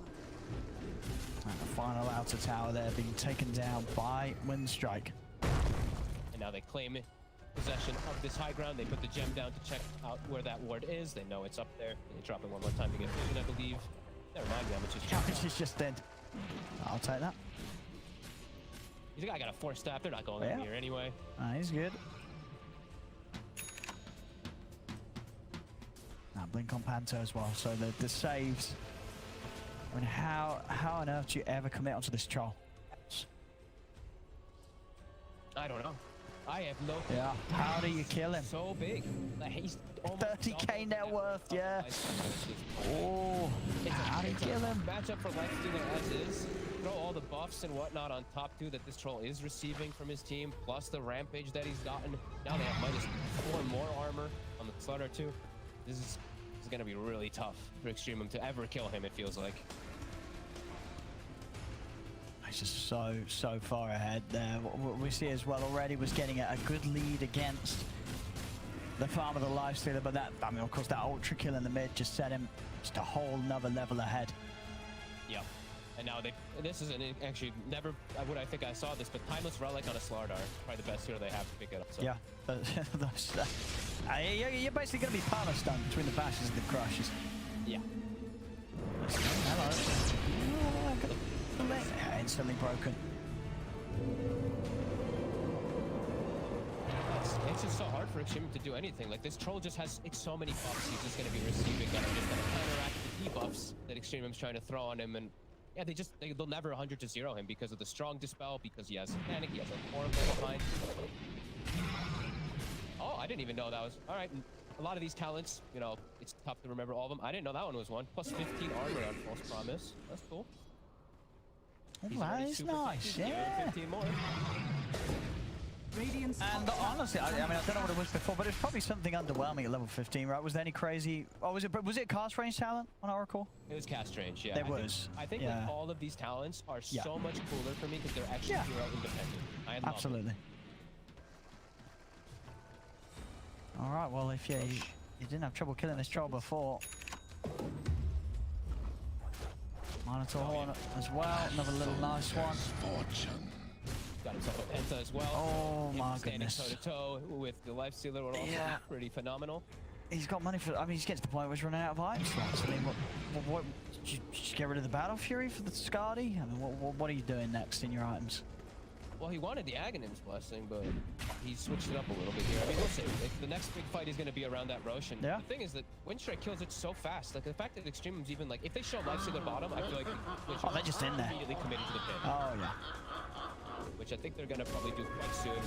They have scouted it. Yeah, it's going to die in pretty much no time. Oh, they actually messed up the corrosive, so take a second application for it to go on.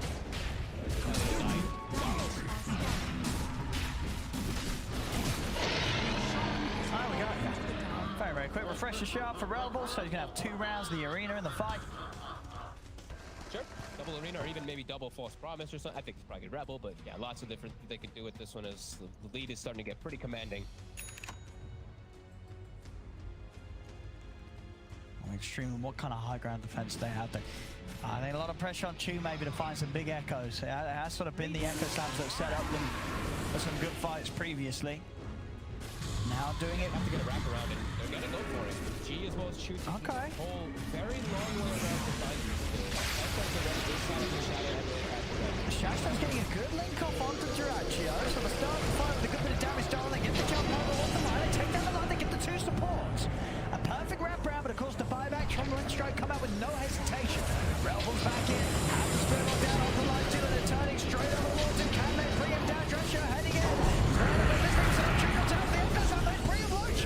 He's been able to keep control of the fight for Extremum. But they take down chshrct, they take down Rebel.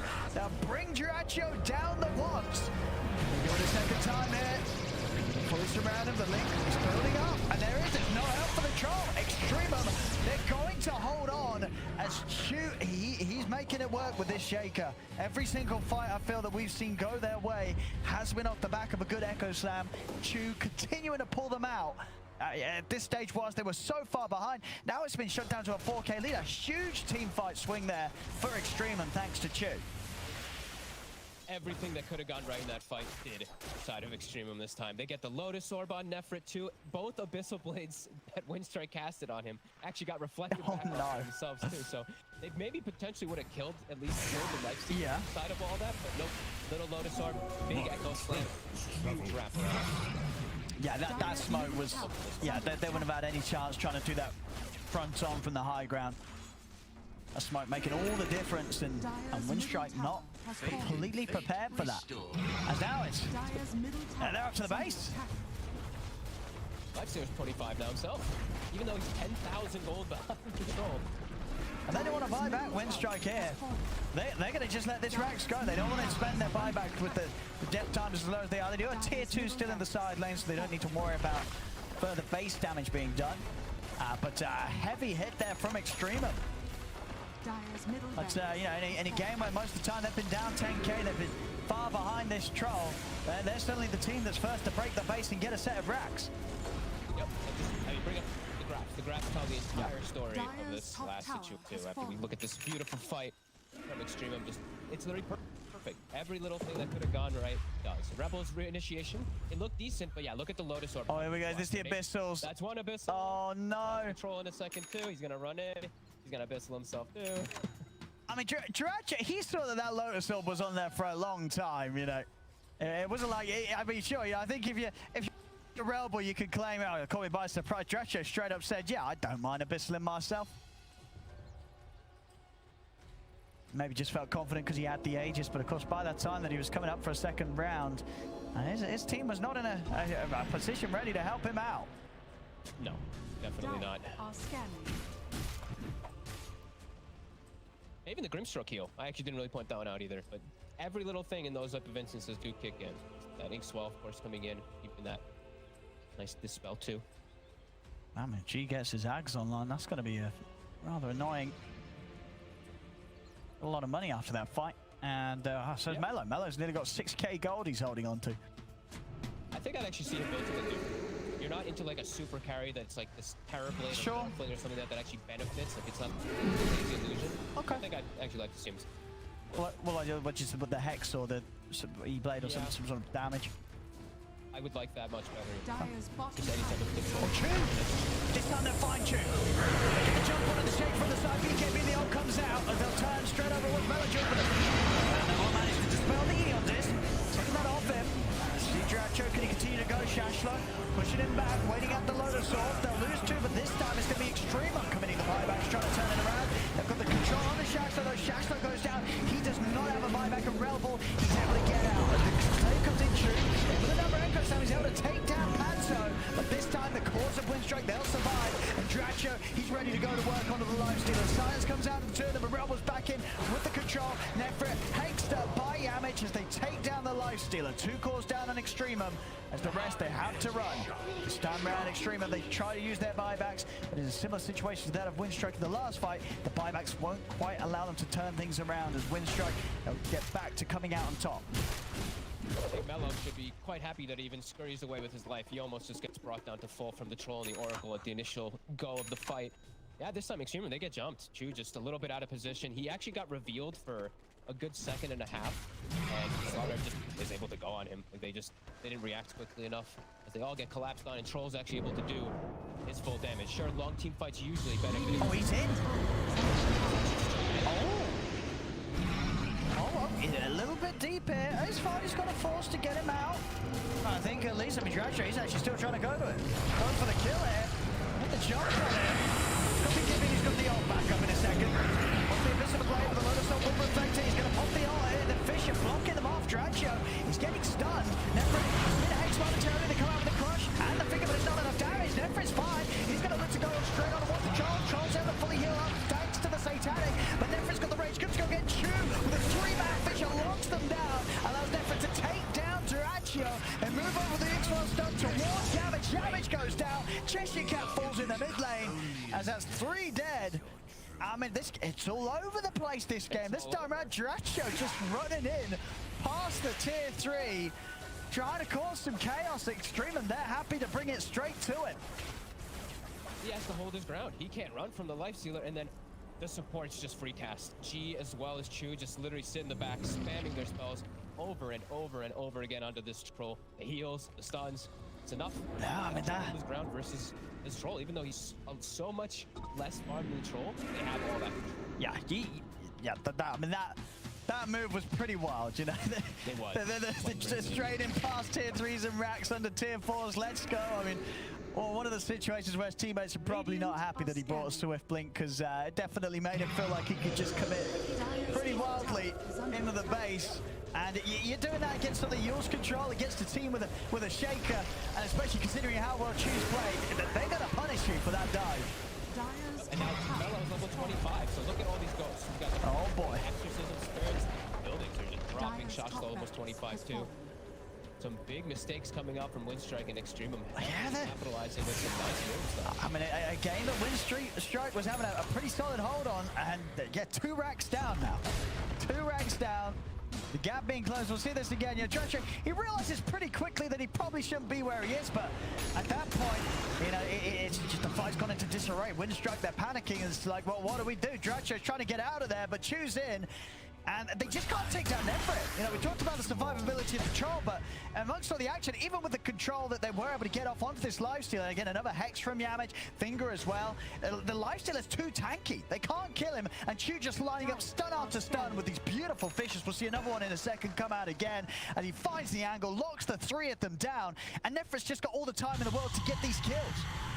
Yep, and it's the other thing too is like you see this constant healing, even with the lifesteal stun, you see the constant healing. Ink swell, it's just like a 7-second cooldown. There's also creeps. It affects creeps with how much it burst heals. So that whole time, Lifesteal is just healing off of all the targets that he's actually getting hit with that ink swell, which is probably what gives him that insane survivability.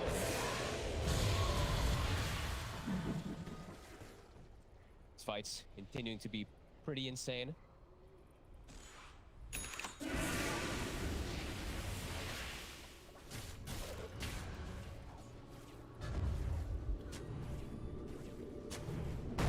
chshrct, he's going to drop the ward down. But they see with the fish, they're going to try to jump on him. The dyrachyo's going to come over the counterplay, looks towards nefrit. But the Ratch is coming out, Arena's down, it will trap them, but Shachlo's got the BKB committing over the standing that they'll use to force to break dyrachyo safely off to the side. As they'll back off, nobody to fall here. And both teams able to disengage. Winstrike maybe. Extremum still has their big ultimates available, the Exorcism as well as the Active Slam. Still at the ready.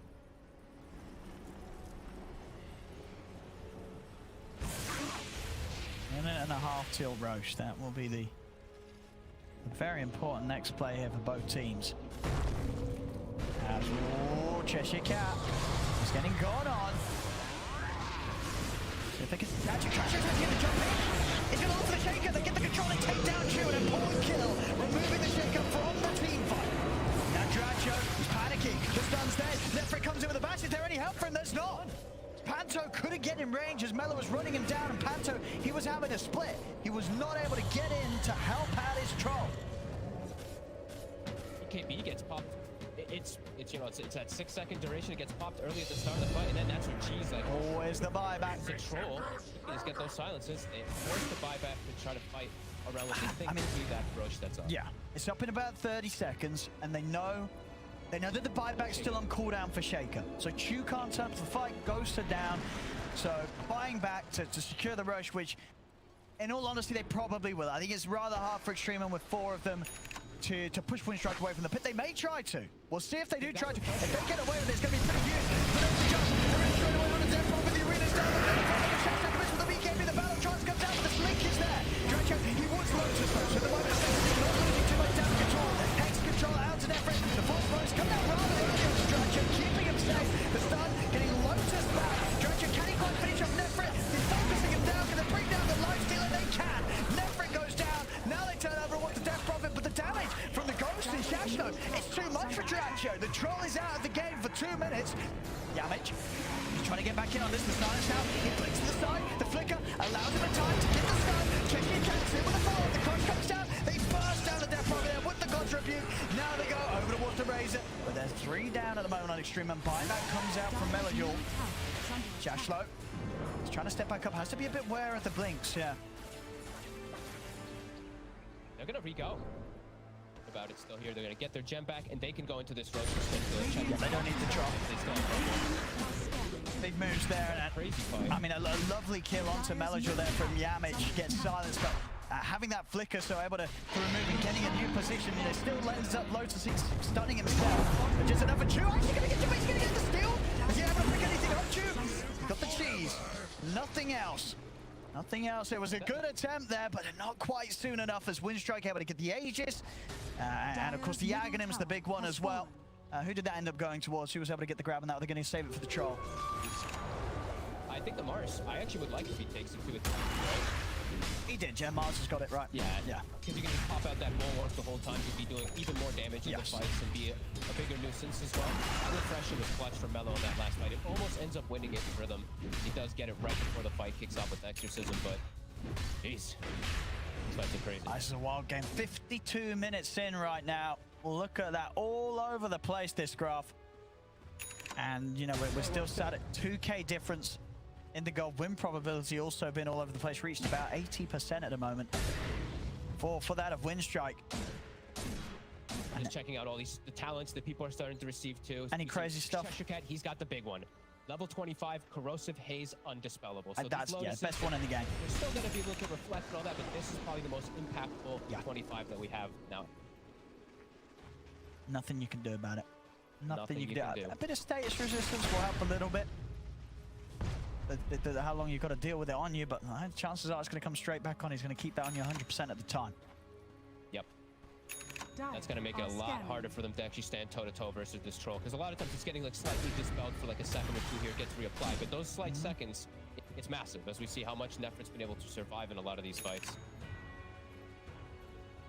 It's going to be a big one. They also buy Rebel, he buys out, he buys an overwhelming blink too, so this Mars, it's going to be annoying. It's going to be really annoying and really disruptive for these non-BKBs, these supports in particular. What's going to happen from that overwhelm? Like, he's just going to kill them in a blink and a rebuke, and the supports may just die.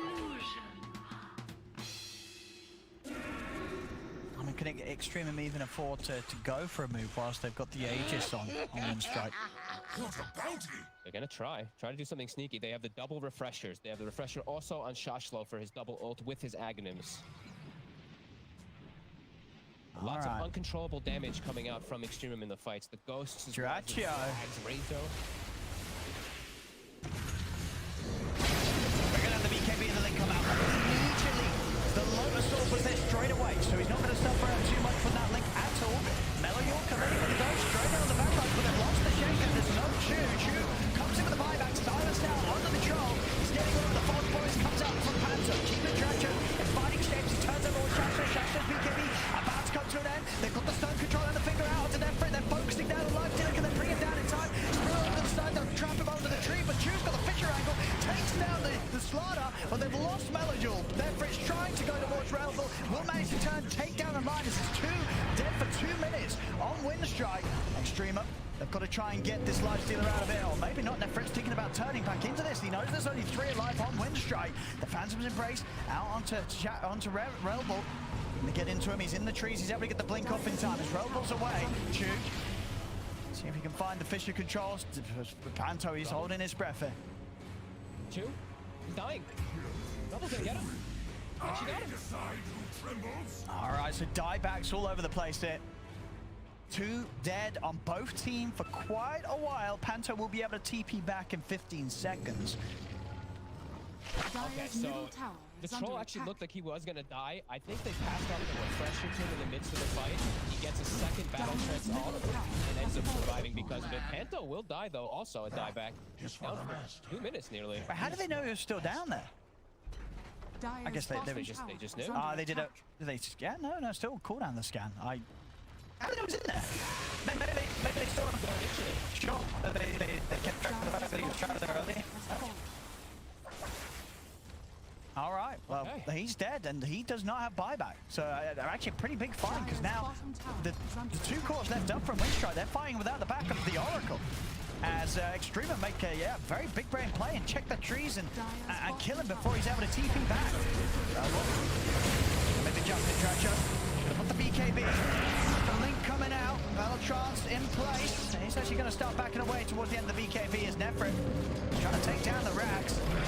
Very, very tanky. He's continuing to focus. We're actually going to have a pause come out. He's just auto-attacking. Yeah, I was going to say, what's going on with Rebel? He's just standing inside the Inswell stun. But DC, and my god, what a crazy fight. I was trying to keep track of everything. It's actually getting so hard with the refreshers being passed off, double Oracle. Now, let's see, check this out again. Yeah, so they... It was nuts. Yeah, well, we did see, actually, it was... mellojul was spam pinging the trees. So the DP obviously has seen Panto head into the trees. So mellojul, look, we'll see. He continues to ping. He's like, guys, he's still down here. He's still down here. So smart awareness there from Melo. Okay, so yeah.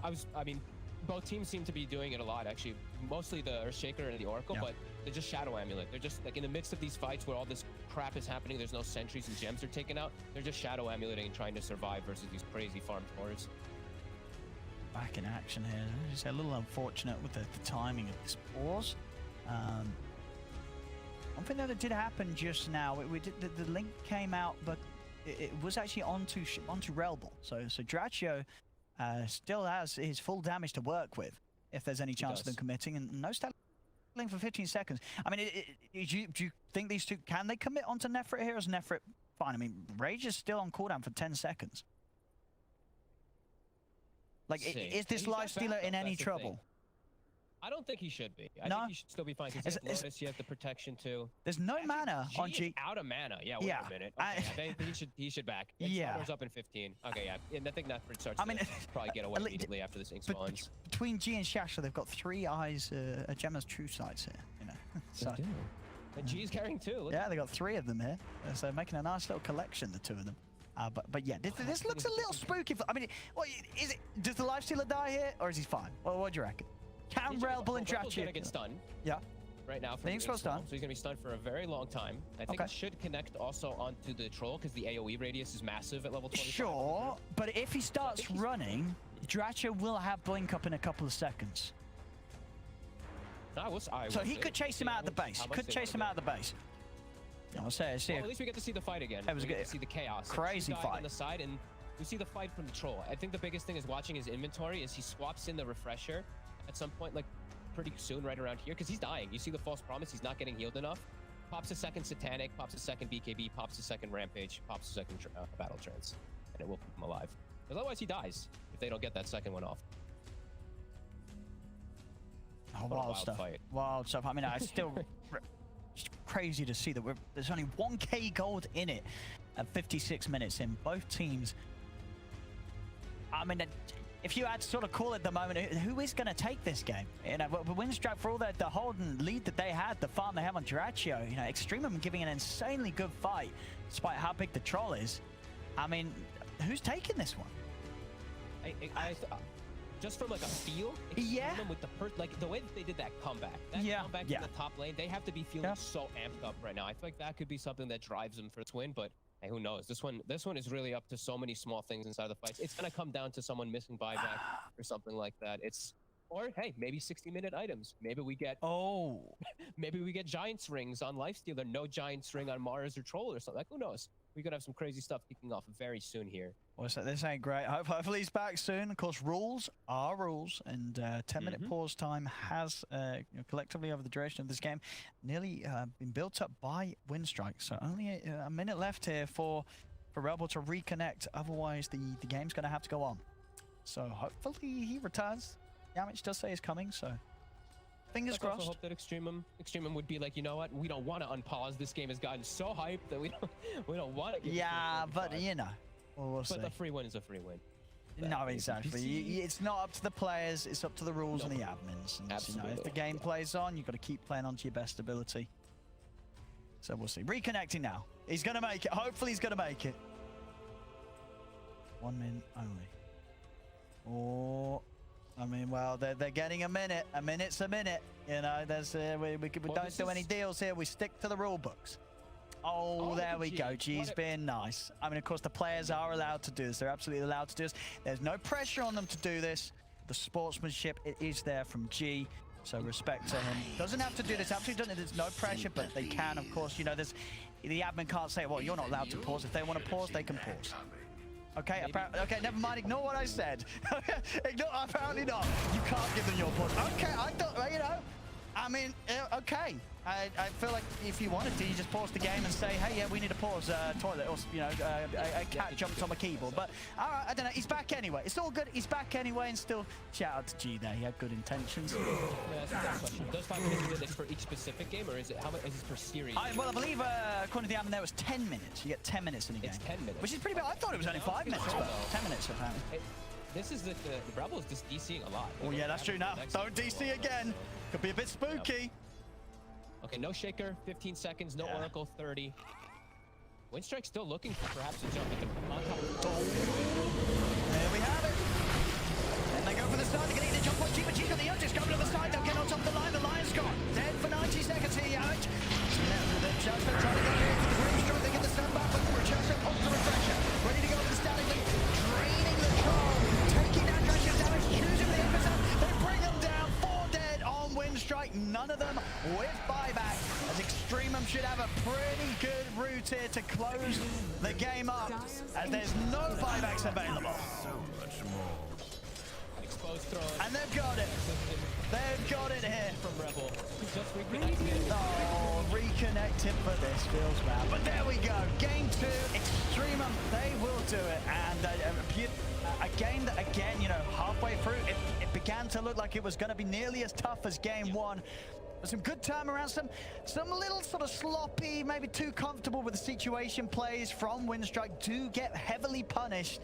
And EXTREMUM here, 58 minutes. They'll be able to draw this series out to a game.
The Dire team have just lost out on so many fronts. It's a tragedy.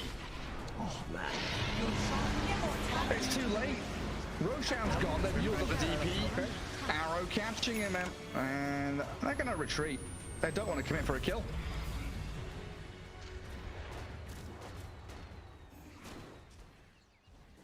And all that stands between them and victory, a couple of melee racks in mid and top lane. Well, Incubus got away with it. They waited a solid, what, 9 minutes or 10 minutes for that Aegis to spawn. NP makes the right play, goes bottom, forces all of Inverse to come down there. They get the free Roshan. Now they got the Aegis. They can go right back into the high ground. There's only 2 melee racks left before Mega creeps. That being said though, Gary, this is the kind of game where Megas isn't enough for you to win the game. you need to actually win a fight and end the game by killing the throne. Because this gyrocopter eventually is going to eat that Aghanim's and is going to buy a rapier. He already has a Monkey King bar, so he does have the evasion piercing against his Luna's butterfly. That's very true. Playing forward from back. Shiva's guard and a BKB onto the Invoker, catching Black Soul under the cooldown. Jara comes in with a big right-click damage. The BKB from Invoker gets him away, and there's some strikes. Cataclysm landing. Jara down to half HP. Down goes the Battle Rider. Buys back immediately. Ogre's about to drop to the Ghost, but in comes the Meteor now. Deafening Blast dodged down by the All Scepter. Catching inside the Sprout. The Tusk is there, and Luna bursts through Arzen. DP gone for 100 seconds with buyback available, but it looks like the snowball's only going to drag the Tusk closer to danger until he blinks home. But they've got a Hex and a Spirit Vessel onto the Elder Titan, getting a couple of pretty decent kills there. But the Dire team are still going to be 5 heroes alive, and the Radiant are without their Ogre. Oh, they've got to be careful about this. The buyback. They got the lasso ready in 1 second. They're going to go in now. There it is. They're jumping around and dragging them back towards the tier 4s, clearing through Dunga, and that's now a 4 versus 3 for them. Dire team swing through that first life of the Luna. The Radiant have gone too far yet again. Over eager, emboldened by the Aegis being held by Burner. Come on, focus the buildings, hit the barracks, clear through the melee, clears it out at long last. Will lose his second life for it, even through the Satanic. Holding on with a butterfly for dear life, but Quesadilla takes down the Luna. And they're not against Megas yet either, Thieven. Oh, that's another Aegis done. Gary, you know what this means, right? With only 1 melee racks left, this is gonna force Gyrocopter's hand. He's gonna eat his Aghanims and buy a rapier. Or he's just gonna straight up buy a rapier, like move his phase into his backpack. Yep. Yeah. He's gotta hold his boots though, because he has the potential to just eat the Aghanims. Ah, true. He's got rapier queued up. You've called it exactly. Let's see what his entire plan's going to be, though. And I guess... do they have spider legs on Dire Team? No. Yep. So he doesn't even know have an what's option. interesting? During the last fight, how they were even managed to push Inverse off the engagement, it was thanks to the Invoker's Cataclysm, where like 4 Sunstrikes hit the Gyrocopter. Because Batrider was there previously, and he lost like, I want to say 70% of his health without his Satanic being up, so he had to just run away. And the next fight, if that doesn't happen, oh, Invoker stealing DD. Mid lane, barracks are falling, hey? No, not like this. They're killing off the final barracks. Mid lane stuns onto Arden, force out the self-fuels, and there's the blink lasso. Mirana getting caught up in it. Lonestorm's there, but it's too late. Big punch into the air, Snowball bounce back. That Ogre trying to throw ignites and stuns and all he can. The flicker, the blink, the leap up to high ground. Doesn't survive, and dead without buyback as Black Sorrel kills off Slaw in the mid lane and takes down that final barracks. Now we've got Mega Creeps going. Invoker spider legs away. Batrider with no lasso here. Gem ready, just trying to chase down the Invoker with the help of the DP. He's going to turn. Alacrity and Cold Snap is a spooky 26 level Invoker now, and he's potentially going to just slip away from danger. E-Blade? Flex? What is that? There's a Tusk with an E-Blade coming out bloody nowhere. So he turns with a Tornado, Deafening Blast, big combos from Black Soul. Holds him back, 1v3 and the Cataclysm landing. Here we go on the Tusk, Erectus Avengers.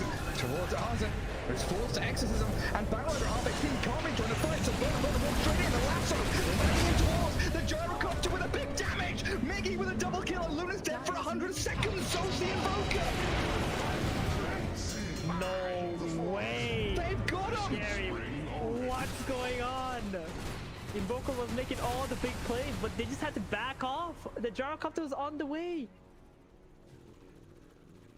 They lose Megas, and it looked like they were being 1v3'd. And the Gyros walks in with a rapier and kills everybody. They got buybacks though. They got buybacks. His team still needs to deal with the creep waves, top and bottom.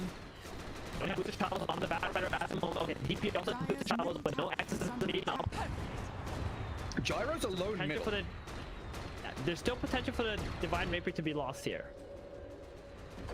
Alright. BKB's on cooldown for 20 seconds. DP has no exorcism, but they are ripping through the buildings, even with backdoor regen there. And Quesadilla, he's moving forward to tier 4. Back and go on this Jaro. I'm surprised they're not. Yeah, if they knew the BKB's on cooldown, that's perfect. Invoker can just go in, you know, stun out the gyrocopter. He's got a Hex, he's got a Cold Snap. The EG's still at the base, trying to deal with creeps. They're just waiting. They don't want to use the buybacks and throw the game. They're just gonna hold off. 15 seconds. There's a leap. A Yules. No arrow though. Just trying to hold them in place, waiting for the Invoker and the Luna to be alive. That's a lane for the Dire team. They've not lost a tier 4 either. You know what, Gary? For a team that's been making a lot of aggressive and brave moves, they chose a really interesting time to just stand down. Yeah, for a team that's been really just jumping down the throats of their opponents for so long. Seeing all of the gold highlighted heroes with buybacks, very, very surprising. Not a single one of them popped out. Whew. Right, Tusk E-Blade also, that surprised me in that last fight. Yeah, it's a solid save. I like it. There's a lot of interesting things you can do against the E-Blade. It's no Aghanim Scepter. Definitely a cool little pickup for him. Ooh.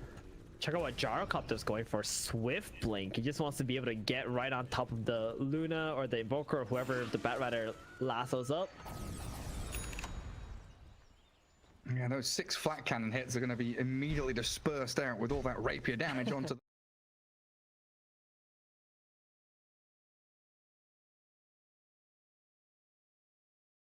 You can use that on the lane that the Nature's Prophet is sending treants to. Instantly kill those treants. That's a lot of gold that he's going to be able to farm with that. And he's also got that Illusionist Cape. Nice little gyro illusion. Helping out pushing these waves too. And Incubus kind of stuck on their side of the map at this point, a little bit tentative and afraid, even though they've got mega creeps trending towards this dire side of the map.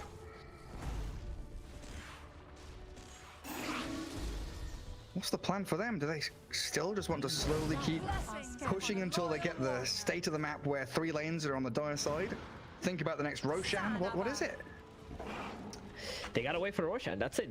This legit has been Incubus's plan the entire game, and I feel like because that has been their plan, they have not been able to, you know, do anything else. They're kind of just restricting themselves into waiting for the Roshan. But even while waiting for Roshan, they gotta still be doing the correct moves, being on the right parts of the map instead of being so split up all the time. And that's how I feel like Inverse has been able to crawl back into this game. So now it feels like it's time for Luna to buy a rapier. Does have the Aghanim Shard. The problem with the Luna rapier is she doesn't have a way to deal with this butterfly of the Gyrocopter. She has nothing to pierce through the evasion. Like, the Gyro's got the MKB. Luna doesn't. We need to bring back the old Rod of Atos cripple. Get the accuracy on Rod of Atos. Another item to give True Strike, please. Yeah, she's got the MKB now though on the Luna. I think they just, like I said earlier, even if you take all the Raxes, because you've constantly been trading your lives for those Raxes, the game's not over until you kill the throne. Like and it's got to a point in the game where Inverse can just deal with these mega creeps very easily. Almost every single hero on their side has a way to clear creeps. Oh, Miggy forced to BKB.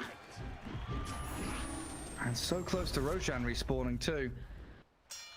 Sunstrike to scout. Top lane pushed in. And we've also got Invoker with the Refresher Orb now. So multiple Cataclysms and Hexes.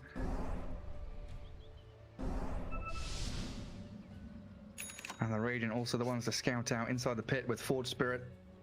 So they'll know when the big man comes up. Incubus is going to be able to... Like, I actually think Incubus is in a worse situation than Inverse is. Inverse, they have the tools to be able to win this game. They just gotta win a fight, run down mid, end the game, right? Incubus, they don't even have the damage to be able to kill Inverse's heroes in a 5v5 situation. So what they need is Nature's Prophet to transition from a utility role into a carry role. And he can do that once he gets level 25, because he can just TP all around the map, clean up all the creeps that are on the map, And once he's got all this damage items, then he's going to be the one who's going to be able to kill Inverse heroes or split push enough where Inverse can like literally never leave the base. Well, Roshan is down to, well, no HP Another anymore. shard. Back rider. He wants in BKB, but the flame breaker allows, so he finds the Luna. Burner. He's being focused down. They're dragging him back up to the high ground. Snowball into the pit. The Gyro's going to try and get the exit to kill the Roshan. They've got it. The Dire squad come in and have killed off the Luna 2. The Satanic does nothing. Buyback's available to the Radiant. They need to battle inside this pit. Age just popped. That's a deafening blast, and that meteor clear through that Tusk. Where's Ogre on the run? Junya also dropping. Snowball stopping the TP home. The Prophet, he's fallen. They've got no buyback on the Mirana. Flax on a killing spree. 2 minutes without Benjaz. Down in the bottom lane. They've tried to shove into tier 4s with that Invoker, but it wasn't enough. And the now, one thing Incubus was waiting for, the Roshan, and it's taken away from them. All Black Soul can do at this point is constantly shove these lanes in, threaten the throne, the tier 4. He's got to keep playing bottom, because the Inverse is just going to walk right down mid lane. play bot, play top. But yeah, before that fight kicked off, I was about to start asking how important are these buybacks for the Radiant team, because we're looking at Luna without one, Prophet without one now. Getting into a real difficult spot. Gyro with DP. Straight down the mid lane. Refresher shard in the hands of Arzen. So the potential to refresh the exorcism if they want to go straight for it. And there it is. Pop the shard. Get the ghost ladies out there and head towards the tier 4s with a double damage rune. Gyrocopter with a rapier. Lasso jump. A huge kill and the game will end just like that. The tier 4s are going to get shredded by this Gyrocopter. Double rapier. Massive damage. 949 per right click. And the tier 4s crumble. Ceasing to exist. The Radiant base collapses. And that's it. Game over. 1-1. Tied up by Inverse. Incredible. I'm so baffled, Gary. I mean, Inverse. You got to give it to them. These guys, they crawled, like literally crawled back into this game. They made all the right moves, all the right plays. They split push where they needed to. Maybe they gave up one Roshan where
Dire team pick.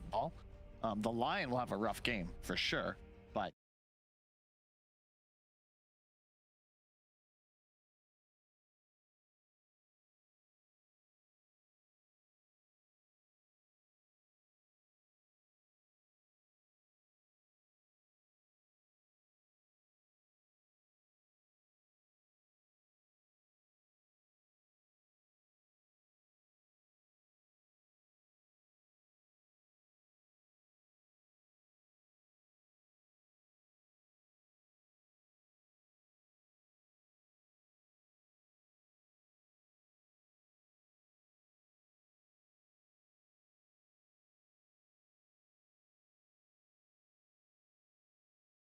games, and his job will simply be buying the Ags, buying an Orchid or something, and just sitting on the Pango or the puck. Hear me out. This is a dream.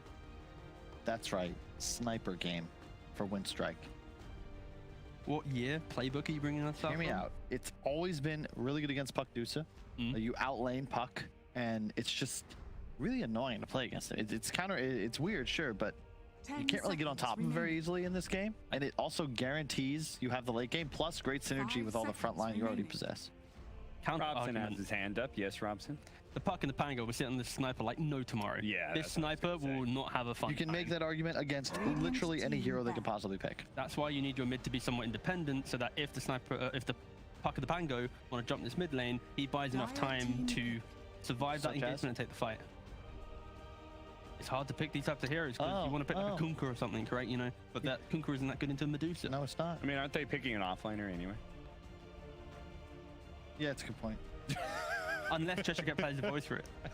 But how cool would it be if they did go? Dude, that would be really cool. No, it wouldn't. I'm telling you, that hero's underrated. The game. It changed take aim. The grenade is so good, by the way. Yes. Like, grenade was good pre-patch, and then they added like an extra little bit of something to it where it pushes him back too, and then back. It's like, whew, that's fun.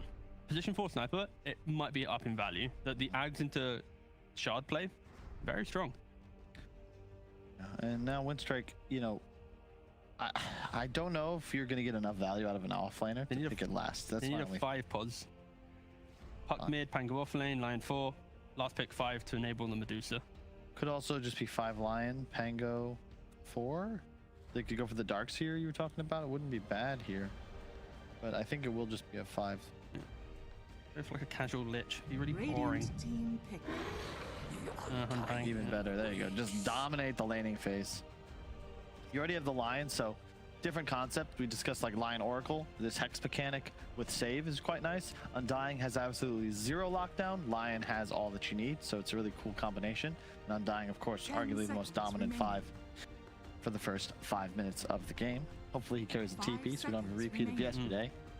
Undying's got TP, very bad. I'd love to see Winstrike pick an offlaner that can be independent in top lane and apply a pressure on a tri-lane situation. Of course, Undying is very good in tri-lanes, but I feel like with tag team and the Lil Shredder build with Blightstone, the Undying won't be as tanky as you'd expect. Imagine if Batrider was still good. Woo! Imagine. Sniper got even better. They legit have nothing for him. If you were to buy BKB, perhaps, wouldn't really even be necessary. I'm just saying. They pick Sniper. I will not. Void Spirit off lane. It's a bit awkward, though, I will say. I'm sure it's with Void Spirit mid. They're picking chshrct. This is like the recipe for Winstrike, right? Give last pick to... Choose your hero. And this is the last pick for chshrct. No? There it is. Yes, it is. Okay. Viper Tusk lane. It's pretty annoying to deal with. One of the few, you kind of need that ability to kill Undying. Viper does provide that. If you just keep 5 stacks of poison, right click in the death, tag team helps, a bunch of lockdown. Remove the passive of the Pangolier. Remove split shot as well, right? They stand in the toxin. This is one of those games where Wraith King, his timings never really align to being too dominant against Medusa unless you have a strong laning phase and you're barreling down towers and aggressively farming, therefore Medusa can't farm. So I think, yeah, it's really key that Viper has a good lane, forces Medusa to go jungle, Wraith King has a good lane, can aggressively jungle, and then they have a recipe to play well. But this is one of those very slow ticking games where Medusa will get to 4 or 5 items and it'll just be, we can never kill her, we don't have the heroes. So. All right, so which way is that going to go then, Kyle? Do you believe in the laning phase that they've set up here on the side of Winstrike? I think so, yeah. I think that they'll be able to play fast enough. I think they look like the better team. Let's be real. That last game is a bit of an outlier, and as long as they don't get bodied too hard, I'm just not really a believer in the Dusa. How long do you think it'll take to do Roshan for Winstrike? With the Lil Shredder, the Solar Crest, the tag team, the Wraith King. Give me a second prediction. 7 seconds, yeah. Carry it over. Yep. 16.8 seconds. And at what minute, sorry, was that? I think 20 or 22 minutes. 22, okay. Quick Roshan wins game. Thanks, Cap. All right. I don't know if that was brilliant or idiotic. Either way, we've got a combination of the two. It's going to be OD Pixel and Fox. Thank you very much, Cap. Yes. I don't know which way around that's going, but I'll happily take the idiotic. Here we go, ladies and gentlemen. Game 3, the deciding match between these two teams, Extremum and Winstrike. What do you make of this one? Deuce coming out. The final answer from Winstrike is going to be the Viper. Yeah. Aggressive draft versus mostly passive kind of chilling draft, right? You got your Medusa, your Undying. Sure, Undying wants to play more early game, but you're going to be more about just securing the Medusa farm and playing as 4 for the most part. While I see Winstrike, it's action. I wanted to see them actually do the same thing that I saw them do both of the other games. I wanted to see that level 1 smoke, but I guess maybe they're a little bit afraid of just the power because you're into Undying, you're into some good stuff on the Dire side. They won't be able to get that deep aggressive ward to get the initial kill with the tag team this time around, but they'll be able to still get the lanes that they want. Viper's actually got boots right away at the start, so keeping the distance. Super slow hero. Undying also has boots on the other side, so he'll have the speed to really catch up to that Viper.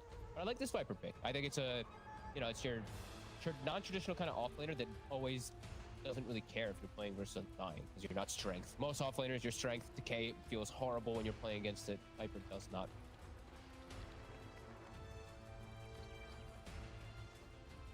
See this time round, Winstrike actually going to go a little safer to the rune. Last few times they have liked to go for the aggressive wrap around. Battle begins. This time they'll switch it up, take it safely. Double boots in the top lane, so some wave pushing in / wave pulling mechanics going to be coming up from Yamich as well as chshrct. We'll see how much they can actually slow down nefrit. A very comfortable hero. They love Medusa.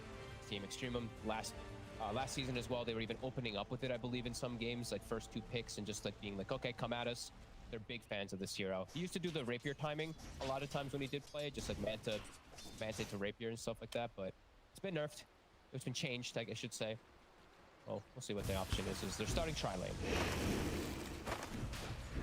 This is G. Try and start the action, but Yamich, chshrct and Panther will happily turn towards him, and indeed that combo. Little Shredder and tag team, you just don't stand a chance. No, and it's -8 armor that it applies as well too. Like that is actually crazy. Lightstone. Actually, -7, right? Yeah, 7. Sorry. I was going to say that was some good maths from you there, Fox. No,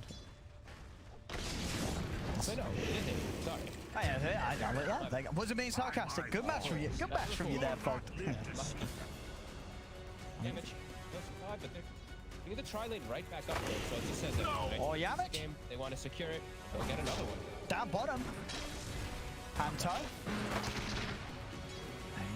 He's away. Swashbuckles back up. He won't go down here. But he is going to have to probably take the walk back. Plenty of regen coming out. He's got a south heading out, but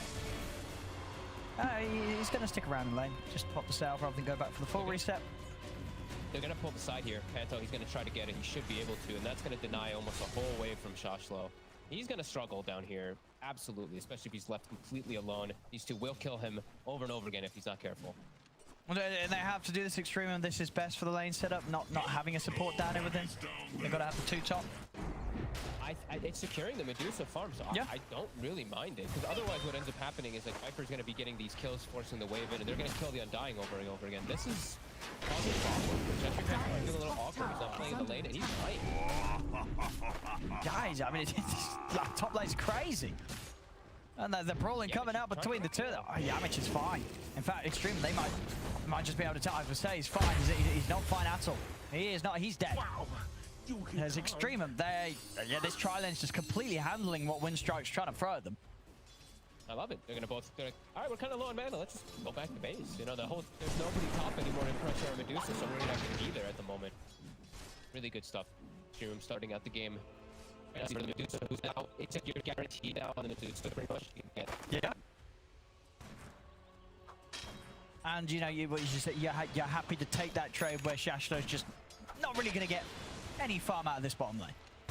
Yep, absolutely. It's a Medusa game. I think, you know, Medusa's not entirely like Alchemist, but it's in a similar kind of statistic where the game is all about the Medusa. If she has a bad game, you're not going to have a good game at all. So they now can switch up the lanes. We see Chu around that 3-minute mark. Pretty appropriate too, since it's right around the bounties. He makes a move down and up Hanzo. Oh, he wasn't ready for Chu to be down it. He'll kill the rune.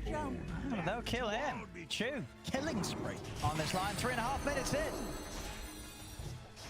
Dire structures Now he's got to make sure he doesn't die to give it up to somebody too badly, because killing sprees do give that bonus experience jolt. So it could be unlucky for him that he did get all the kills, actually. Shachlo getting stuff now too. Sure, 3 last hits, but hey, he's getting some levels. And now they are bringing a line down here to at least give him a bit more. Panto will either tell him stun, and his quad range creep under the south. And top lane, even with the deaths, chshrct has still been able to farm pretty well up here. Taking some of the neutrals as well. One lane Shachlo, this time he'll go down.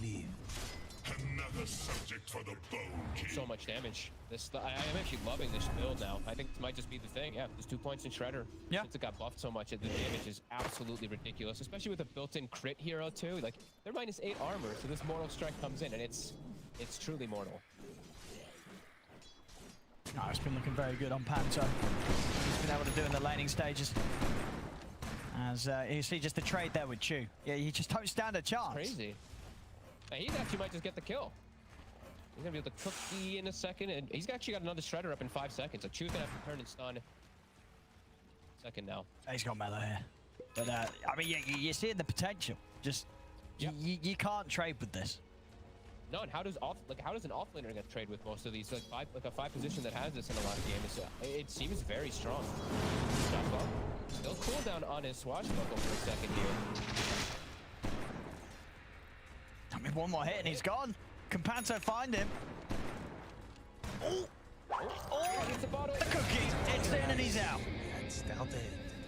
Panto, he's just making the magic happen on this bottom lane. Setting up a beautiful opening, beautiful safe lane for dyrachyo. They'll go down. Maybe they can get a return kill on the chshrct with the Medusa in the line. They should be able to. Chu just dominating casually. Here's like 4-0-2. Chu having a wonderful start here as the line. All 6 kills, pretty much. You know, it's got Chu's name on. Yeah. Medusa almost top of the net worth too, so yeah, the lanes work. You know, like you said, Viper, chshrct is still farming, but it doesn't feel good just dying instantly every single time. It's a lot of You're giving a lot of experience. Like, Medusa's level 6 already because you've gotten stuff on Viper and you've given up more because of that. Rebel still able to step up and get that haste rune despite EXTREMUM trying to set up for the timing. Chu this time around not quite quick enough with the stun. EXTREMUM haven't had really the time to go for stacks this game, but it's perfectly fine because of the way that all the action's been kicking off. They've just been securing the farm. So they'll be able to do those eventually later on as Chu maybe going a little too aggressive this time, scouting some stacks.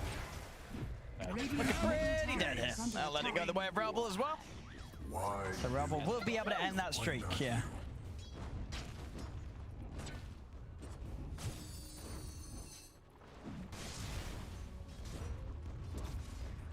We'll see. I mean, how does sort of the timing for a free farming Wraith can work into a Deucer? Like, you're getting what your armlet, your radiance, what your blink BKB, and then you've got to, you know, you're trying to end the game.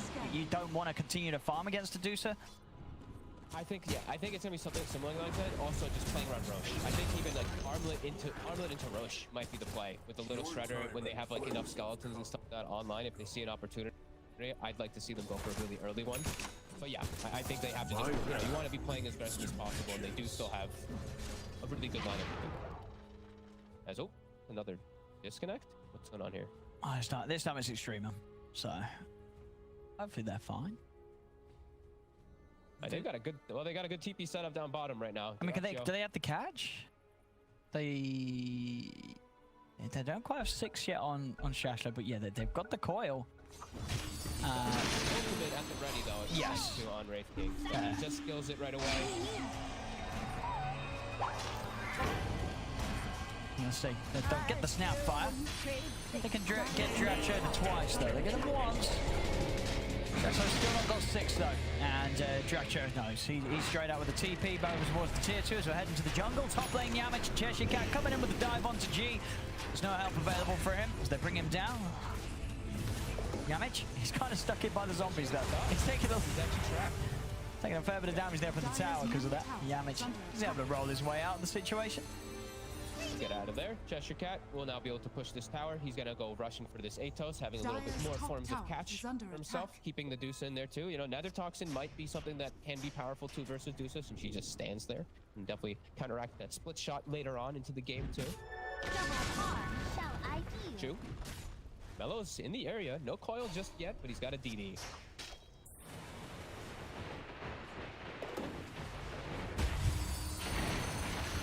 Yamich. He's... Oh, swashbuckles off the mark. Doesn't matter. Mellow's happy. Means he gets the kill.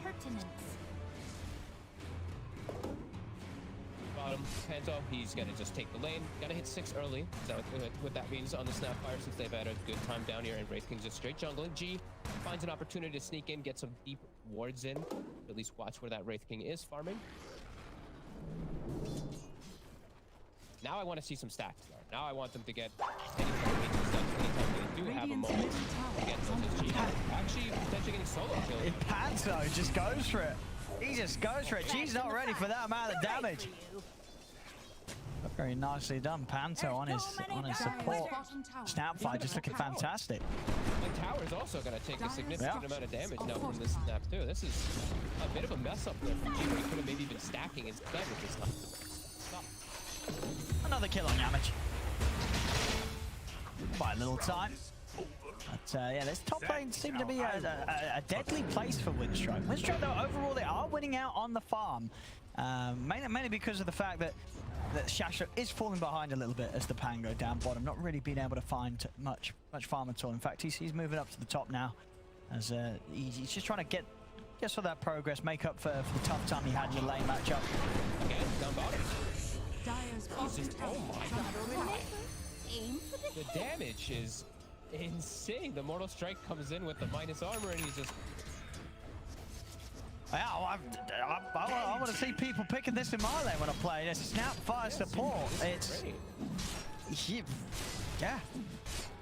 The cooldown is so low as well too. If you literally have low, it's cheap in your lane, you're gonna get 2 little shredders off, and it's like that's 500 damage straight up just from the shredder. Oh, it's looking insane. It's looking great. I mean, I already feel like this is going to be something that we see, you know, teams all up and down the regions trying out.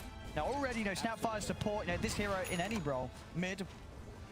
Of course, we've had some players, you know, that do still like to pick it in the mid lane, but definitely showing its strengths from what it can do from position 5 alone. Yeah, now you can go to Medallion as well too. It's like the build-up is so nice. Like Solar Crest is like the best item for supports in the game. So, and it fits the hero very appropriately as you're already innately tanky from just stats because you're a strength hero. So, yeah, this is good stuff. And Winstrike already up to 3K lead because of all this. And I'm still seeing Extremum now is starting to stack. I was about to say I'm still not seeing stacks, but G now taking the time out to go there. He's 0 and 5 on the Undying. I actually like literally just want to see him stack. Oh, Winstrike, they're out in the hunt. They've got the kisses back online. Rebel's got the blink, or the Yule Scepter, sorry, so he's got some protection for himself now. He's gonna have that setup. He shows himself. Setup's there. And they've got him. Doesn't stand a chance that any sort of disable, plus that minus armor and a right click from dyrachyo, and anybody's dead at this stage. I mean, yeah, this, honestly, man, I'm gonna play this right after this game. This looks really fun. Dyer's bottom tower has fallen. I mean, and now they actually get deep vision around the triangle. It's usually pretty hard to actually break into this area because you're playing like with that catch. And they've got the kisses. Nefrit's going to put the stone gaze, but of course he's out of range of it. So these kisses are going to come down, actually missing quite a fair few of them though. So Nefrit's actually going to be okay. He's at the side. Yes, yeah, Dyrachyo's still got some of them, and there's the minus armor. They get the last hit in. Dyrachyo's trying to close the gap onto nefrit. Nefrit, he's running. He's trying to hide. Cookie forward, but he's away. Nefrit's up to the high ground. Dyrachyo can't quite finish him off. I'll go over towards the puck instead, but Puck's out with the orb to the high ground. Able to reset and get away. That looked a bit scary there from the Medusa, but the tombstone, the heals, every ult committed, the rolling thunder 2 to cover. They will keep her alive. And they get the D ward, very nice, and they get themselves that bounty rune. However, I believe G did steal the bounty rune right in front of mellojul, so Mello won't be able to refill his bottle, which kind of stinks, but that tends to happen from time to time. Winstrike immediately back to the mid lane. It's all about these early towers, early objectives you can get versus Medusa so that you can get into those high grounds to look for her when she's farming jungle. Yeah, this one will be tough for Extreme to defend. Still no pang ult for 5. Coil down for still 20. Yeah, this probably gotta just drop.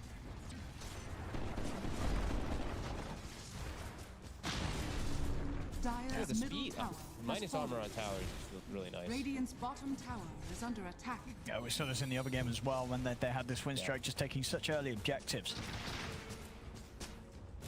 Tower after tower. Extremum, their lineup forced to just continue to try and farm away, and nefrit still holding the top spot.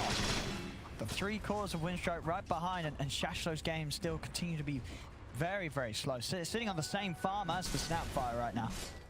Yeah, he's really struggling. I'm wondering, like, maybe he just goes for some type of enabling build. Maybe he just goes Solar Crest on Pango to throw it onto Medusa at this point because of how rough the game has gone for him. I'm sure he wants to go for more traditional, but I don't know if anyone else is going to be able to build that Solar, and they absolutely want one. Bottom, chshrct throws out another toxin to slow down the push a little bit and immediately gets out. Yeah, no messing around, knows the Extremum's on the hunt. Winstrike, they'll look. Maybe they can swing round here. Maybe catch some of Extremum as Extremum start to split up after the tower push. They are starting to split. As Skeletons will scout out at least a couple of those DPs. nefrit is still down here. His whole team bailed him. He's got everybody around. Uh-oh. He's got the TP, but they've got the TP cancel. Nefrit left behind. What the? I mean, yeah, fully bailed on by his team. And, I mean, what, did he have a team? He did have a TP up, but very slow on this, just slow on the retreat. He's left alone. He really wanted to finish off the tower, I guess, but his team had left like 8 seconds, like 15 seconds ago. They'd already TP'd out. He heavily overstays. Oh, that hurts. That's painful. That Medusa. It's a lot. That's what the whole line is built around. This Medusa having a good game, so they can't bail on the Medusa like that again. They got to make sure that she's safely getting out of those situations. Oh, that must feel so bad. Like Shachlo, right? Imagine being in Shachlo's position. You're like, you guys sacrificed me completely, and then my Medusa dies like that. No. That feels so bad, but we'll be respawning now. It's gonna give that window. Dyrachyo now has Relic pretty much done. 4K advantage. Like, Roche is gonna be that next big objective that has to be on Winstrike's mind. Probably just waiting to have that comfortable radiance so that they can fight easily around the area if it does come. But yeah, that's a concern there for Extremum. Out.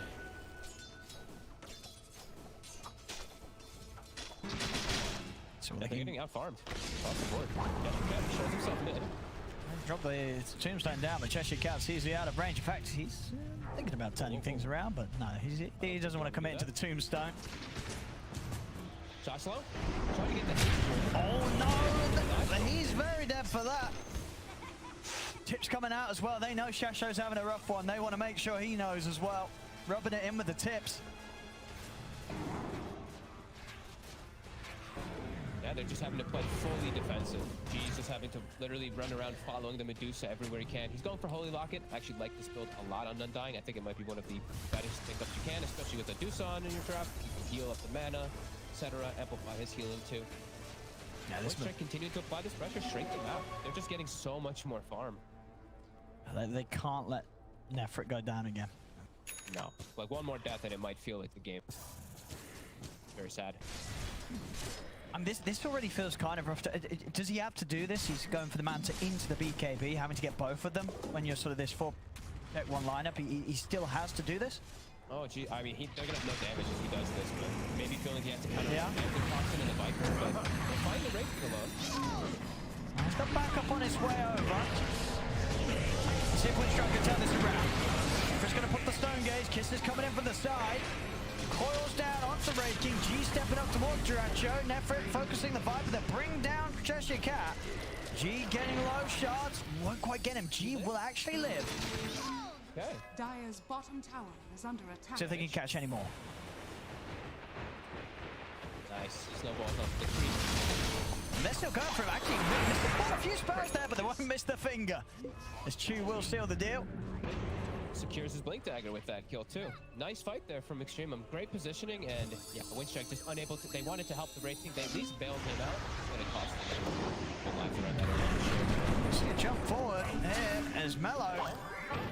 Oh, Cookie won't quite get him. Mello's out. A full Solar Crest on Panto though, at quite an early time. 18 minutes for the 5 position. I say 5 position, but he's actually way ahead of his cost counterpart. Precious bounty. And on par with the 3 of EXTREMUM at the moment. Yeah. He's definitely having a great time. Now, they probably feel pretty powerful. Tombstone still, I mean, Tombstone's available, but they can now secure this area, get rid of some of these wards. And now, Roche.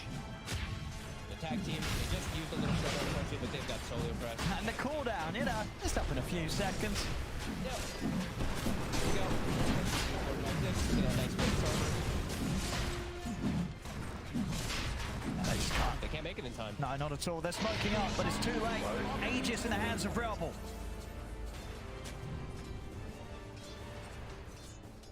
Radiant's bottom tower is under attack. EXTREMUM, and they're still moving Nefrit in on the front lines. Thinking about this, Chew. Get this Cookie into the snowball. They're able to dodge the Rolling Thunder, get them down into the river. Dreamcoil will get laid down onto the Mello jumping in. Nefrit has got the damage to take them down. He's out for the Stone Gaze, looking towards yamich. Yamich will fall. Bring him down now, looking towards chshrct. chshrct also to dies. They take the 2 of them. Jump forward from Relball though as he's in onto G, takes out the Undying. And look at this, dyrachyo running straight towards the Medusa, but Nefrit's got back up at Chu. Kisses start to come out, but Nefrit's already out of the... And he's safely away. So EXTREMUM, they'll take a good trade, get out despite not being the team with the Aegis. Yeah, not too shabby at all. I'm watching Panto in the fights. He's immediately, Tombstone gets dropped, he's going for it with the little shredder. It's almost getting taken out. Or EXTREMUM. They're gonna still try and find something out of this, maybe Shachlo. Can he run? He's got a stun. It's up before the swashbuckle is. Tries to jump up to the high ground, but makes it with the swashbuckle, but the snowball will be there to follow. Grow that skeleton to maturity. Some more kills for dyrachyo. Continues to stay up there at the top. This Radiance will be able to keep on par with the farm of Nefrit. Yep, and he's going to naturally just build into a halberd, the best item in the game that you can build versus Medusa at all stages. Just, of course, that so good versus these ranged carries, especially like Dusa. That's going to be a very nice pickup. Going to help him out too. Benefits those Wraith Kings. He's strengthening us so much. As we see also, Rebel almost has his Aghanim's too. So that's going to be extremely disruptive in these fights. The Puck has gone for the full aggressive build. Blink and that G just die. G also will just die. And out to the high ground, Rebel. He's caught the line as well. He's found Chu. Okay. Now kind of got handed to him. That's the X. So Puck, no defensive item versus an Ag Void Spirit. That's not going to be easy for Mello to play around. Same thing for the Pango, honestly. Like, he does have the 20-minute mark, so he has the shard where he can buy it, and he can play around that to, like, dodge out maybe the silences. But these double silences are going to be really impactful this early on versus EXTREMUM.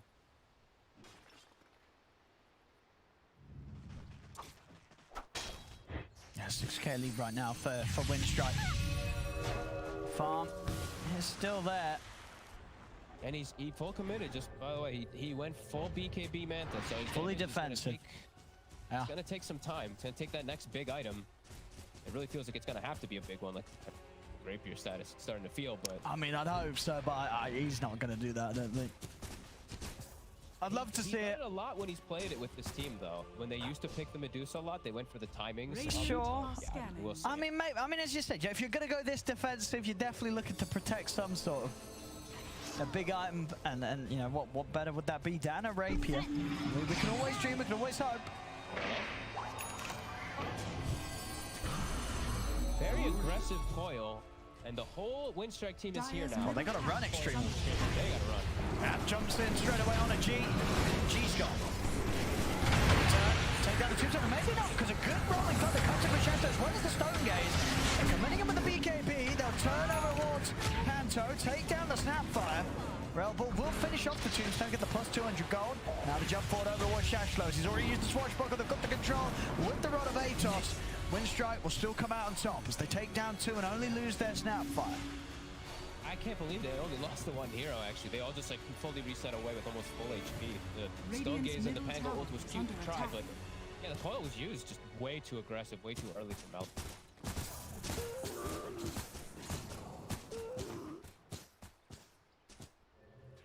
Has he queued it up yet? I feel like I really feel like you feel like yes? Game. Yeah.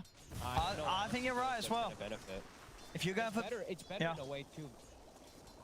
More damage. Not the true strike, unfortunately. There is a radiance, but he's got BKB. Exactly. So. Exactly. If there is an evasion, yeah. Too. If you're not missing attacks, it's better. Is under attack. It just really feels like it. There's control that is coming out, like the annoying zombie slow, the pango roll coming in and all that, but their damage is just negligible.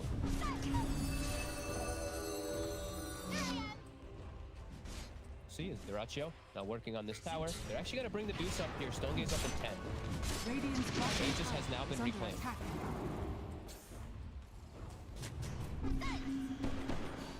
Thinking about it. Dire's middle tower is Not wanting to blow the coil there to take him down the once.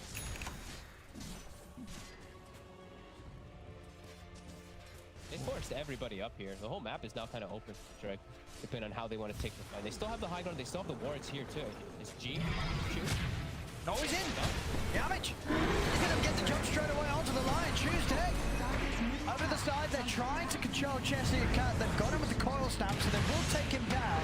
Buyback comes out for chshrct, getting a good angle with the Rolling Thunder over towards both the two of them, Relbull and, of course, the Wraith King, but Relbull's now on the back lines. Chew brought back for this.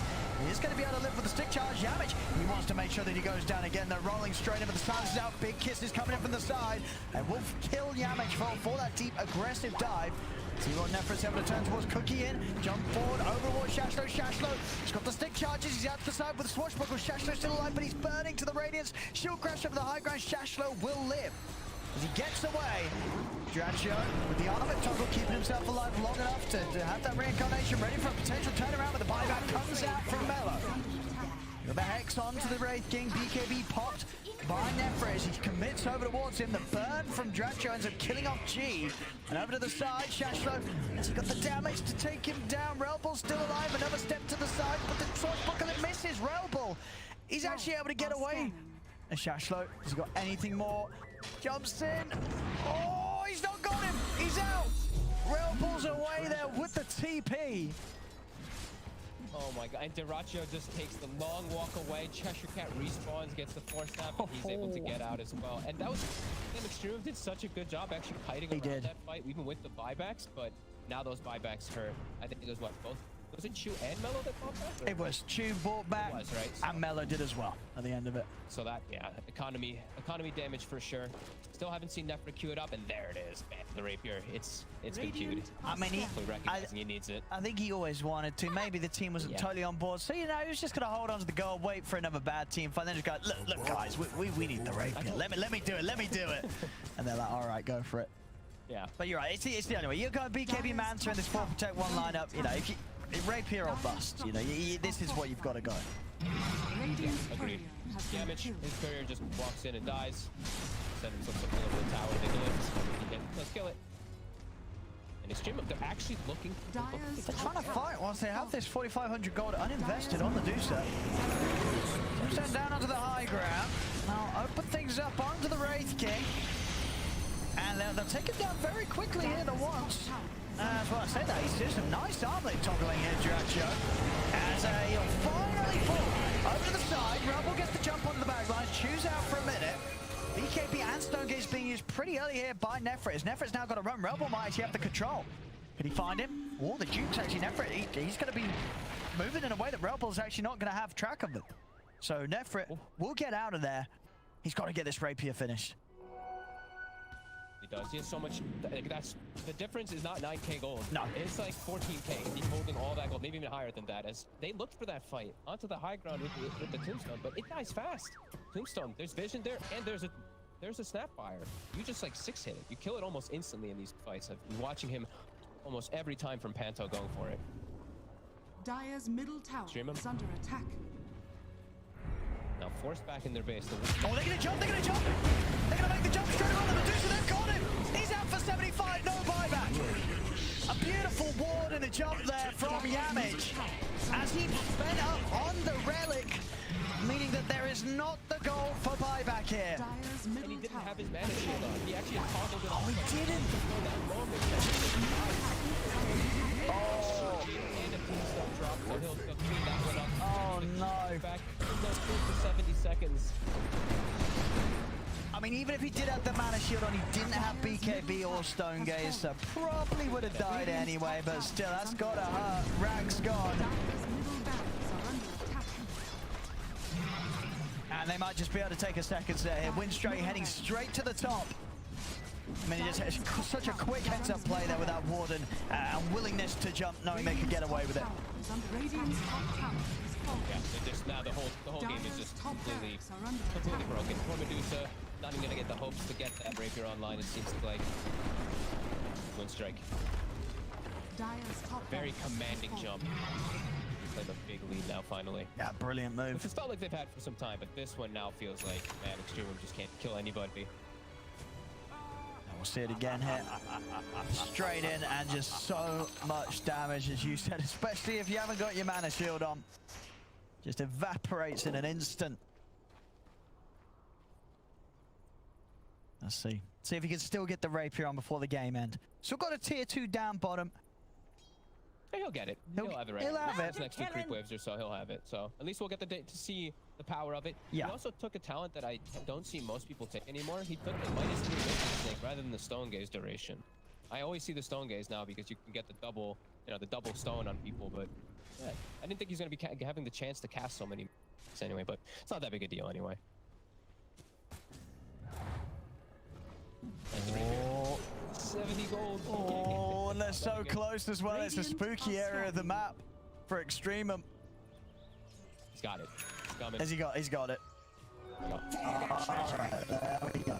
Let's see how much of a difference this makes, or if they'll still be able to get the jump and burst in before we can put the BKB in the Stonegaze. They also are about to have another halberd on Winstrike, so there's going to be a lot of different ways to trip up this Medusa also when she is in. Oh, can they get the jump? Can they do it? Shachlo. Shachlo's in. Ah, but they're already backing off.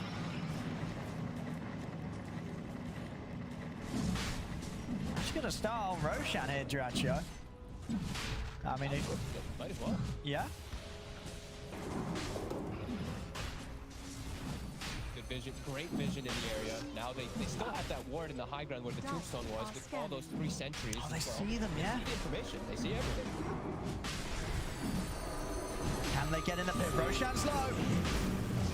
Nefrit, is he going to be able to get in there? He's trying to move over the Stonegaze, but Roshan's already gone down there. Pick up the edges on Relbul. Nefrit moving in, but Relbul, he's up to the side. Stimulate buys him some time. dyrachyo getting disarmed. Nefrit, will he have the damage to take him down? The once Nefrit's having to back off, the BKB comes to an end. They're moving in, they're cooking in on top of the Medusa. Yamich jumping in as well, helping dyrachyo do the damage to take down the Medusa. As Nefrit's out, rapier hits the deck, picked up by dyrachyo.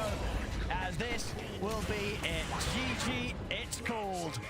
As they have one shot there with the rapier, and it's just not nearly close enough at all. Winstrike, after a tough game 2 that EXTREMUM were able to turn on his head. Game 3, they hit back nice and hard again. EXTREMUM trying to hold on around this Medusa, but it was all just a little bit too much, that the power that Winstrike had building up for them this game. Yeah, and they took all the objectives early. That's the biggest thing I saw. This snapfire 5 position enabling people to